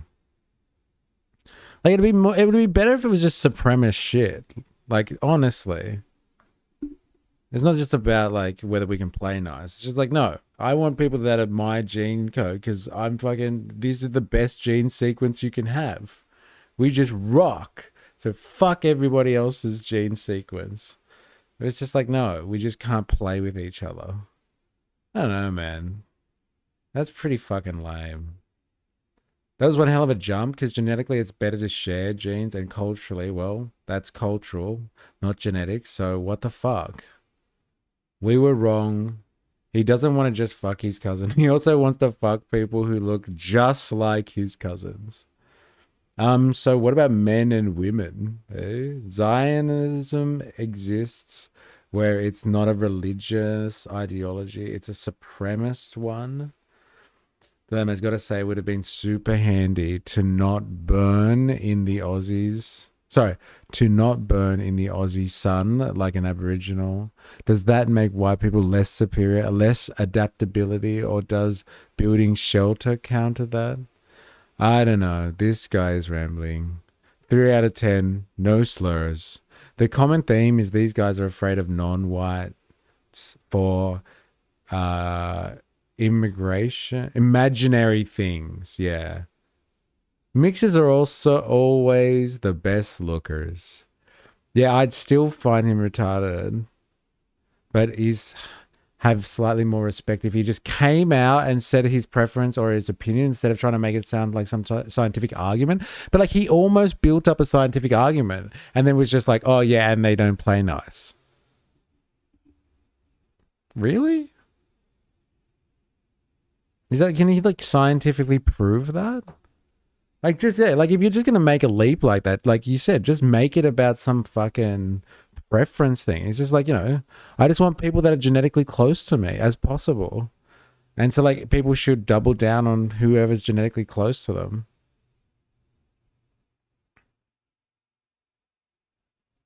He's listening to this guy, what it's like for you to listen to Topher. If so, I apologize. Well, like Topher wasn't really speaking that much, was he? Like he was kind of asking the questions. It was the other dude. And that other dude was a bit like, I don't know, he didn't dismiss, I guess, renewables as much as he just said the market isn't working. So like it was just, that was underwhelming, I guess, in that sense. Yeah, just be a racist instead of pretending to care about justifying it. Pretty much. Pretty fucking much. Right? Like, can we just be a racist? Ethan Climbs has the same opinion that Ashkenazis have been bred to be more intelligent genetically and therefore superior to Arabs. What the fuck? Ethan Klein says that. Why do people listen to that guy? What a fucking lunatic. Why do people still flock to him if he says shit like that? He's just like Thomas Sowell then. I've never been burned in the Aussie sun. As a Southern Italian, I just go real tan, lol. Bit of leg, just like Pauline. Hey, that's not Pauline. Hey, those legs, we've seen those pins before. Those look like fucking Dilemmas' pins. I've seen the memes. If people in the UK were isolated for like 6 million years with no breeding with anyone outside the UK, a subspecies mutation is guaranteed. But that's like a rough time frame for mutation to happen, in my opinion. Yeah, it has to be a while. Like certain species, like animals and stuff like that, can move pretty fast. Like look at like there's certain islands around where like species get cut off from the mainland, and the genetic variation in them changes a bit. But like humans do take a while because we have different pretty big lifespans, right? I could get land rights in the summer.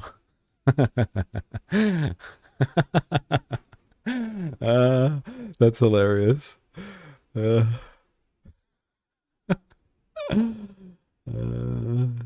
Just be like, I don't like non-whites, and then I can just stop interacting with you. Yeah. Just let's make it simple here, please. Did you just assume the superiority of my double helix, you bigot? Hey. If you do get monetized on YouTube, just be a racist. Would be a good dono sound. Hey. Just be a racist. Don't worry about it, man. Just be a racist. Huge channel. Piece of shit audience. Is that POS there? Audience too. LOL.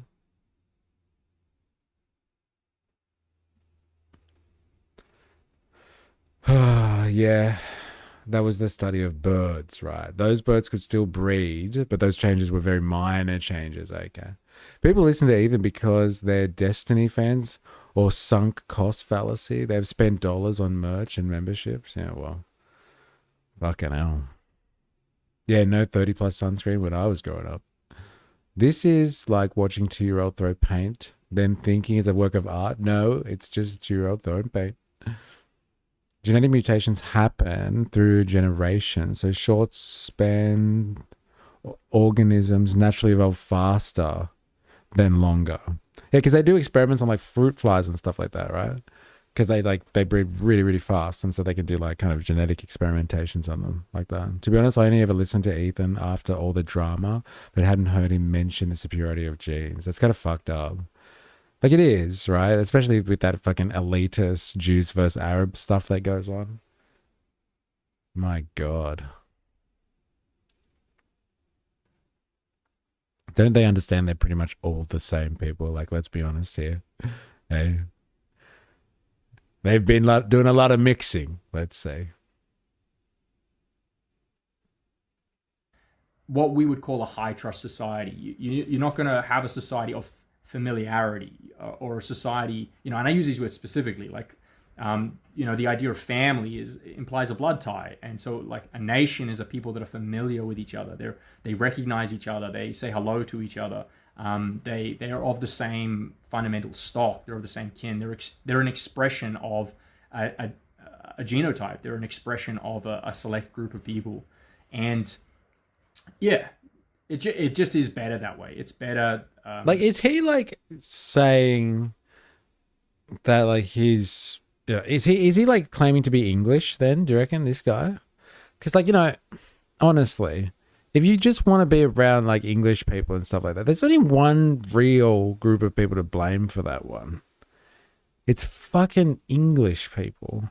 Like, they did go around colonizing a lot of places and fucking smashing people's traditional cultures to pieces to open them up to the fucking marketplace, sell goods to them, rip them for resources, and get them, like, extract cheap labor out of them.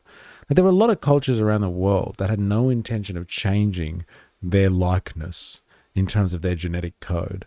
And it wasn't until, like, English people came around and started fucking breaking up the party and, like, be like, hello, all right, you're a part of the global market chain now. And it's like, if you really want to blame someone, Thomas, and I get to say it at least twice, that's capitalism, baby. Like, it's the market forces that go around breaking cultural differences up because they are barriers to the market. And so, like, if you're really upset and you want to, go be with the English people again, kind of thing, well, like, it was the forces of capital that helped smash all of the cultural barriers to pieces so the market could extend its tentacles across the face of the planet and pull the human race into a broader marketplace. Now, that is the force of capital. And so, like, there's a lot of people upset about, like, the degradation of their culture, right? From indigenous populations to, Westerners thinking it's the end times because there's nobody that looks like me left anymore, nobody that speaks English anymore, like, all that sort of stuff. And, like, they're two of the same argument, if you ask me. But, like, if you really want to fucking find the source, I'll tell you for free. It's fucking the force of capital. Capital goes around the world opening up stuff to the market, whether that's resources or cultural enclaves. It smashes down barriers and engulfs them into the marketplace. So it sounds like he's got a fucking problem here with the blind intent of the market to destroy his genetic closeness with his kin. Is this the thing that, what's his name, Klein says about Arabs? Is this the one?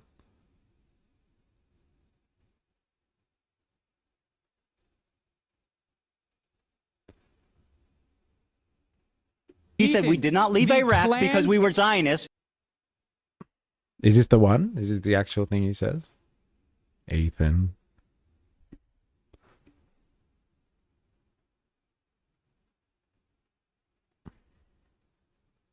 He said we did not leave the Iraq plan- because we were Zionists. We Ethan. left because we were no longer safe. Do you want to explain what he meant by that? Explain what he meant by saying we this didn't is leave not- because this we is were not the concept Zionists. you We think it left is. because we were no longer safe. We did not leave Iraq because we were Zionists. We left because we were no longer safe. Are not Palestinian. You moron. You racist piece of shit.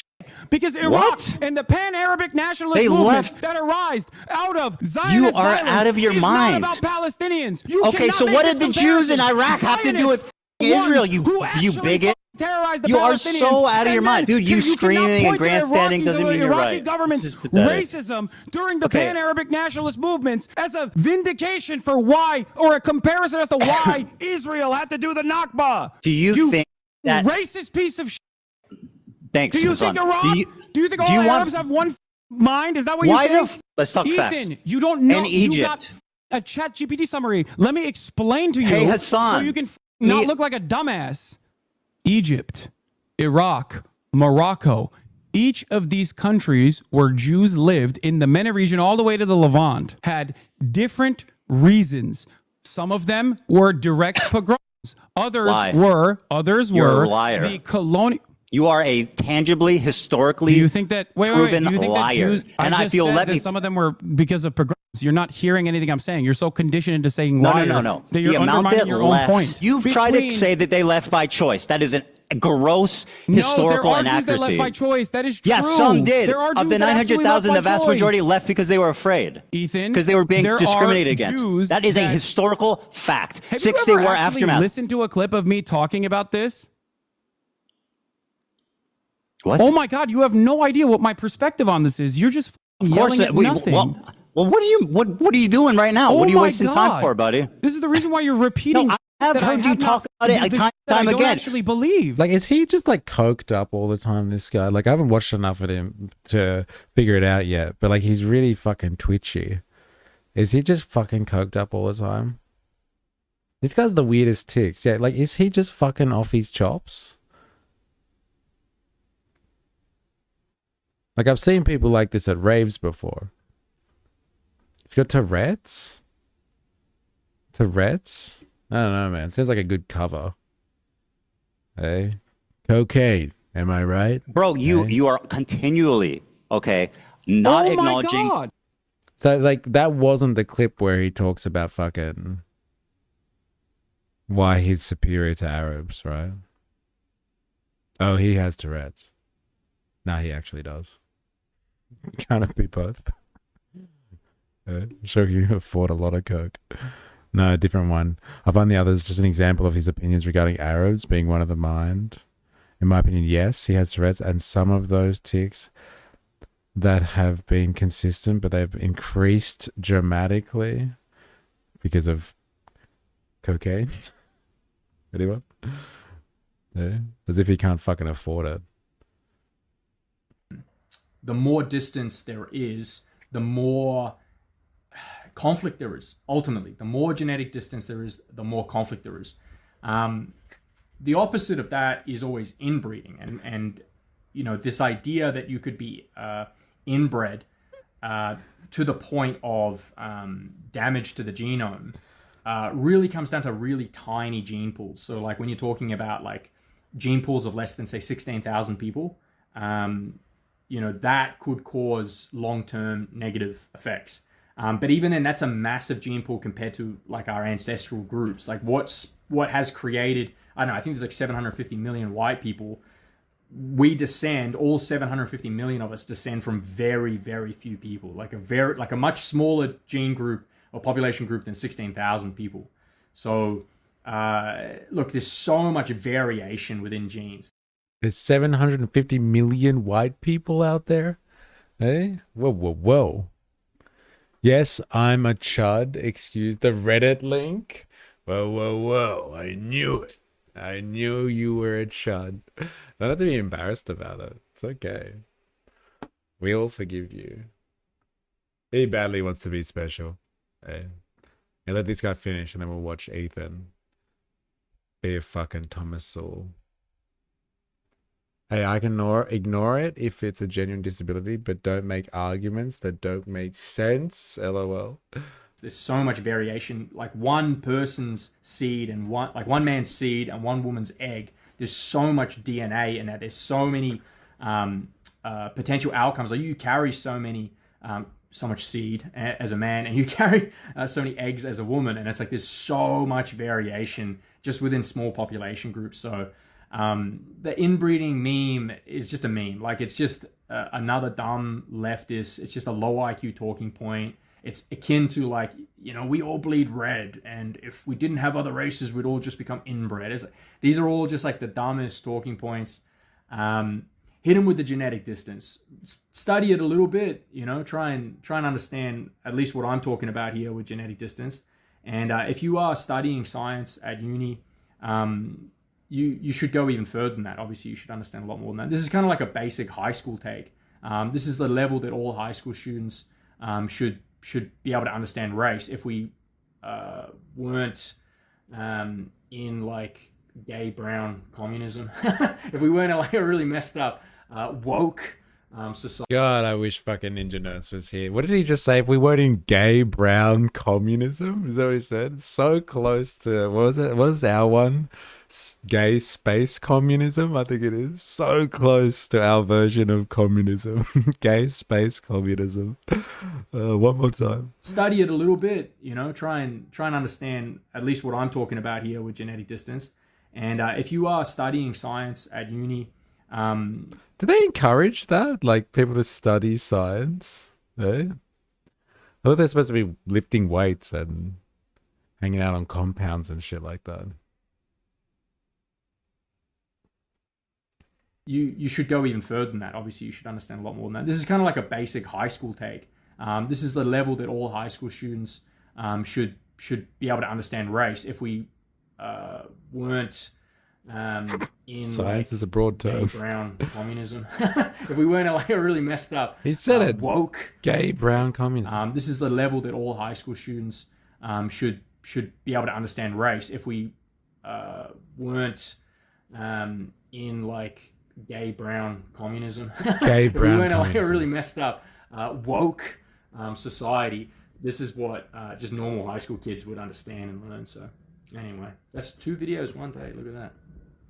Thank you. Fucking 2 in one day. What a legend. It's keeping us fucking going. Gay brown communism. It's fucking coming to get ya. It's coming to get ya. Gay space luxury communism. Oh man. Can't believe Ninja Nurse missed that. Oof, the Nakba is a tricky one. It was hectic there from 1911, basically. Uh-oh. Somebody said the Nakba. This is going to split the chat. Watch out. Watch out. Gloves are fucking off now. People are going to start going fucking crazy. Who brought up Israel? Whose idea was that? I think I blame you, Ravy, baby. I frankly didn't have an answer. I said, why are Jews...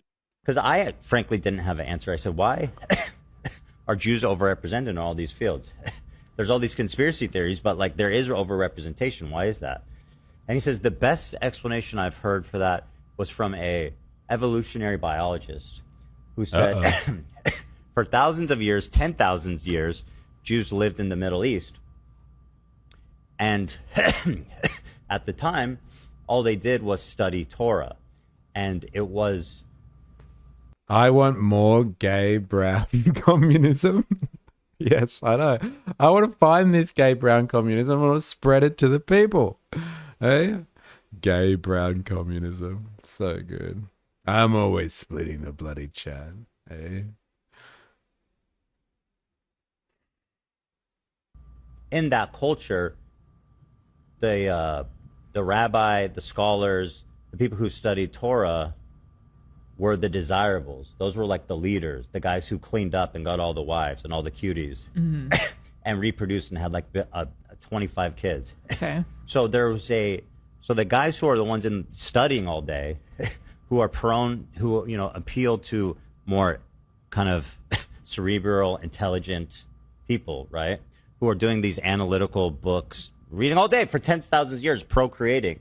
There was over time an evolutionary. Sorry, I just want to double check something. Can't believe it's a day of fact checking. How long have humans had written communication or written language?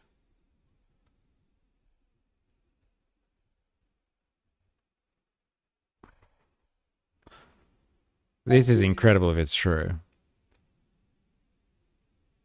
Humans have had written communication for roughly 5 to 5,000 years. What this guy claiming here is that Jewish people have been reading the Torah for 10,000 years or tens of thousands of years, I think he said. Let me just double take that one quickly. Intelligent people, right?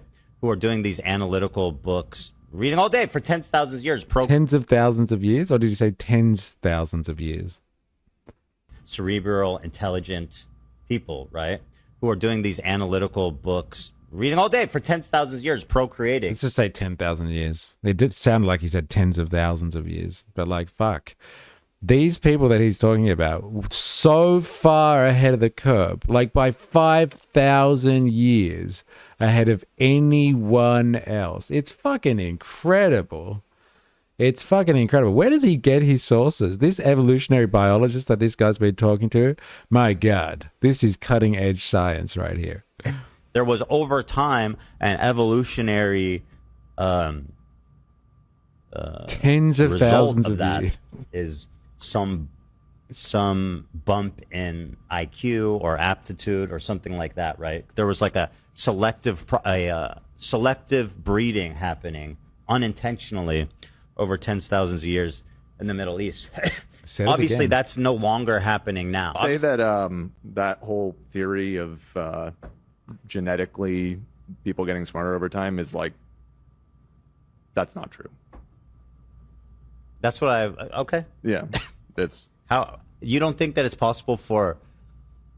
Well, you can breed for anything, right? Like you see dogs, like how different dogs are. If you selectively breed Bro, I am intelligent seeing people, the kids will become more intelligent. here. Like if this guy shaves his head, I'm telling you, like it's one of those Scooby-Doo moments again. I'm telling you, it's like, haha, it's you, Thomas Sowell. I knew it was you all along. It's fucking, yeah. Like they're not so different, are they? The only thing that will save this fuckwit here and the other fuckwit we saw before is a bit of brown gay communism. Maybe in space. I'm not sure. I'll let you know. That's for sure true. That's just selective breeding. I mean, intelligence is inherited. We all know that, right? If you have smart parents, they're going to have smart kids. Sometimes. For the most part, intelligence is Can inherited. I just get a quick fucking vibe check on that? Does anyone actually believe that that's true? If you have smart parents, you're going to be smart? Did anyone buy that? Just asking for a mate.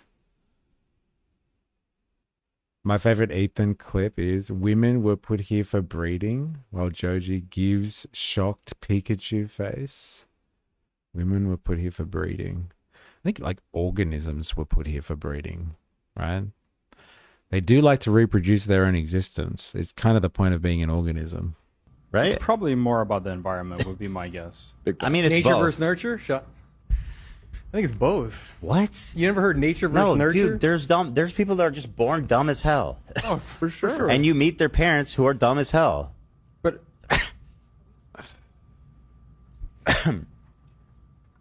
yeah, I mean, I don't know. Listen. Yeah.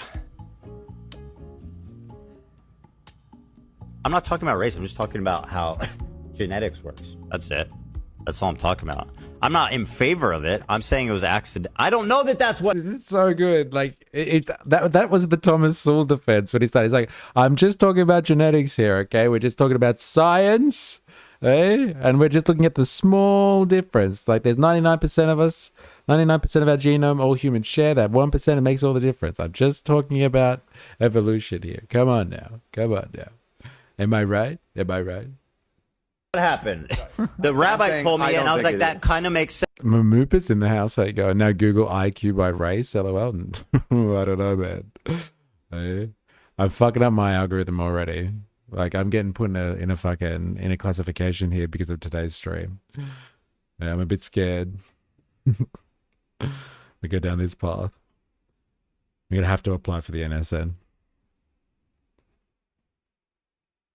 Sense. But like obviously I'm just explaining how fucking evolutionary biology works. Look at the variety of dogs. Some dog breeds are smarter than other dog breeds. Like I'm not saying other races are smarter than other races. I'm just saying that that Jews are smarter than other people. That's smart. Yeah. What the fuck? What do you want from me? I don't know. Why are you yelling? I don't want anything from you. I was just letting you know I disagree with that. I don't think that's true. You don't believe that intelligence is inherited? No, of course I do. To an extent. Then you can selectively breed it. Yeah, but I don't think that there was any selective breeding for intelligence going on. Not intentionally. That was their point.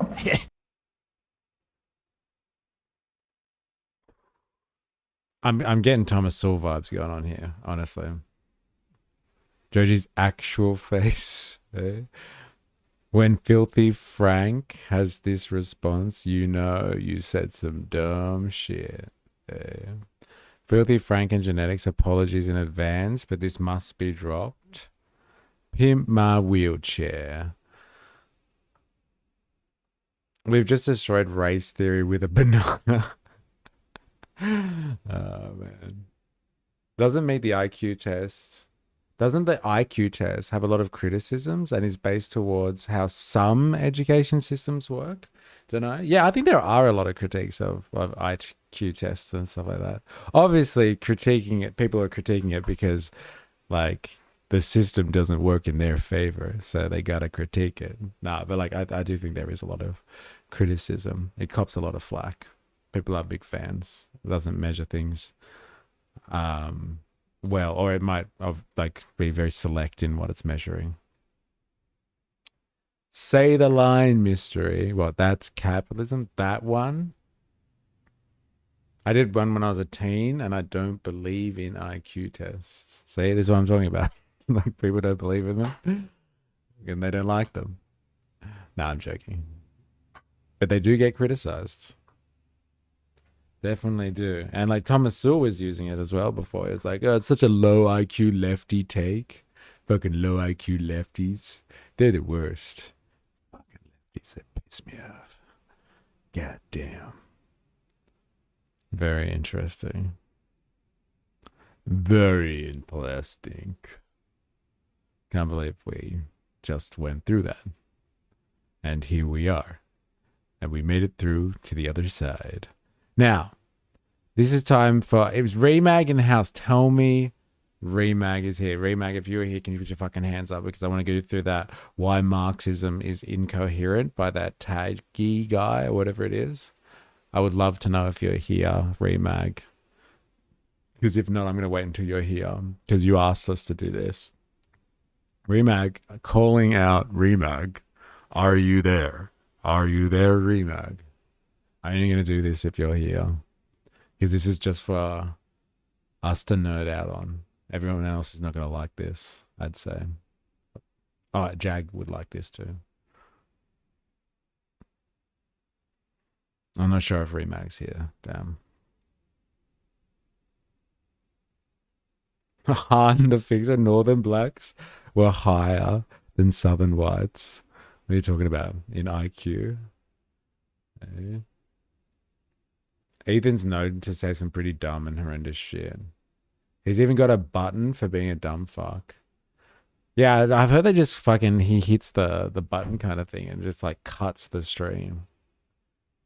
When he goes over the top. Save it for Monday? Question mark? Yeah, I guess so. Like I did want to... Oh, you missed my first comment. Oh. Uh-oh. Uh-oh. Oh, sorry. When the US government tested IQs during World War II, Jews were the lowest on average, lower than Southern blacks. And Northern blacks were higher than Southern whites?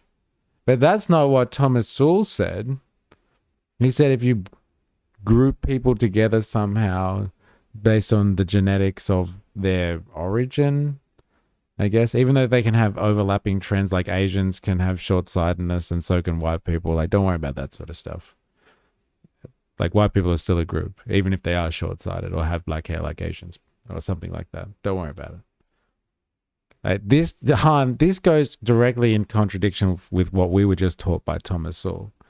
So am I getting the notion here, Han, that you weren't paying attention to Thomas Sowell's lesson, and we have to watch that again now because you weren't paying attention?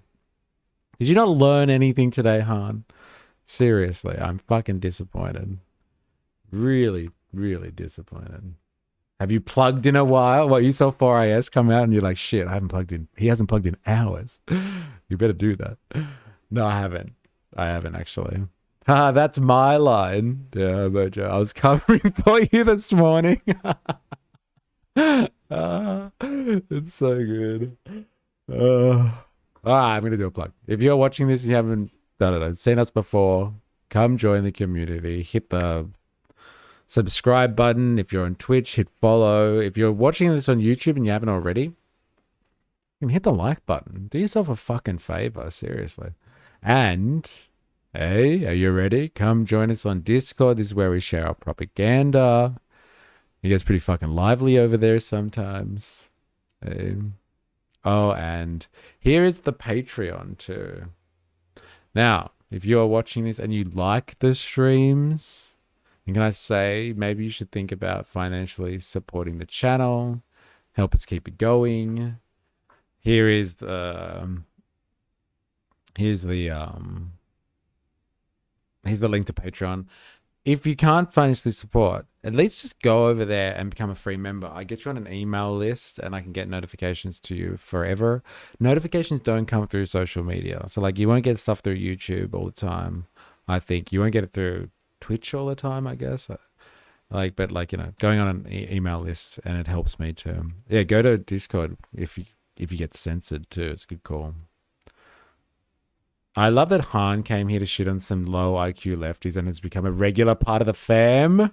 Hey, and he hasn't responded to you either on that one, Jag. Hey, Han seems to go silent when he's been busted. That video was unwatchable. That retard could barely form a thought, and the fact that Australia has to silence him says volumes about the Aussie government. Come on, Han, you already ran that one before, and I agreed with you. Hey, I want a new critique of Thomas Sowell. I am boycotting Patreon. They yeeted Tyler Oliveira, so they are not getting my business. Yes, we talked about this yesterday, didn't we? I don't believe in them. I got an IQ of 138 when I was baked off my head. Well, maybe that says something about being baked, isn't it? More than the IQ test itself. Open your mind. Open your mind. All right. All right. Well, I guess, yeah, if Remag's not in the house, I'm not going to do that. I'm not going to do that to everybody. But I am going to do this, and there's nothing you can do about it. Far Right Fridays is officially over. So if you stick around, you're sticking around for the punishment. Because I want to see how this woman, which we started a while ago, but I want to see how this woman finishes up explaining why capitalism is not natural. So if you're not down with this shit, tough. You're going to get yourself educated.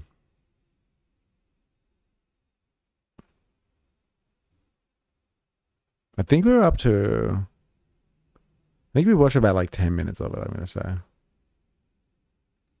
Our ecology and many people around us. Did you mean? Jag, I shit on low IQ lefties and righties. I don't discriminate. Clara Matty, yeah. Do you remember this? We got into 10 minutes of this a couple of weeks ago. She's great. I haven't heard her talk before. But I'm all down with a critique of capitalism, if you know what I'm saying. All right, let's do this. Just post the Industrial Revolution, basically. Yes. But even before that, wasn't it essentially a capitalist system? Yes.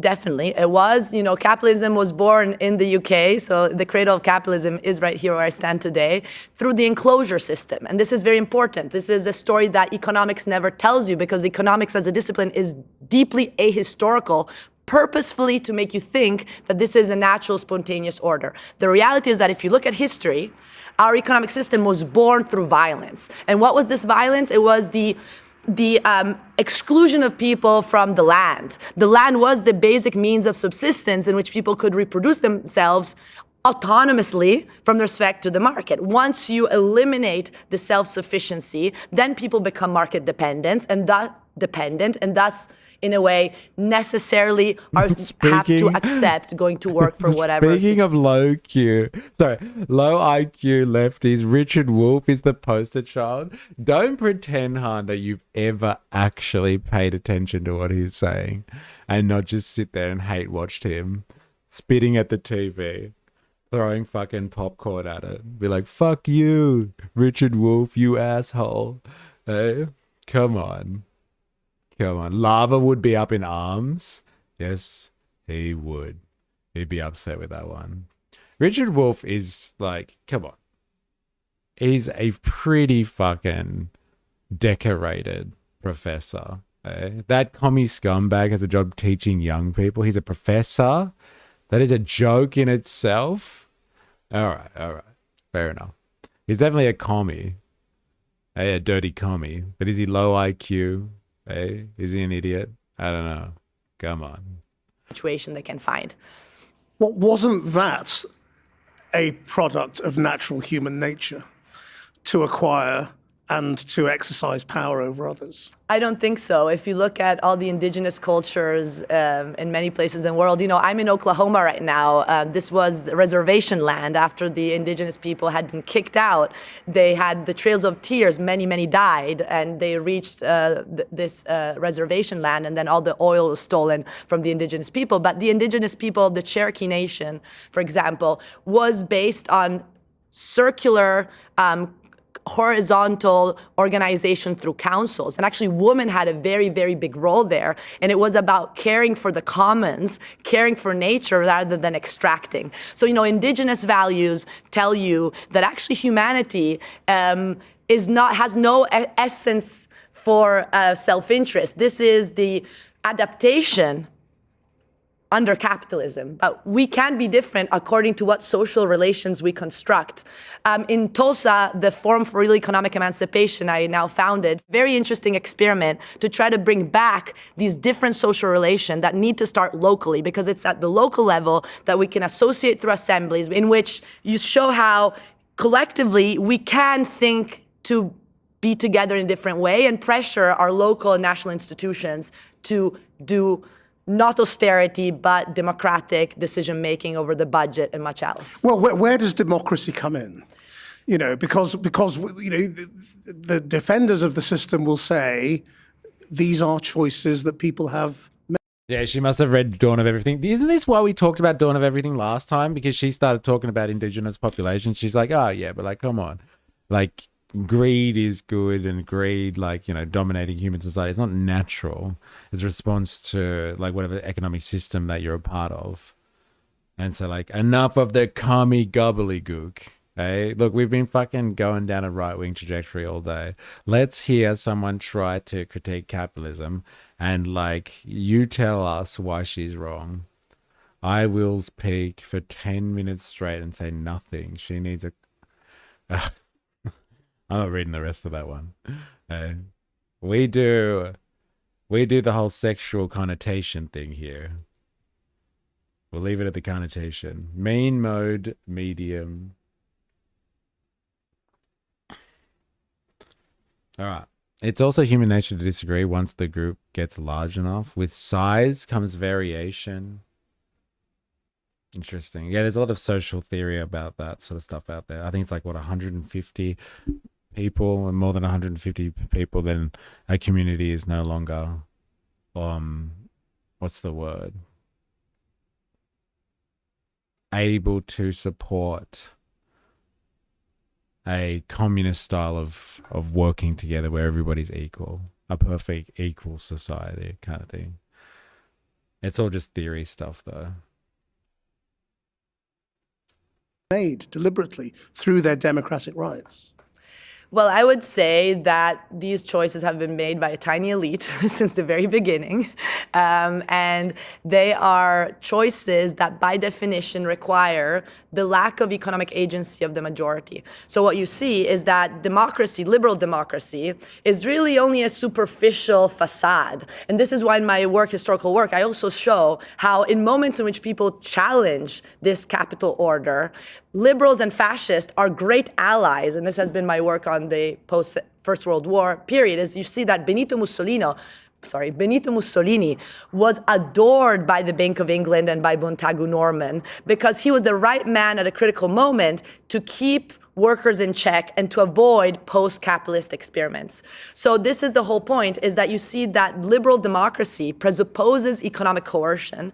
And when people rise up against economic coercion, liberals and fascists are best friends to implement austerity. So these are choices that people are making within a framework of coercion. Absolutely. In your framing. I mean, why then, when we have seen alternative economic models, in the 20th century, have they all gravitated towards capitalism? Why in Russia, why in China, why in parts of India, do they all end up like us? Yes. Well, I don't think it's because we have... Scratch a liberal and a fascist, please. What does she say? Liberals and fascists help contain the capitalistic economy and stop it from leaching out into other economic experiments. Well. Who would have thought, eh? The magnetic attraction or a fair system. It's mostly because we impose our capital order globally, right? If one reads just the post-Second World War, the Golden Age period, the United States were actively imposing capitalism everywhere else in the globe, right? Through militarism, through coups. We have the CIA involved in really taking over during the Cold War to protect capitalism. So, there was nothing spontaneous about this. It's about really a struggle, a political struggle. And the political struggle happens geopolitically, but also within each country. And this is very important, is that, luckily with Trump, we're seeing what capitalism actually looks like, and he's revealing the face of the brutality of the United States. In Tulsa, where I live, people can't afford anything. People don't have teeth. People can't afford to actually have a roof over their head. Many of the people who we organized through the Forum for Real Economic Emancipation are unhoused, and they barter food stamps as the only way to actually make a living. It's a situation in which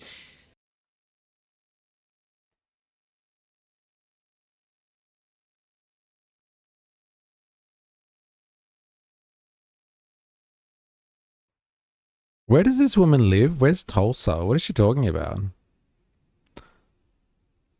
But they can't fucking... There's people... We impose capitalism globally? Or maybe people just want to eat? Well, apparently not. She's talking about places where people can't fucking get access to basic resources and they trade food stamps. And she's talking about Tulsa. Does anyone know where she's talking about there? What's she talking about? Where's Tulsa? Anyone? Fill in the gaps for me. Oklahoma. Oh, there you go. There's your answer, Han. We impose capitalism globally, or maybe people just want to eat. Well, maybe they can't eat in fucking Oklahoma. I'm not sure where you are. No, they can eat. They just need the government to give them fucking food stamps. Sounds like fucking the Soviet Union, if you ask me. The money exists, but it's really caught in the hands of very, very, very few philanthropists that, by the way, then benefit from lending money to the titty, lending money to the governments, and then get all the interest back. All right. So, and yet, some of the poorest people in America are Trump supporters. So how have they achieved this hegemony over people who have nothing to gain from it. This is why I think my book can be relevant for people. It's because it's about the narrative. Again, the way we break free is... She did say it though, right? I got some money for titties. I lend all my money to titties. I knew the chat would love that. My titties need money. Oh man, did you say Tulsa or Tulsa? I'm not sure. I thought she said it a couple times. Thought she said Tulsa. Money for the titty? Just wonder. You only get to see one. Pick one, left or right. Which one do you want? She's talking about Oklahoma. Okay. Come on, Han. Explain why people have to trade fucking food stamps under capitalism. Everyone's having a crack at this one. I love some titty money. Why are we trading food stamps in Oklahoma, Han? Hey, people just want to eat. That's why. I already said that. First, mentally. And what you need to see is that Trump is thriving on a narrative that has been constructed by mainstream economists for a long, long time, which tell you there's nothing unjust about this economy. If you are at the bottom, it's because you deserve it. And this is constructed through also mathematics and telling you that those who are... Classic Han. Classic diversion. Like, it's hilarious, but it doesn't answer the question. But, you know, I'll give it to you. It's still funny. Yeah, lots of poor fat people in America who are starving. Hey, yeah, make that make sense. Am I right? Am I right? If there is one thing the working class can finally agree on, yeah, tits. Everybody's like, hey, tits need money. She's right. You've either got money for tits or you want money for your tits. Like, you know, we can all get down with that. Hey, we can all get down with that. I'm going to add that to the list, Jag, of like breeding class consciousness. Hey, everybody agrees. Money for tits and vice versa. I'd have an issue. I'd have to issue refunds. I don't think it's worth the hassle as a venture for me. I let the stranger motorboat mine for free 2000 New Year Eve bucket list number 493. Getting paid. It is 494. She should put her tits to good use and make an honest living. Han. Come on. Still won't answer the fucking question. At the top are there because they saved, they behaved more rationally, and they are benefiting everyone else by employing everyone else, and so they should be lucky. So this methodological individualism, this idea that if you're poor, it's your fault, is spread everywhere, and people have internalized it so deeply that the only explanation they have for the fact that they're living not a human life at the end of the day, because it's dehumanizing what you see in the United States today. You blame it on those who are even weaker than you, because those are the ones who you fear the most, because you don't see who's actually benefiting. You don't see those, 19 people in the United States, which is the 0.00001% of the population, have increased their wealth in the past 2 years by almost $2 trillion. Only 19 people. Finally, I have them all: rent money, food money, and titty money. It's going to go down now as one of those things in this stream. Titty money. Worldwide. All right, Han, let's do it. Let's play the game, Han. Worldwide, do people starve under capitalism or non-capitalistic governments? Han, I think you know the fucking answer to that. It's both. It's both. Don't take your fucking moral high ground on this one, bro.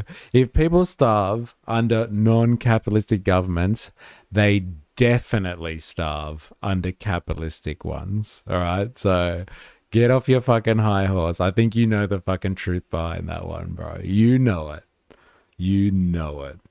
Woozle, he was gay, so it was on his bucket list too. Hey? Oh, fair enough then. Why not? Hey? Everybody loves titties. And gay people have bucket list items. It makes sense. And it was 2000. New Year's Eve 2000. Everyone loves boobies. I asked AI if it was safer to go to the USA or Italy. Sorry, lady. How's the tit inflation rate? Many thousands go up, even by 10%. Ongoing costs. Also prone to leakage. It wasn't on my bingo card today that Han is an OnlyFans advocate.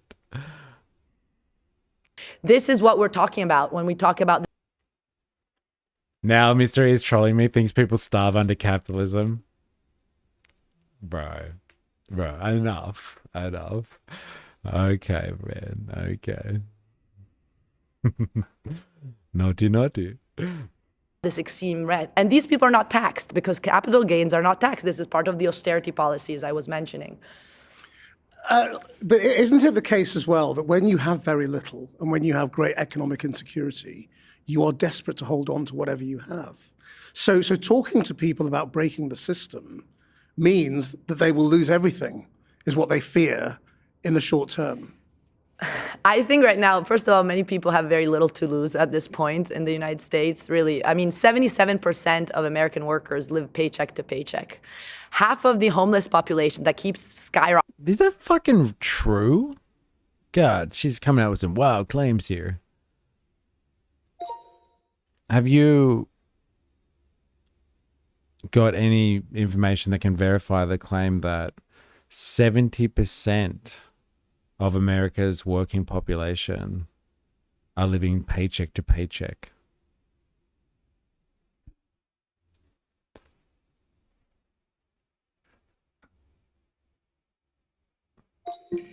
There are real surveys reporting high share of Americans living paycheck to paycheck, but the exact figure 70% depends on how the question is defined. Survey-based figures, around 58 to 65% of US adults say they live from paycheck to paycheck. Asked directly in personal financial surveys.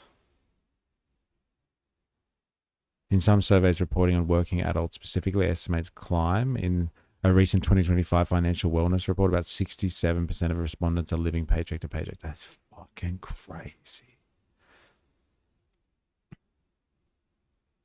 So much for the American dream. God damn. Ask AI, how many reported deaths by starvation happen in Western capitalist countries? Okay. How many? I'm just going to copy and paste it. 12 to 13% of their workforce survive needing food stamps. Fucking mental.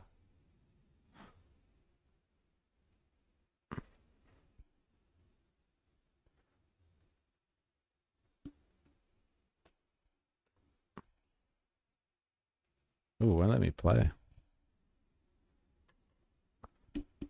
What's going on here?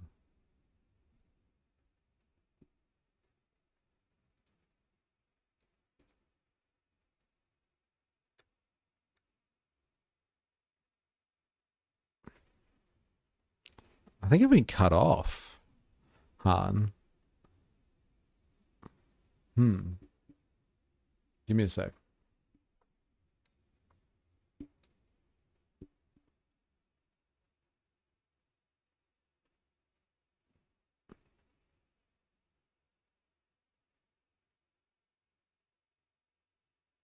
I don't know why it's not working. I'm going to try a new conversation. Yeah, I know. How convenient. How crazy is that? I'm telling you, bro. I'm trying. I'm trying. Okay, there we go.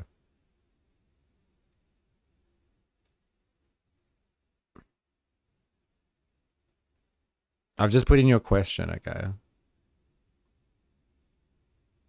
Starvation versus malnutrition. Most international data track malnutrition-related deaths broadly. In high-income countries, outright death from starvation is extremely rare and not usually tracked as a separate category. Instead, people may die with undernutrition as a contributing factor. Globally, about 9 million people die from hunger-related causes each year. Most of those deaths occurring in low and middle-income countries, especially among children under 5. High-income countries. In England and Wales in 2022, there were 436 deaths involving malnutrition. In France, there were 4,000 deaths. United States has indicated several thousand malnutrition deaths per year. 6,700 in 2020.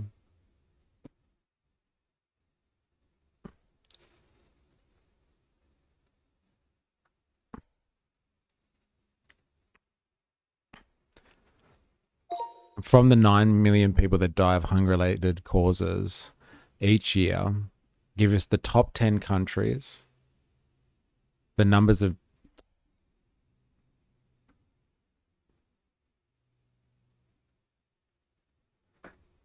from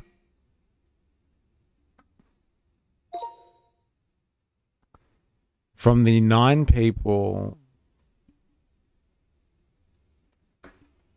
million people that die from hunger-related causes each year, can you give us a breakdown of the top 10 countries by number of deaths and state whether or not they have a free market economy or a planned economy?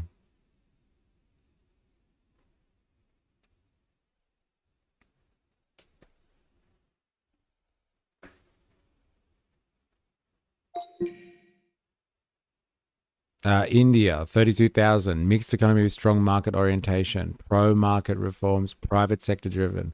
There you go, India. Nigeria, market-orientated economy, mixed, private sector dominant. Indonesia, market economy, 17,000. China, state-directed planning, 13,000.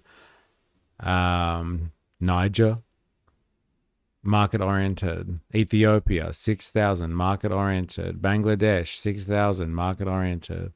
Mexico, 6,000, market-oriented. France, 5,000, market-oriented. Democratic Congo, I guess, 5,000, market-oriented. Is that what you're looking for? Malnutrition? Hey, I get it. That was pretty good. I'll take that.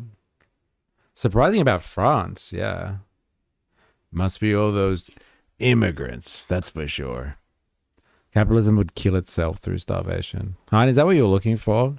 So far, I found like the only disruptor to the market system causing malnutrition and death from malnutrition, not starvation, but death from malnutrition, seems to be fucking China. Eh? Those fucking commies breaking it up.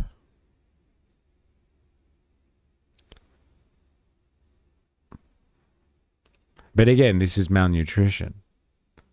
So if you're dead because you're not getting the right nutrition, you could still be fat and malnourished, right? Which is the joke that Han was making before, I guess. Rocketing in the US, 118,000 more homeless people, and this is just the official statistics in just 1 year. These people, work.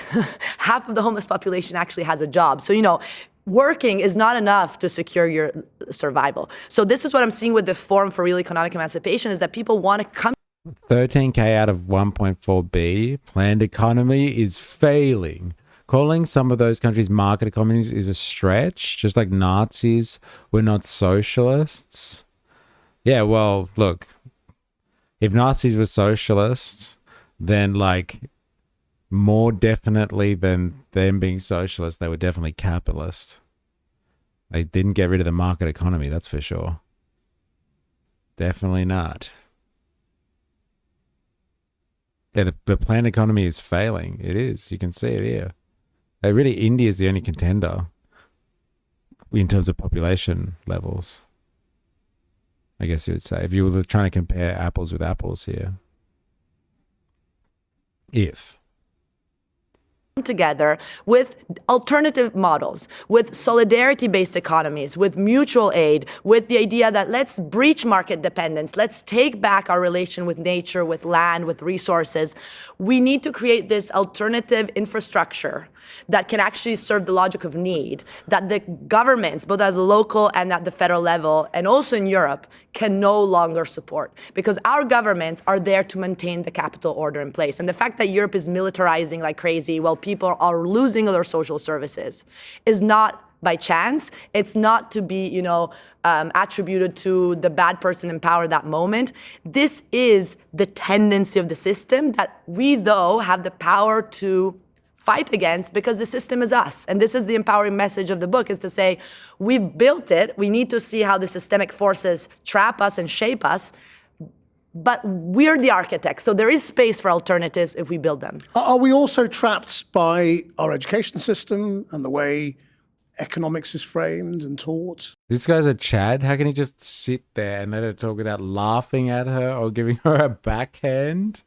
Better man than me. Han. Gotta be controversial.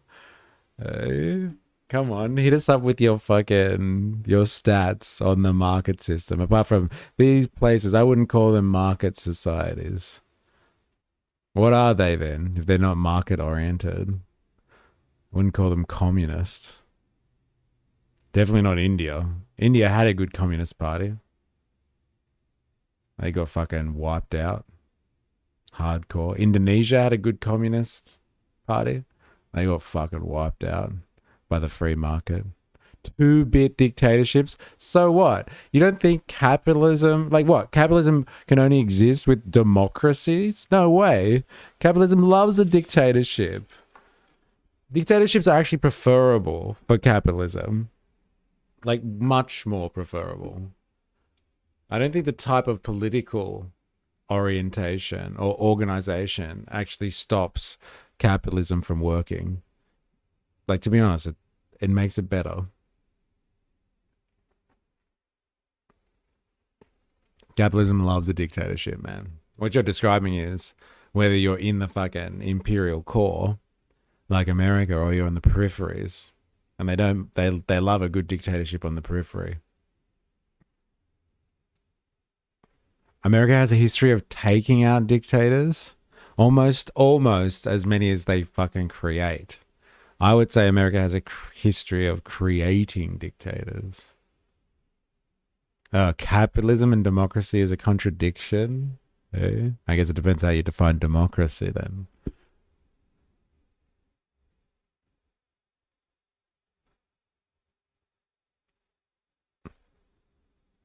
I just got back in time. Dictatorships are just capitalism as a political system.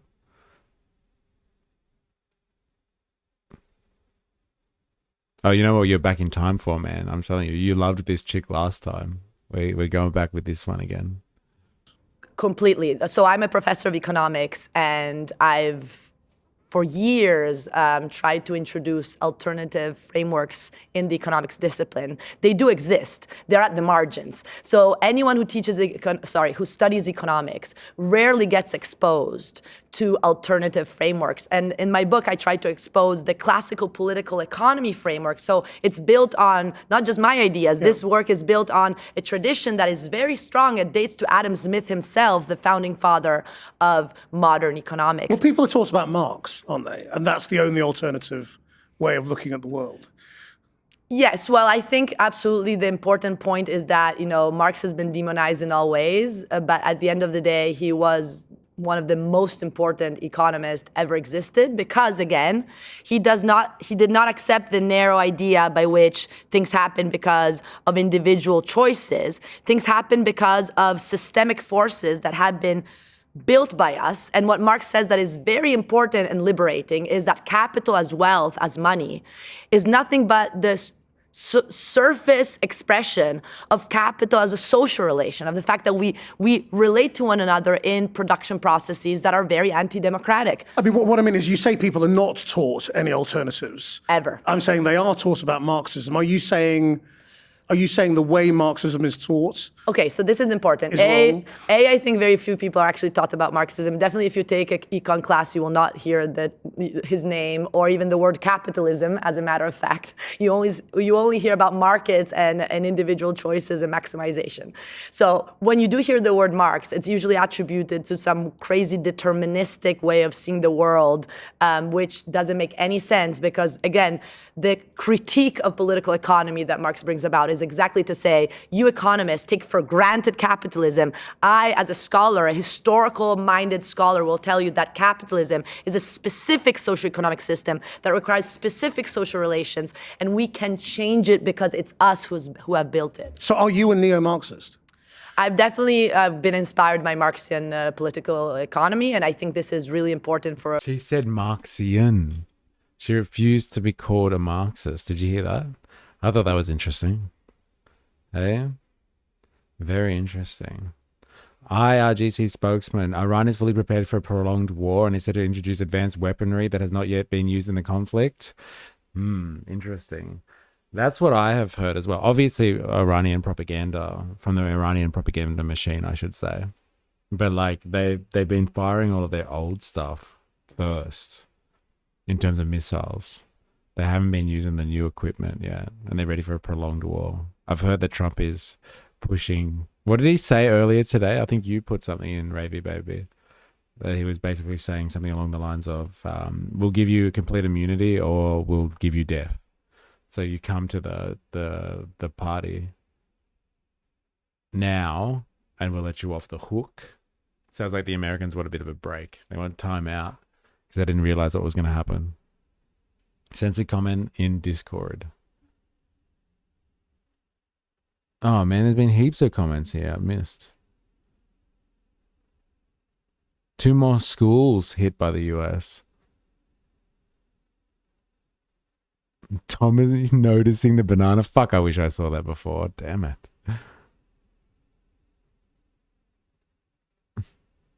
Two more schools. So much for saving the Iranian citizens, right? From a brutal regime. Looks like they've just replaced one regime with another.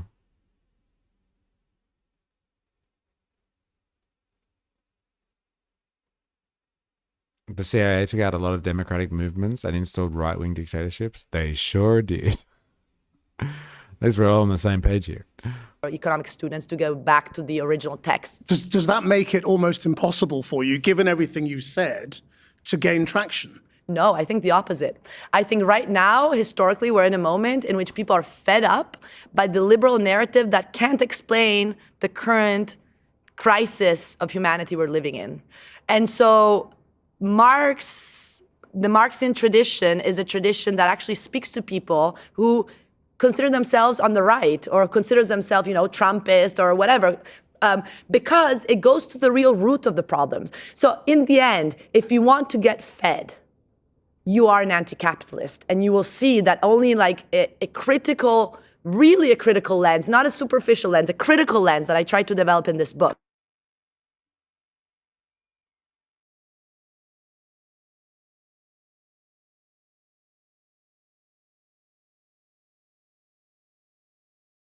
Will be the source for emancipation of your mind and of your actions. And so I think we are in a historical moment in which people are thirsty for radical explanations that can push us beyond. And until we try it, we can't, predict. But right now, what we know is that the current situation is getting worse and worse as we speak.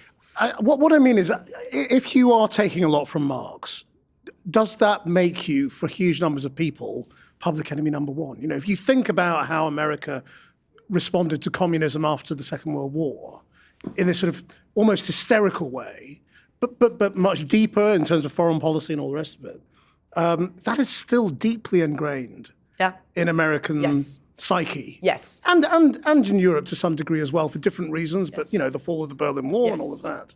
But I think that speaks to the reason why Marxian analysis is so powerful, because it was so scary that it needed to be purged from academia. Mystery chatting with the spectre of Mao.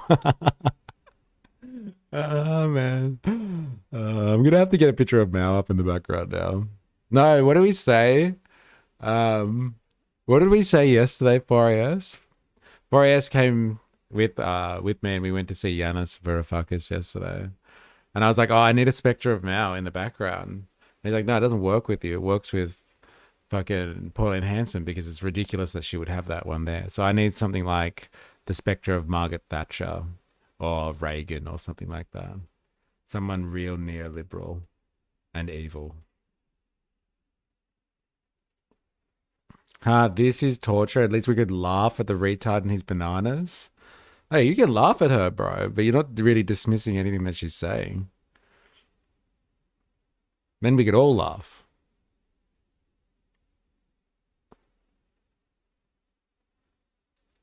It was a political project. Like academics were, you can read the Powell report. It's all about a project of purging academia from critical knowledge.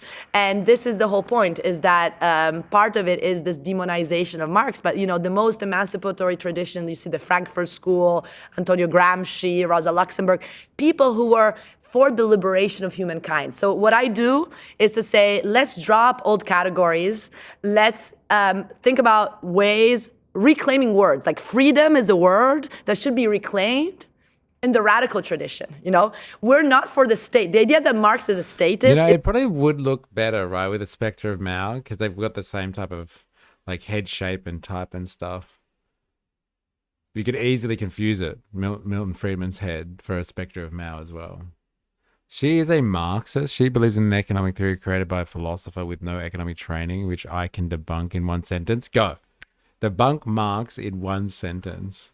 I'd love to have this conversation with you, Han. It's so funny because you're like judging someone who has no economic training. And by like what measure? By the economic standards of 150 years in the future? It'd be like, oh, you know, fucking what does Aristotle know? Eh? That was 2,000 years ago.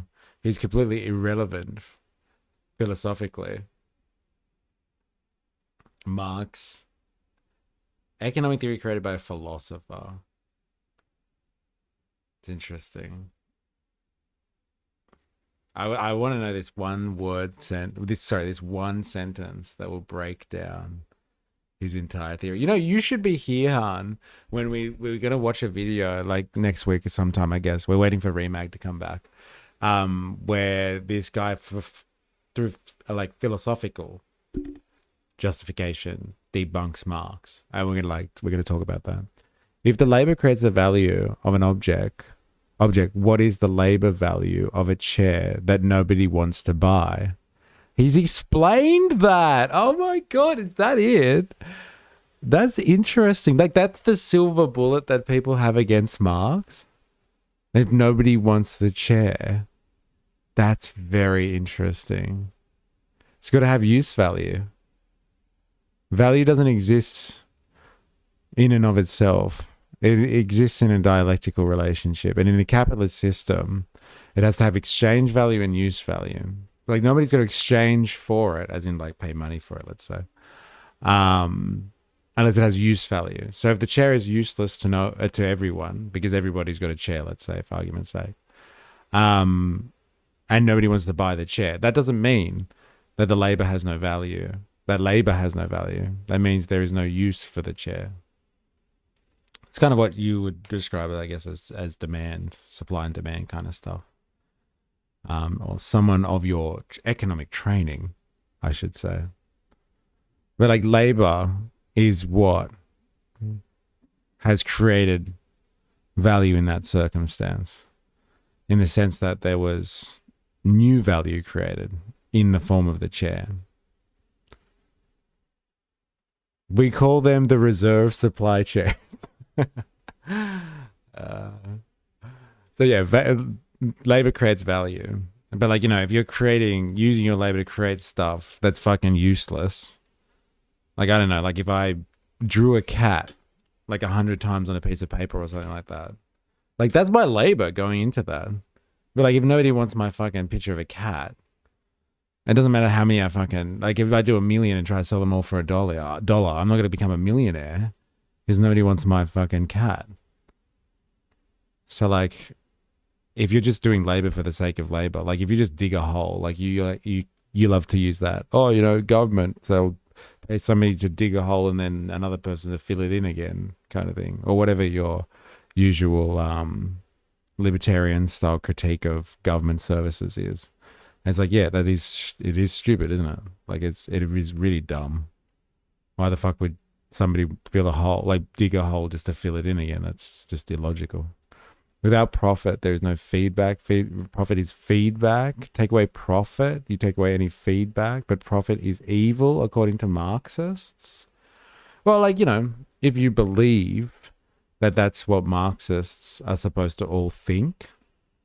But like, I don't agree with all this profit is feedback kind of stuff. Profit isn't feedback. Like, any more then like you can corner a market and you can monopolize an entire industry, and then you can gouge all the profit out of that. But are you getting any feedback? No, you just monopolize the market. So profit isn't an indication of any sort of feedback. Like in a perfectly like competitive environment, if you can ensure perfect competition, I guess you could say that profit would be a great sign of feedback. But like, that's not really the case. Usually markets are captured. Not in all cases, but in a lot of cases. And so profit isn't anything but just like an indication of market capture. But fair enough.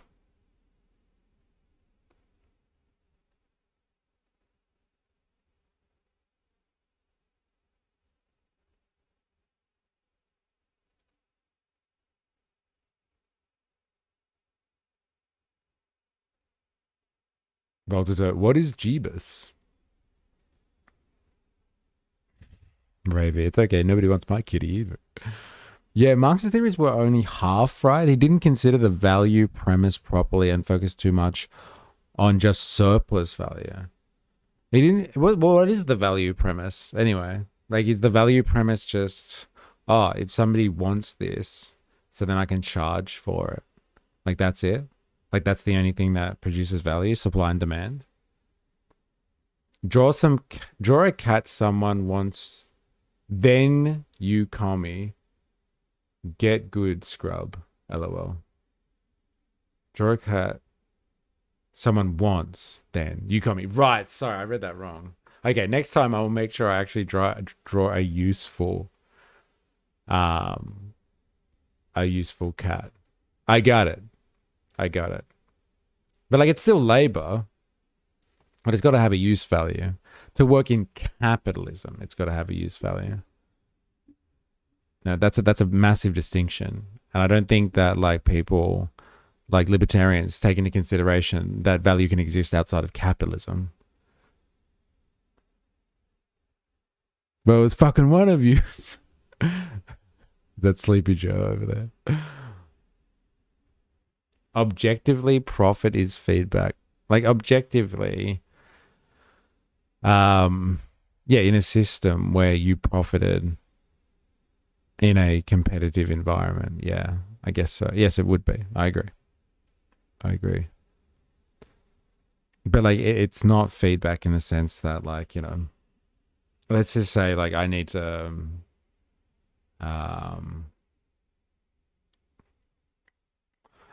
I need to edit a photo before I make a thumbnail to put it up on a video that I can monetize.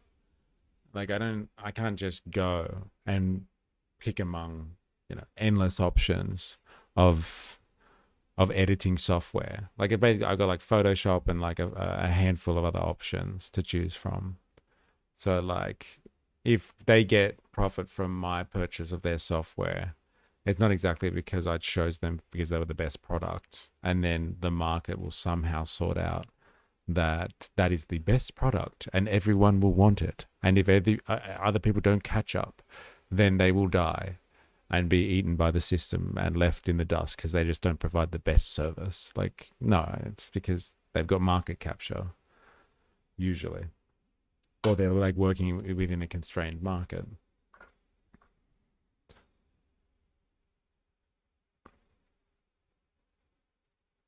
I'm still waiting for a gotcha moment from Han.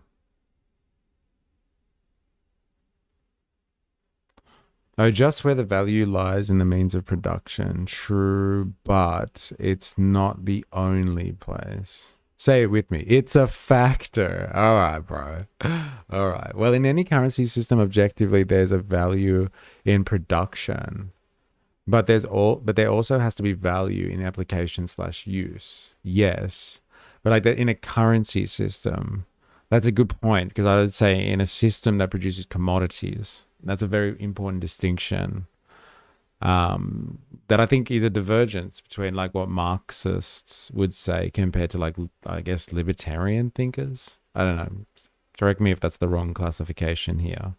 But capitalism is a system of commodity production. So we produce stuff for sale on the market. Now that sounds really fucking obvious, but that's not how humans have always done things. Humans haven't produced things for sale. They produce things because they consume them directly. So that's a value right there. If you produce something because, like, you know, you make a shirt because you want to wear clothes, and you produce the food that you're going to eat, then like that's how humans produce things. And there's a lot of value in that because it can be used. Now, if you're just producing stuff because you think you're going to sell it to someone, and you produce too much, as we've been describing today, your solar panels produce too much energy during the day, then, you know, the value of that changes because you're producing commodities for sale. And so the value in and of itself is dependent on whether it is useful.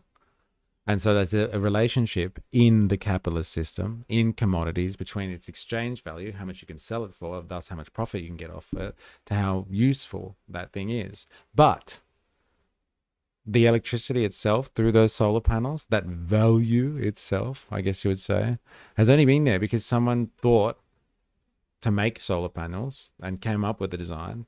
Thousands and thousands of engineers and scientists over a large amount of time.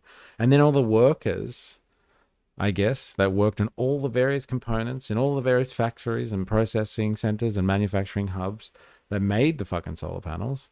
And then all of the people that helped distribute it through the system. They all added value at some point to get to a point where it was producing energy, which could then be sold on a market.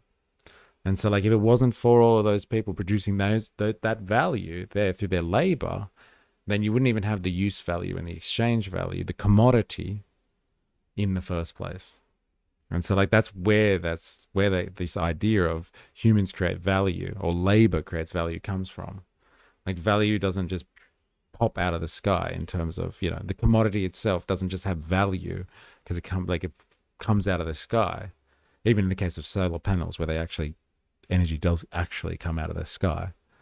But like the actual, the solar panel itself was made by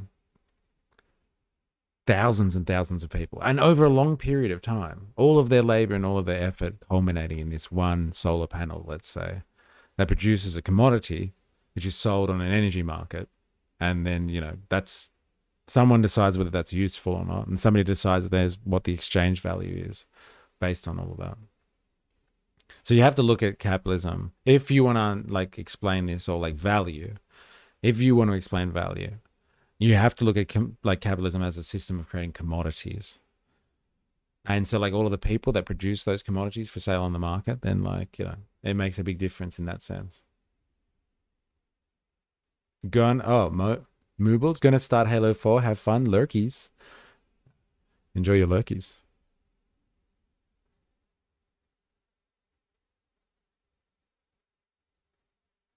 Yes, indeed, but at its core, energy is valued. Too many solar panels. Oh man, I can't read that. Why? Damn. Wait. Damn, I missed it.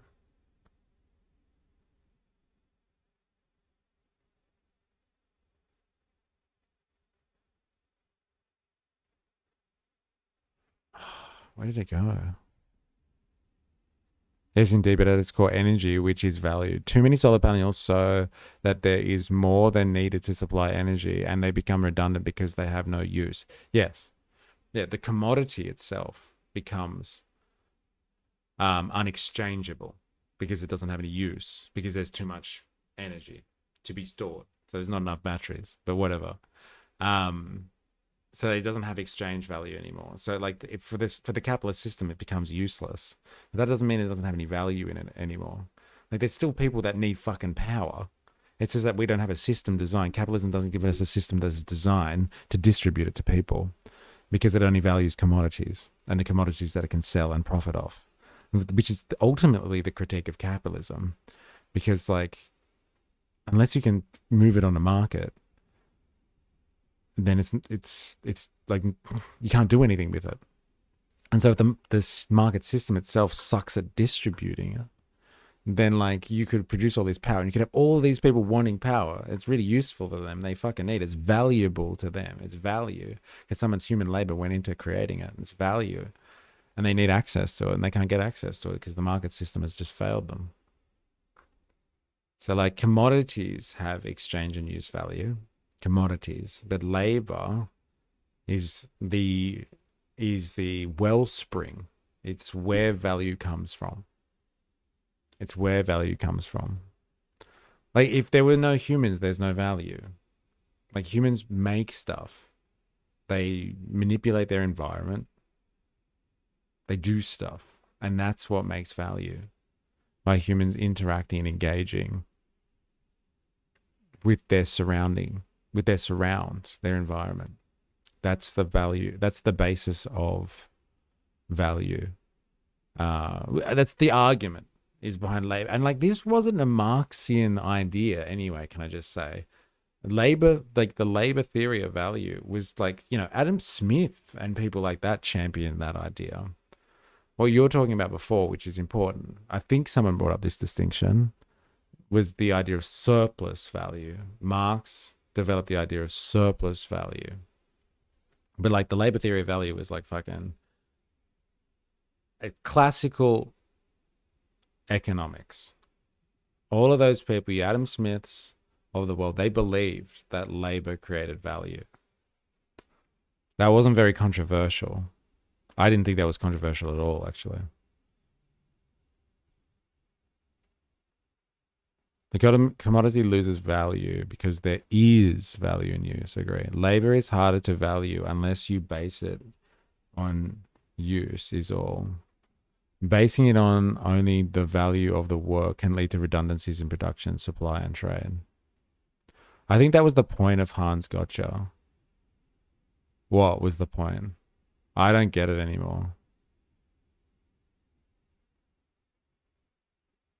I've missed the gotcha moment again. Labor creates value, dying horse from Animal Farm. The surplus value. Yeah, where does it go? Where does actual surplus value go? Well, like, that's the thing. Like, it's about profit. If surplus value is the basis for profit. But like I was saying before, profit doesn't just come from surplus value in a warped market system where you have market capture and you can print money. Like money's not even grounded in actual commodities. Before, money used to be tied to gold or used to be actual commodities. But like now you can just print money. Like you can artificially create profit without actually having any surplus value at all. But like surplus value is still the basis for profit. If you had to get profit from somewhere, like real profit linked to something real, then it would come from surplus value. But that's the beauty of our financialized system and the fiat style of money that we have now. Like it doesn't actually have to be based on anything at all. So profit isn't a good measure of feedback because profit can be engineered or completely fabricated because people just print money. Because states own the rights to print money and control monetary supply through things like quantitative easing, let's say. So like, don't think that profit is actually a sign of, like a real sign of feedback. Maybe in some weird artificial and controlled environment, but like in the real world, profit is only like measured in money, and money is lost all connection to reality, I would say. The chair analogy, that was Han, right? Yeah. Was trying to lay that out in detail.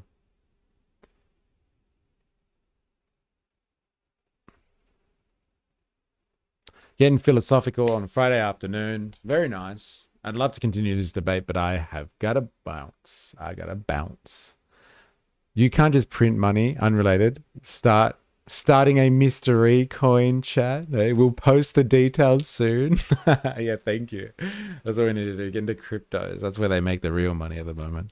There's a lot of value in it. I'll tell you that much for free. Hey, am I right? All right. I got to bounce. But yeah, thank you everyone who's been hanging out for Far Right Fridays. eCoin. We covered a lot of territory today. Yeah, from the culture wars of energy and renewables to apparently fucking eugenics or phrenology, whatever the Nazis call it. Now to a critique of capitalism and a critique of Marxism. Very interesting. Yeah, when the underlying currency system itself is corrupted, everything else doesn't matter, lol. Like, it makes it really distorted as fuck. But yeah, thank you everyone for hanging out. If you've been lurking today, thank you for chilling. I'm going to go back and see who I can get. Jag, Han the Fixer. Han hung out all day today. I'm surprised. Heidi the Sausage, Ravy Baby, Wookie, Spandonk. Who else we had here today that I have missed? Woozle in the house. Voltato was hanging out too. I think I said Wookie already, but if I haven't. Heidi the Sausage, chilling. Who else we got here? Who else we got? We got Chelsea Clinton, KK, online, 4IS, in the house, as always. Who else we got here? Who you got? Dilemmas. Who else we got? I think I've got everyone. I can't go back any further. I think Jordan was in the house earlier as well. Ravy Baby, I'm sure I said you. But yeah, thank you everybody. Thanks for hanging out this week. Captain Bucket was there earlier as well. Yes. But yeah, I hope you all have a good weekend. I hope you get away from the clutches of capitalism. You said me. I did. I'm sorry. I'm sorry. I'm starting to think you hate me. No, sometimes I can't see everybody. It doesn't go back that far, apparently. But yeah, thank you everybody for hanging out today. Thanks for hanging out this week. Been chilling. And yeah, I hope you have a good weekend. I hope you get some time away from Capital. And if you can't, you're working, I hope you get duly compensated. You get a day in lieu or something like that. You get some double time penalty rates. And we will be back next Monday with some more. Until next time, please remember, I am, you are, we are mystery. See you